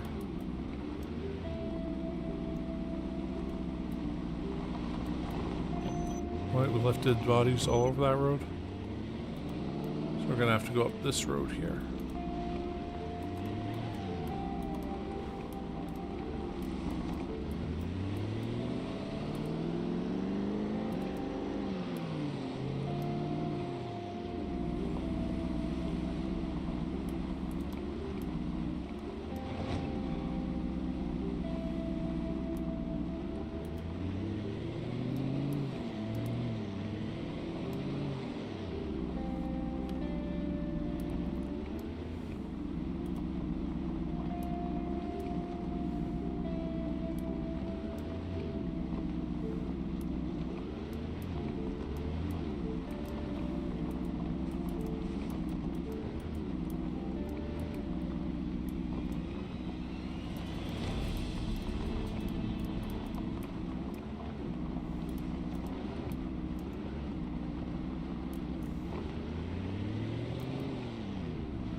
I don't think we're gonna be able to burn these guys here. I feel like we gotta shoot them.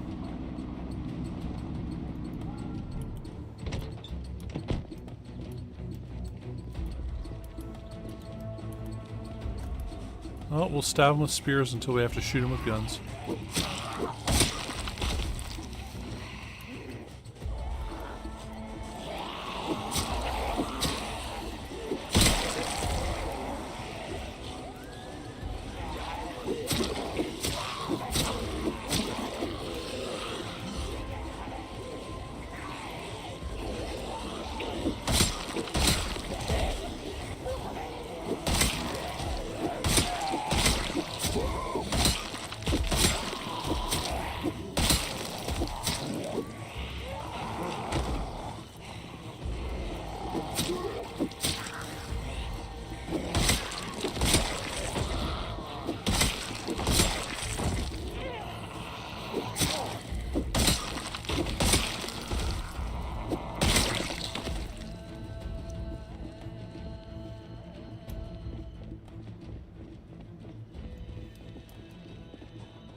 That guy to come up behind us there.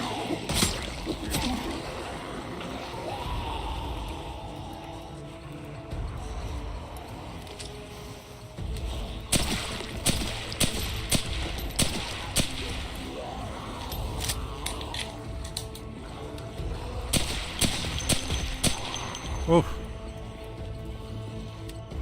Come on. What's your aiming at, man? Come on.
Oh.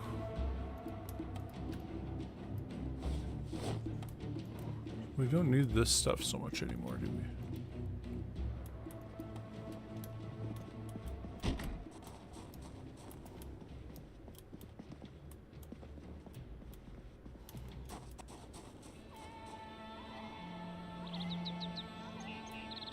How are our military boots? That condition's still pretty good.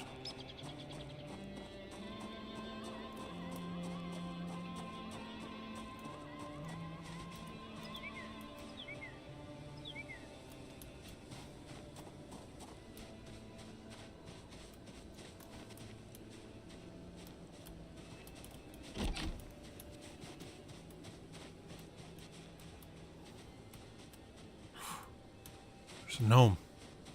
Awesome. It would be worth it coming over here.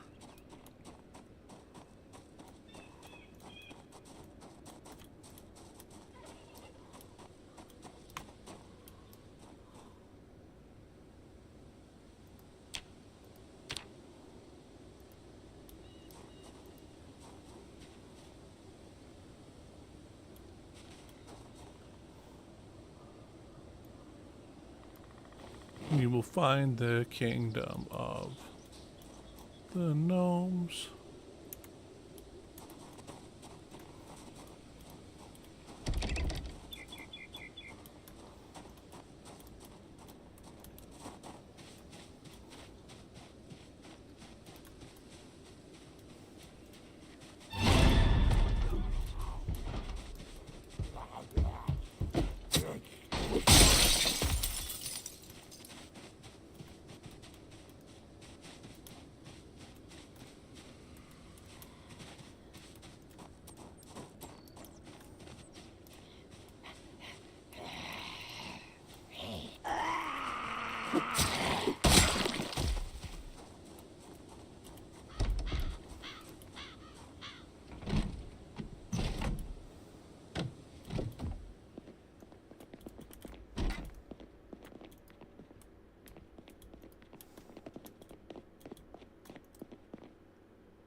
Who the hell keeps their syrup in their fridge?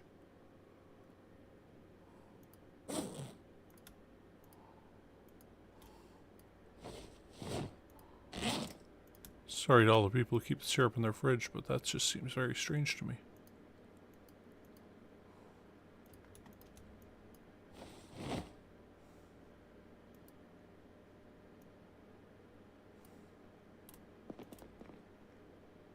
Is that a beer can or a beer? Okay, no, we can drink it.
Cool. We'll go back to our car.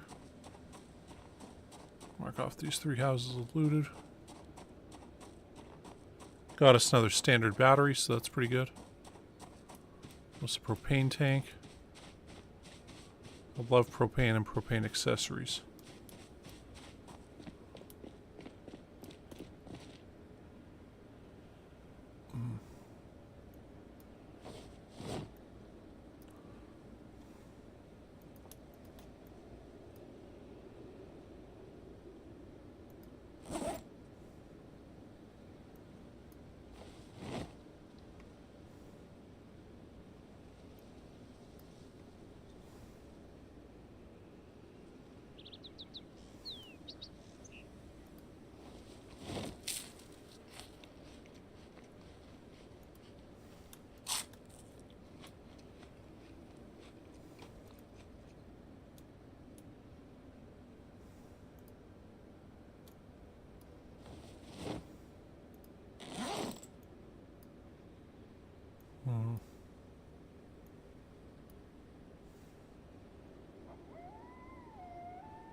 Always remember to pause it when you're in this menu, because you'll have random zombies sneak up on you.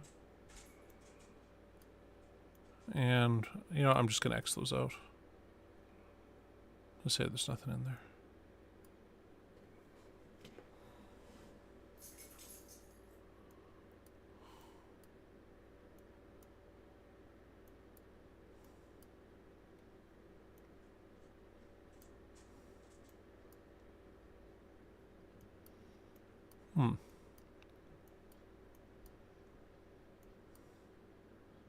So we have those two.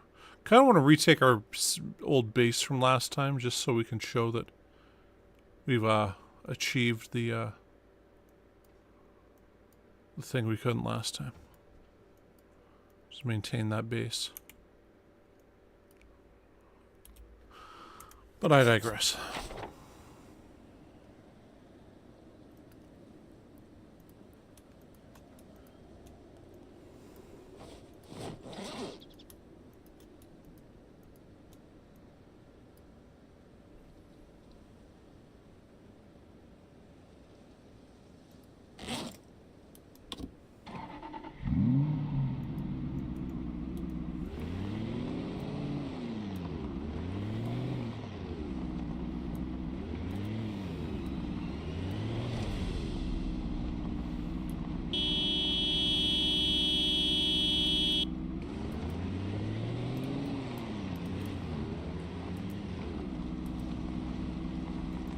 Go back to stabbing, I guess.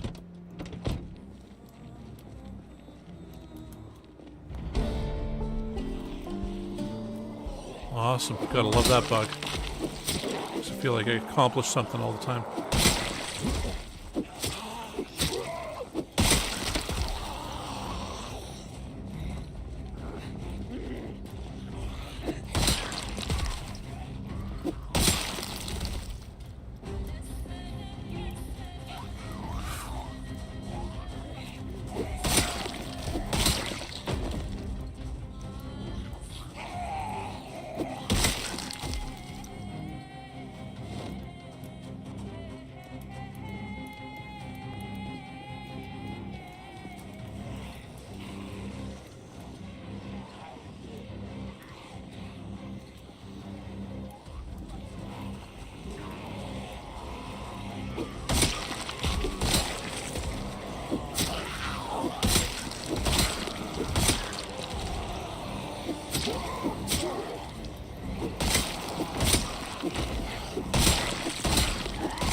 Another 7 here to kill.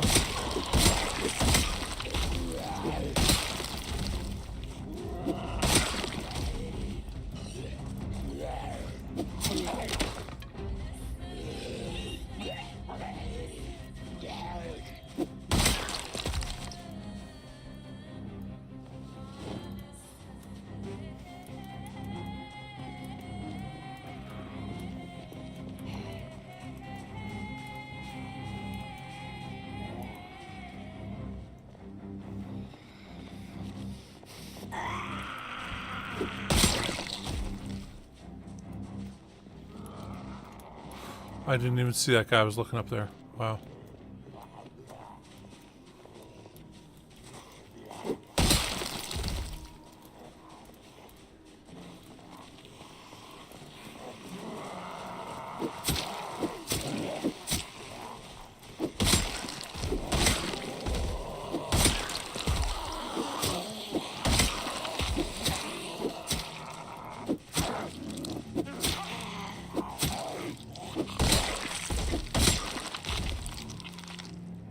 Oh.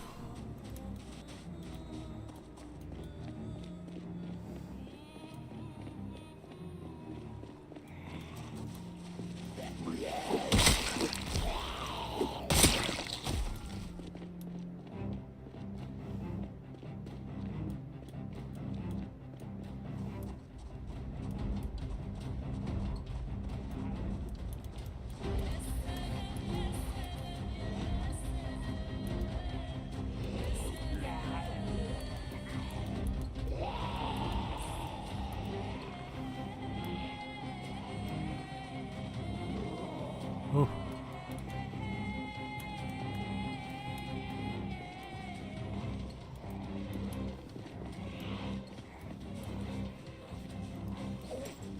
That's a lot of guys coming out of that one house there.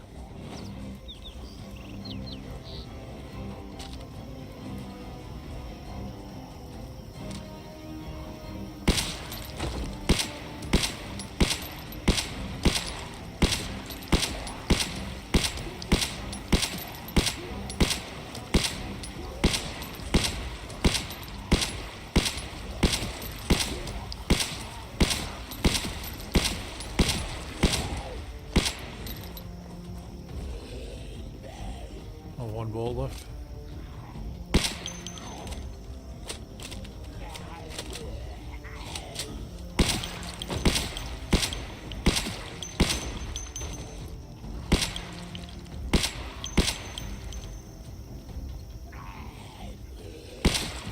Trying to leave at least one lane open here.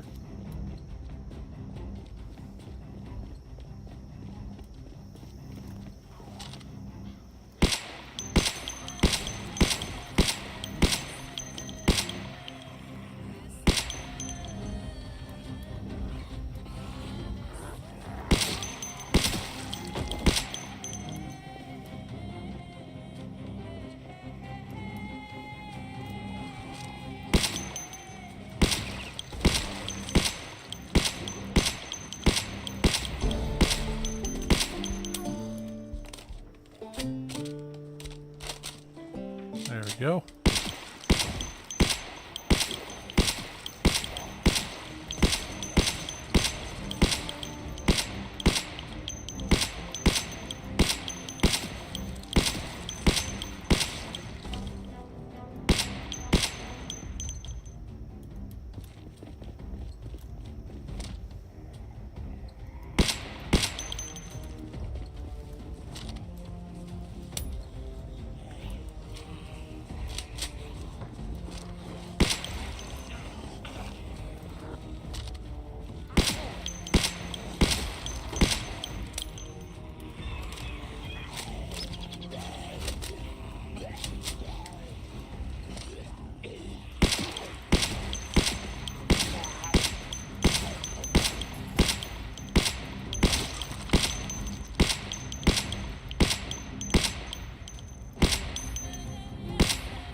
Alright, let's a few more of these guys down here.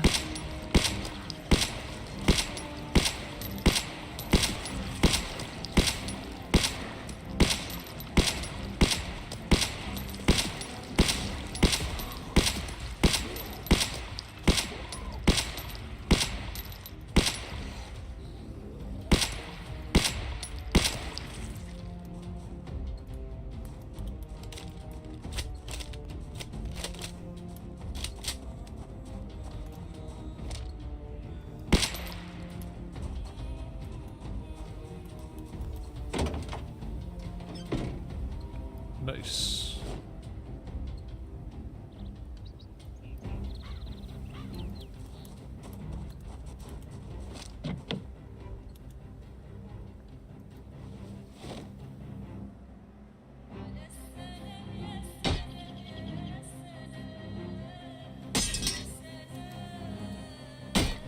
We can get in here, we can turn on these lights here.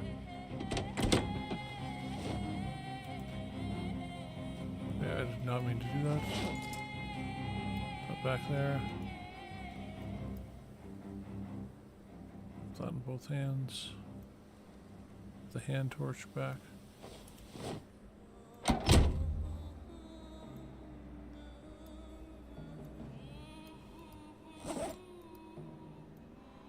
Damn, yeah, I keep doing that.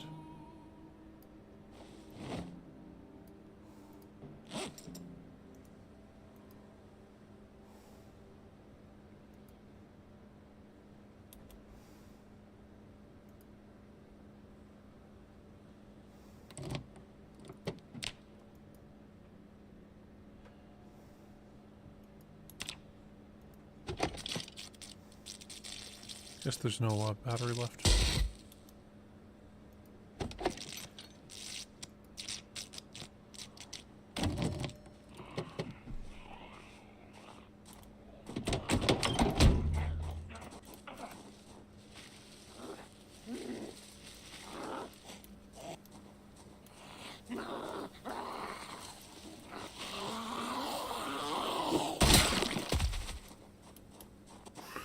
Just had a feeling that was going to work out bad.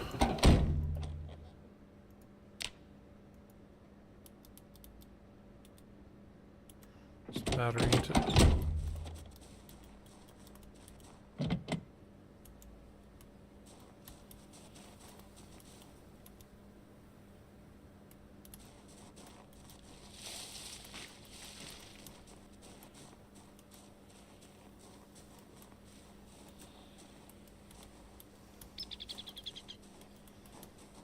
there's a bunch out there. Okay.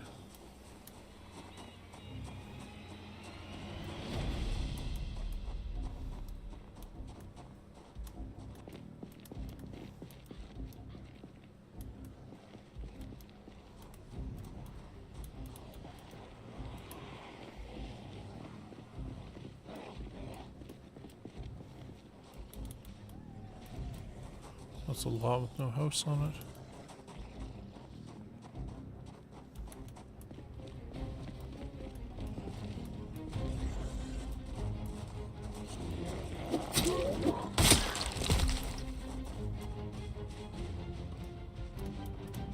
We can finally run around a bit of Muldraugh without being guaranteed death.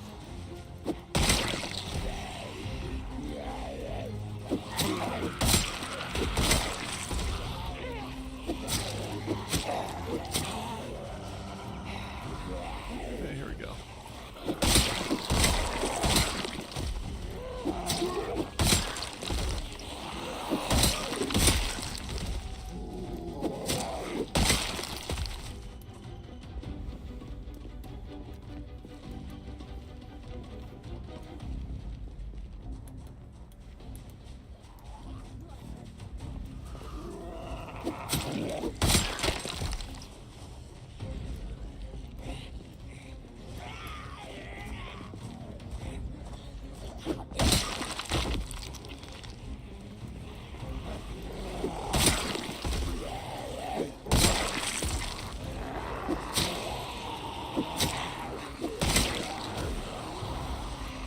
I love keen hearing.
So we got that there. We got David the gnome there. Oh, shit.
Can we get up to the construction site? I think we can use that to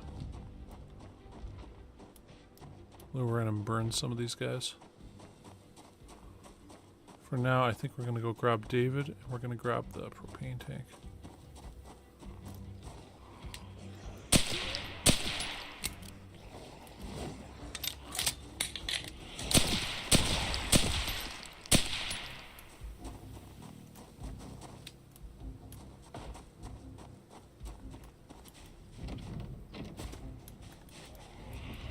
I saw a few more zombies though than I was expecting.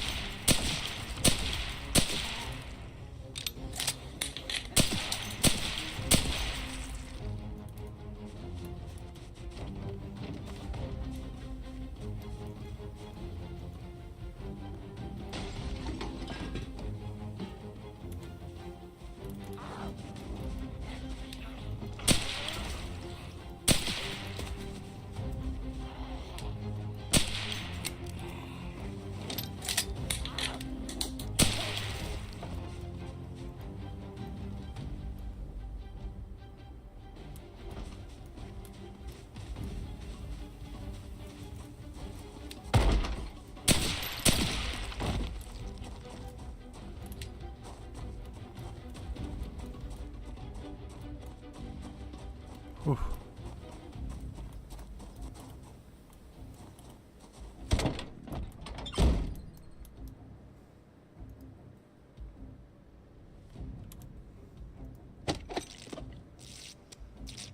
See if this goes. Yeah, of course not.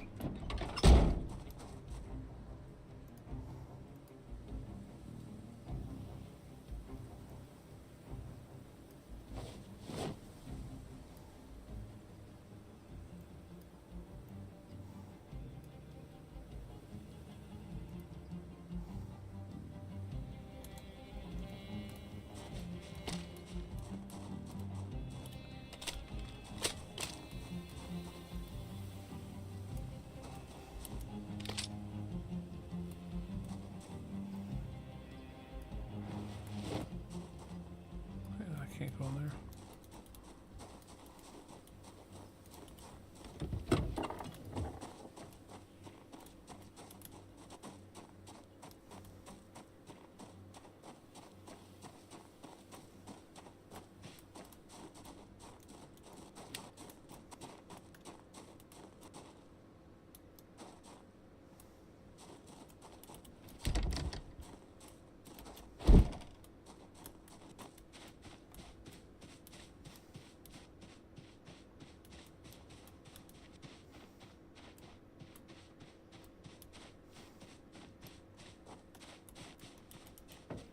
Okay, I think we're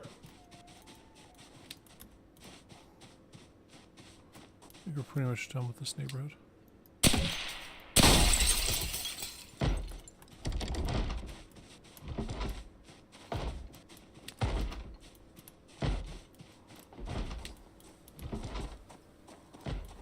Oh shit, it is pretty late. We should just get back to our car.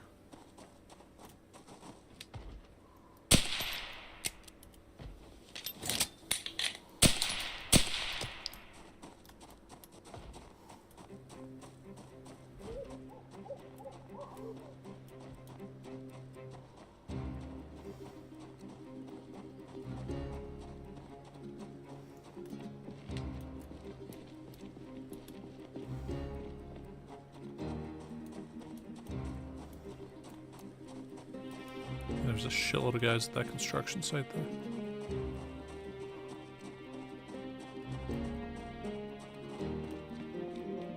I'll just run the rest of the way.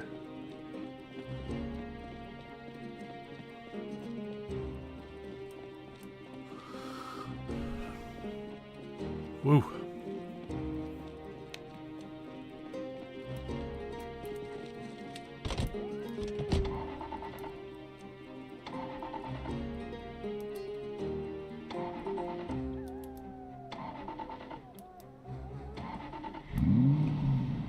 Why the hell is this taking so long?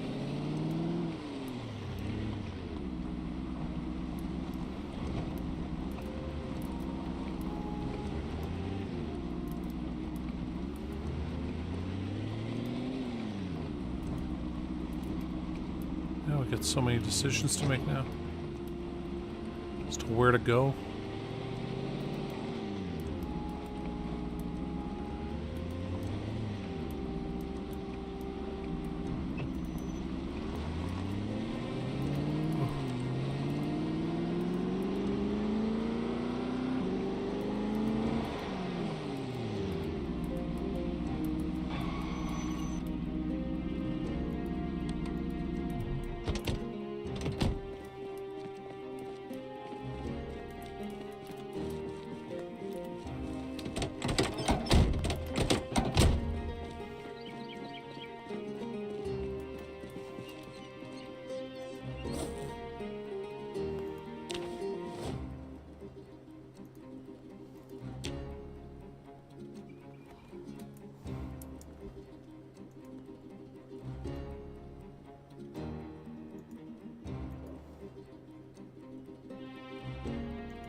All right.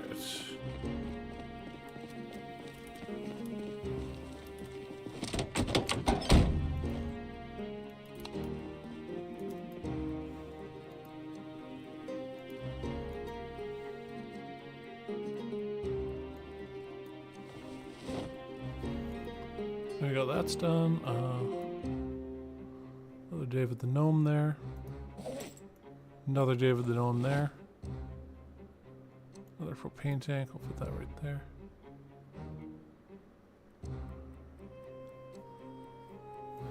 And why not, we'll just stuff that there for now.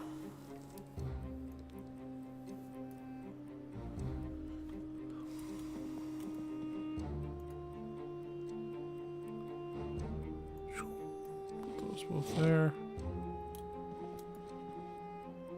Okay, we got chocolate and crackers. And,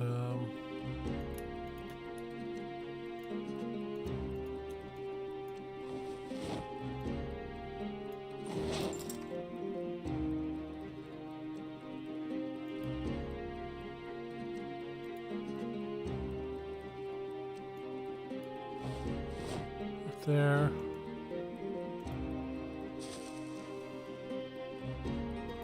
For now, we don't need those in our main area. We have more than enough food there now. It's good to have, like, you know, excess amounts of food in the trailer now. Just kind of glad we're there.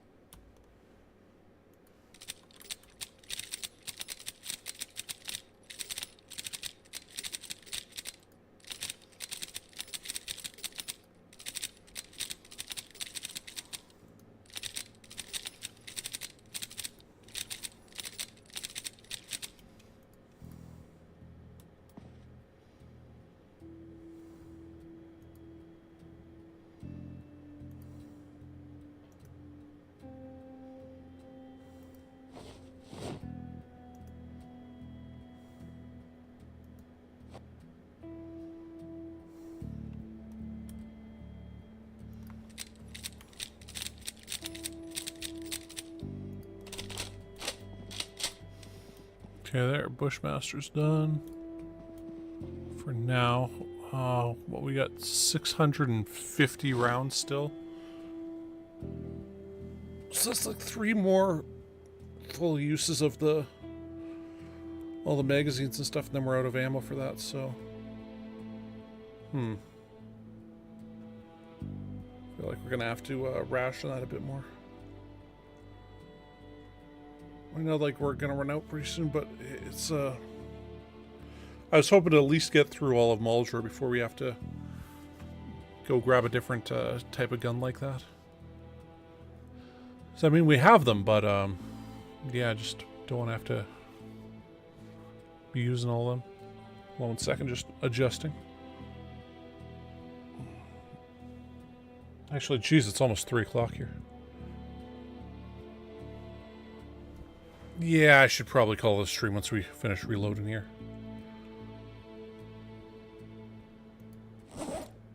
That's just, I'm glad you guys are all here and stuff.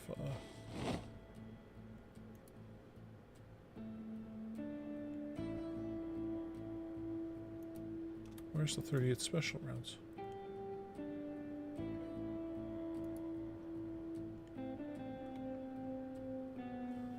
Oh, they're there.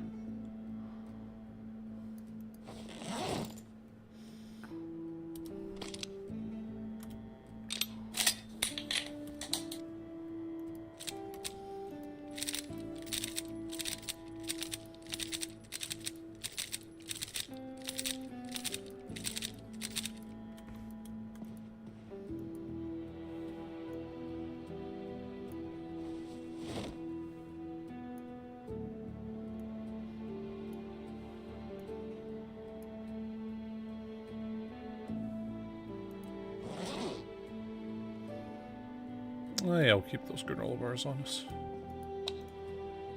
Okay, we had some more stuff in the car. So I mean, overall, how many zombies we got now? 20,121. So that's like 3,000 some zombies killed. But we also looted a bunch of stuff this time around. Ended up taking up a bit of our time.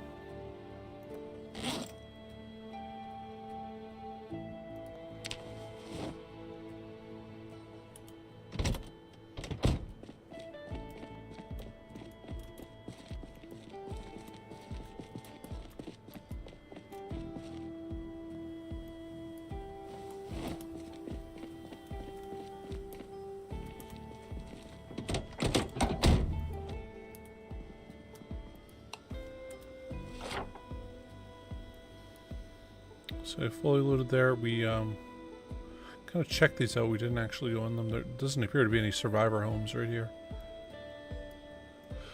And that does suck.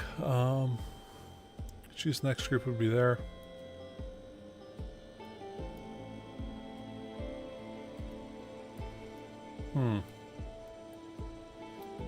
Thinking we go up this way next. We'll take the car through over here. And try to get to that survivor home there. Because there aren't anywhere near as many zombies over in this part as there are over in this part, right? Because of, so as you can see on here. Hold on a second. Do that. It's like, yeah, as you can see on here, we're pretty much done the 144 that were there. I mean, we just got this little area up here left to go. We could always check around there also to see if there's anything, but I don't think there is.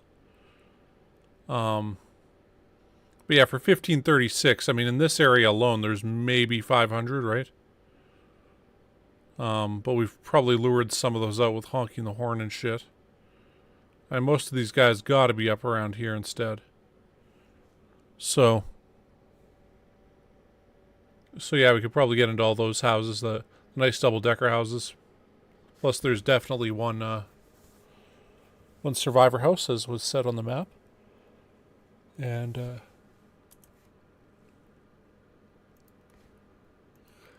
yeah. Right there.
Well, this is beautiful because we were almost out of food there, and now we got all this extra food. And, yeah. We even have extra dry food. We've even got extra food in the bus now, in Apocalypse there. But yeah, we'll get good and ready to go on the next adventure here.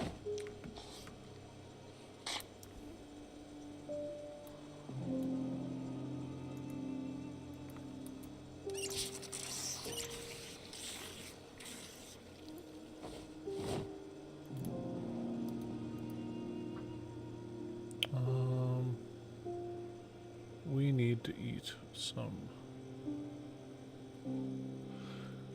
tortilla chips would work.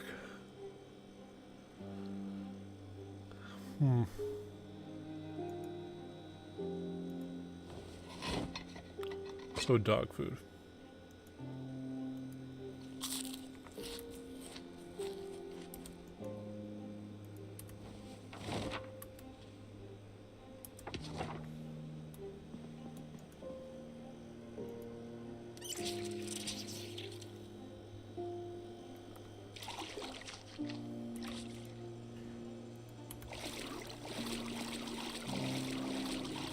Looks like it's gonna be like 11 before we get out.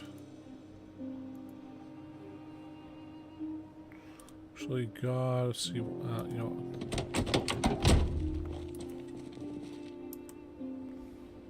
That's what that battery's like.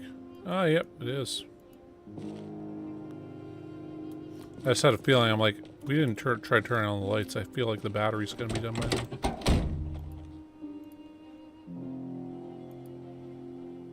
So many batteries we got left. Okay, well, we got plenty.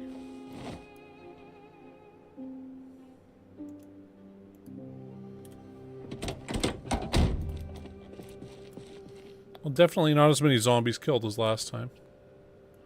But, I mean, that was largely because we did a bit of looting and...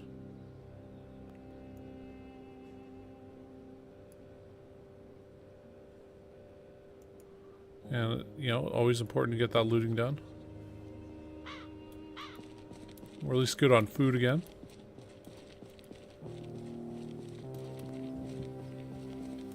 And our aiming went up, so there's that also.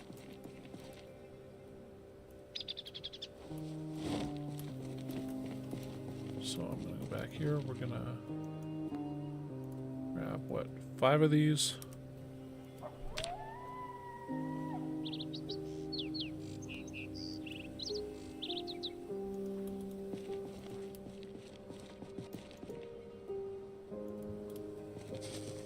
Smoke right next to the pumps because it's the zombie apocalypse.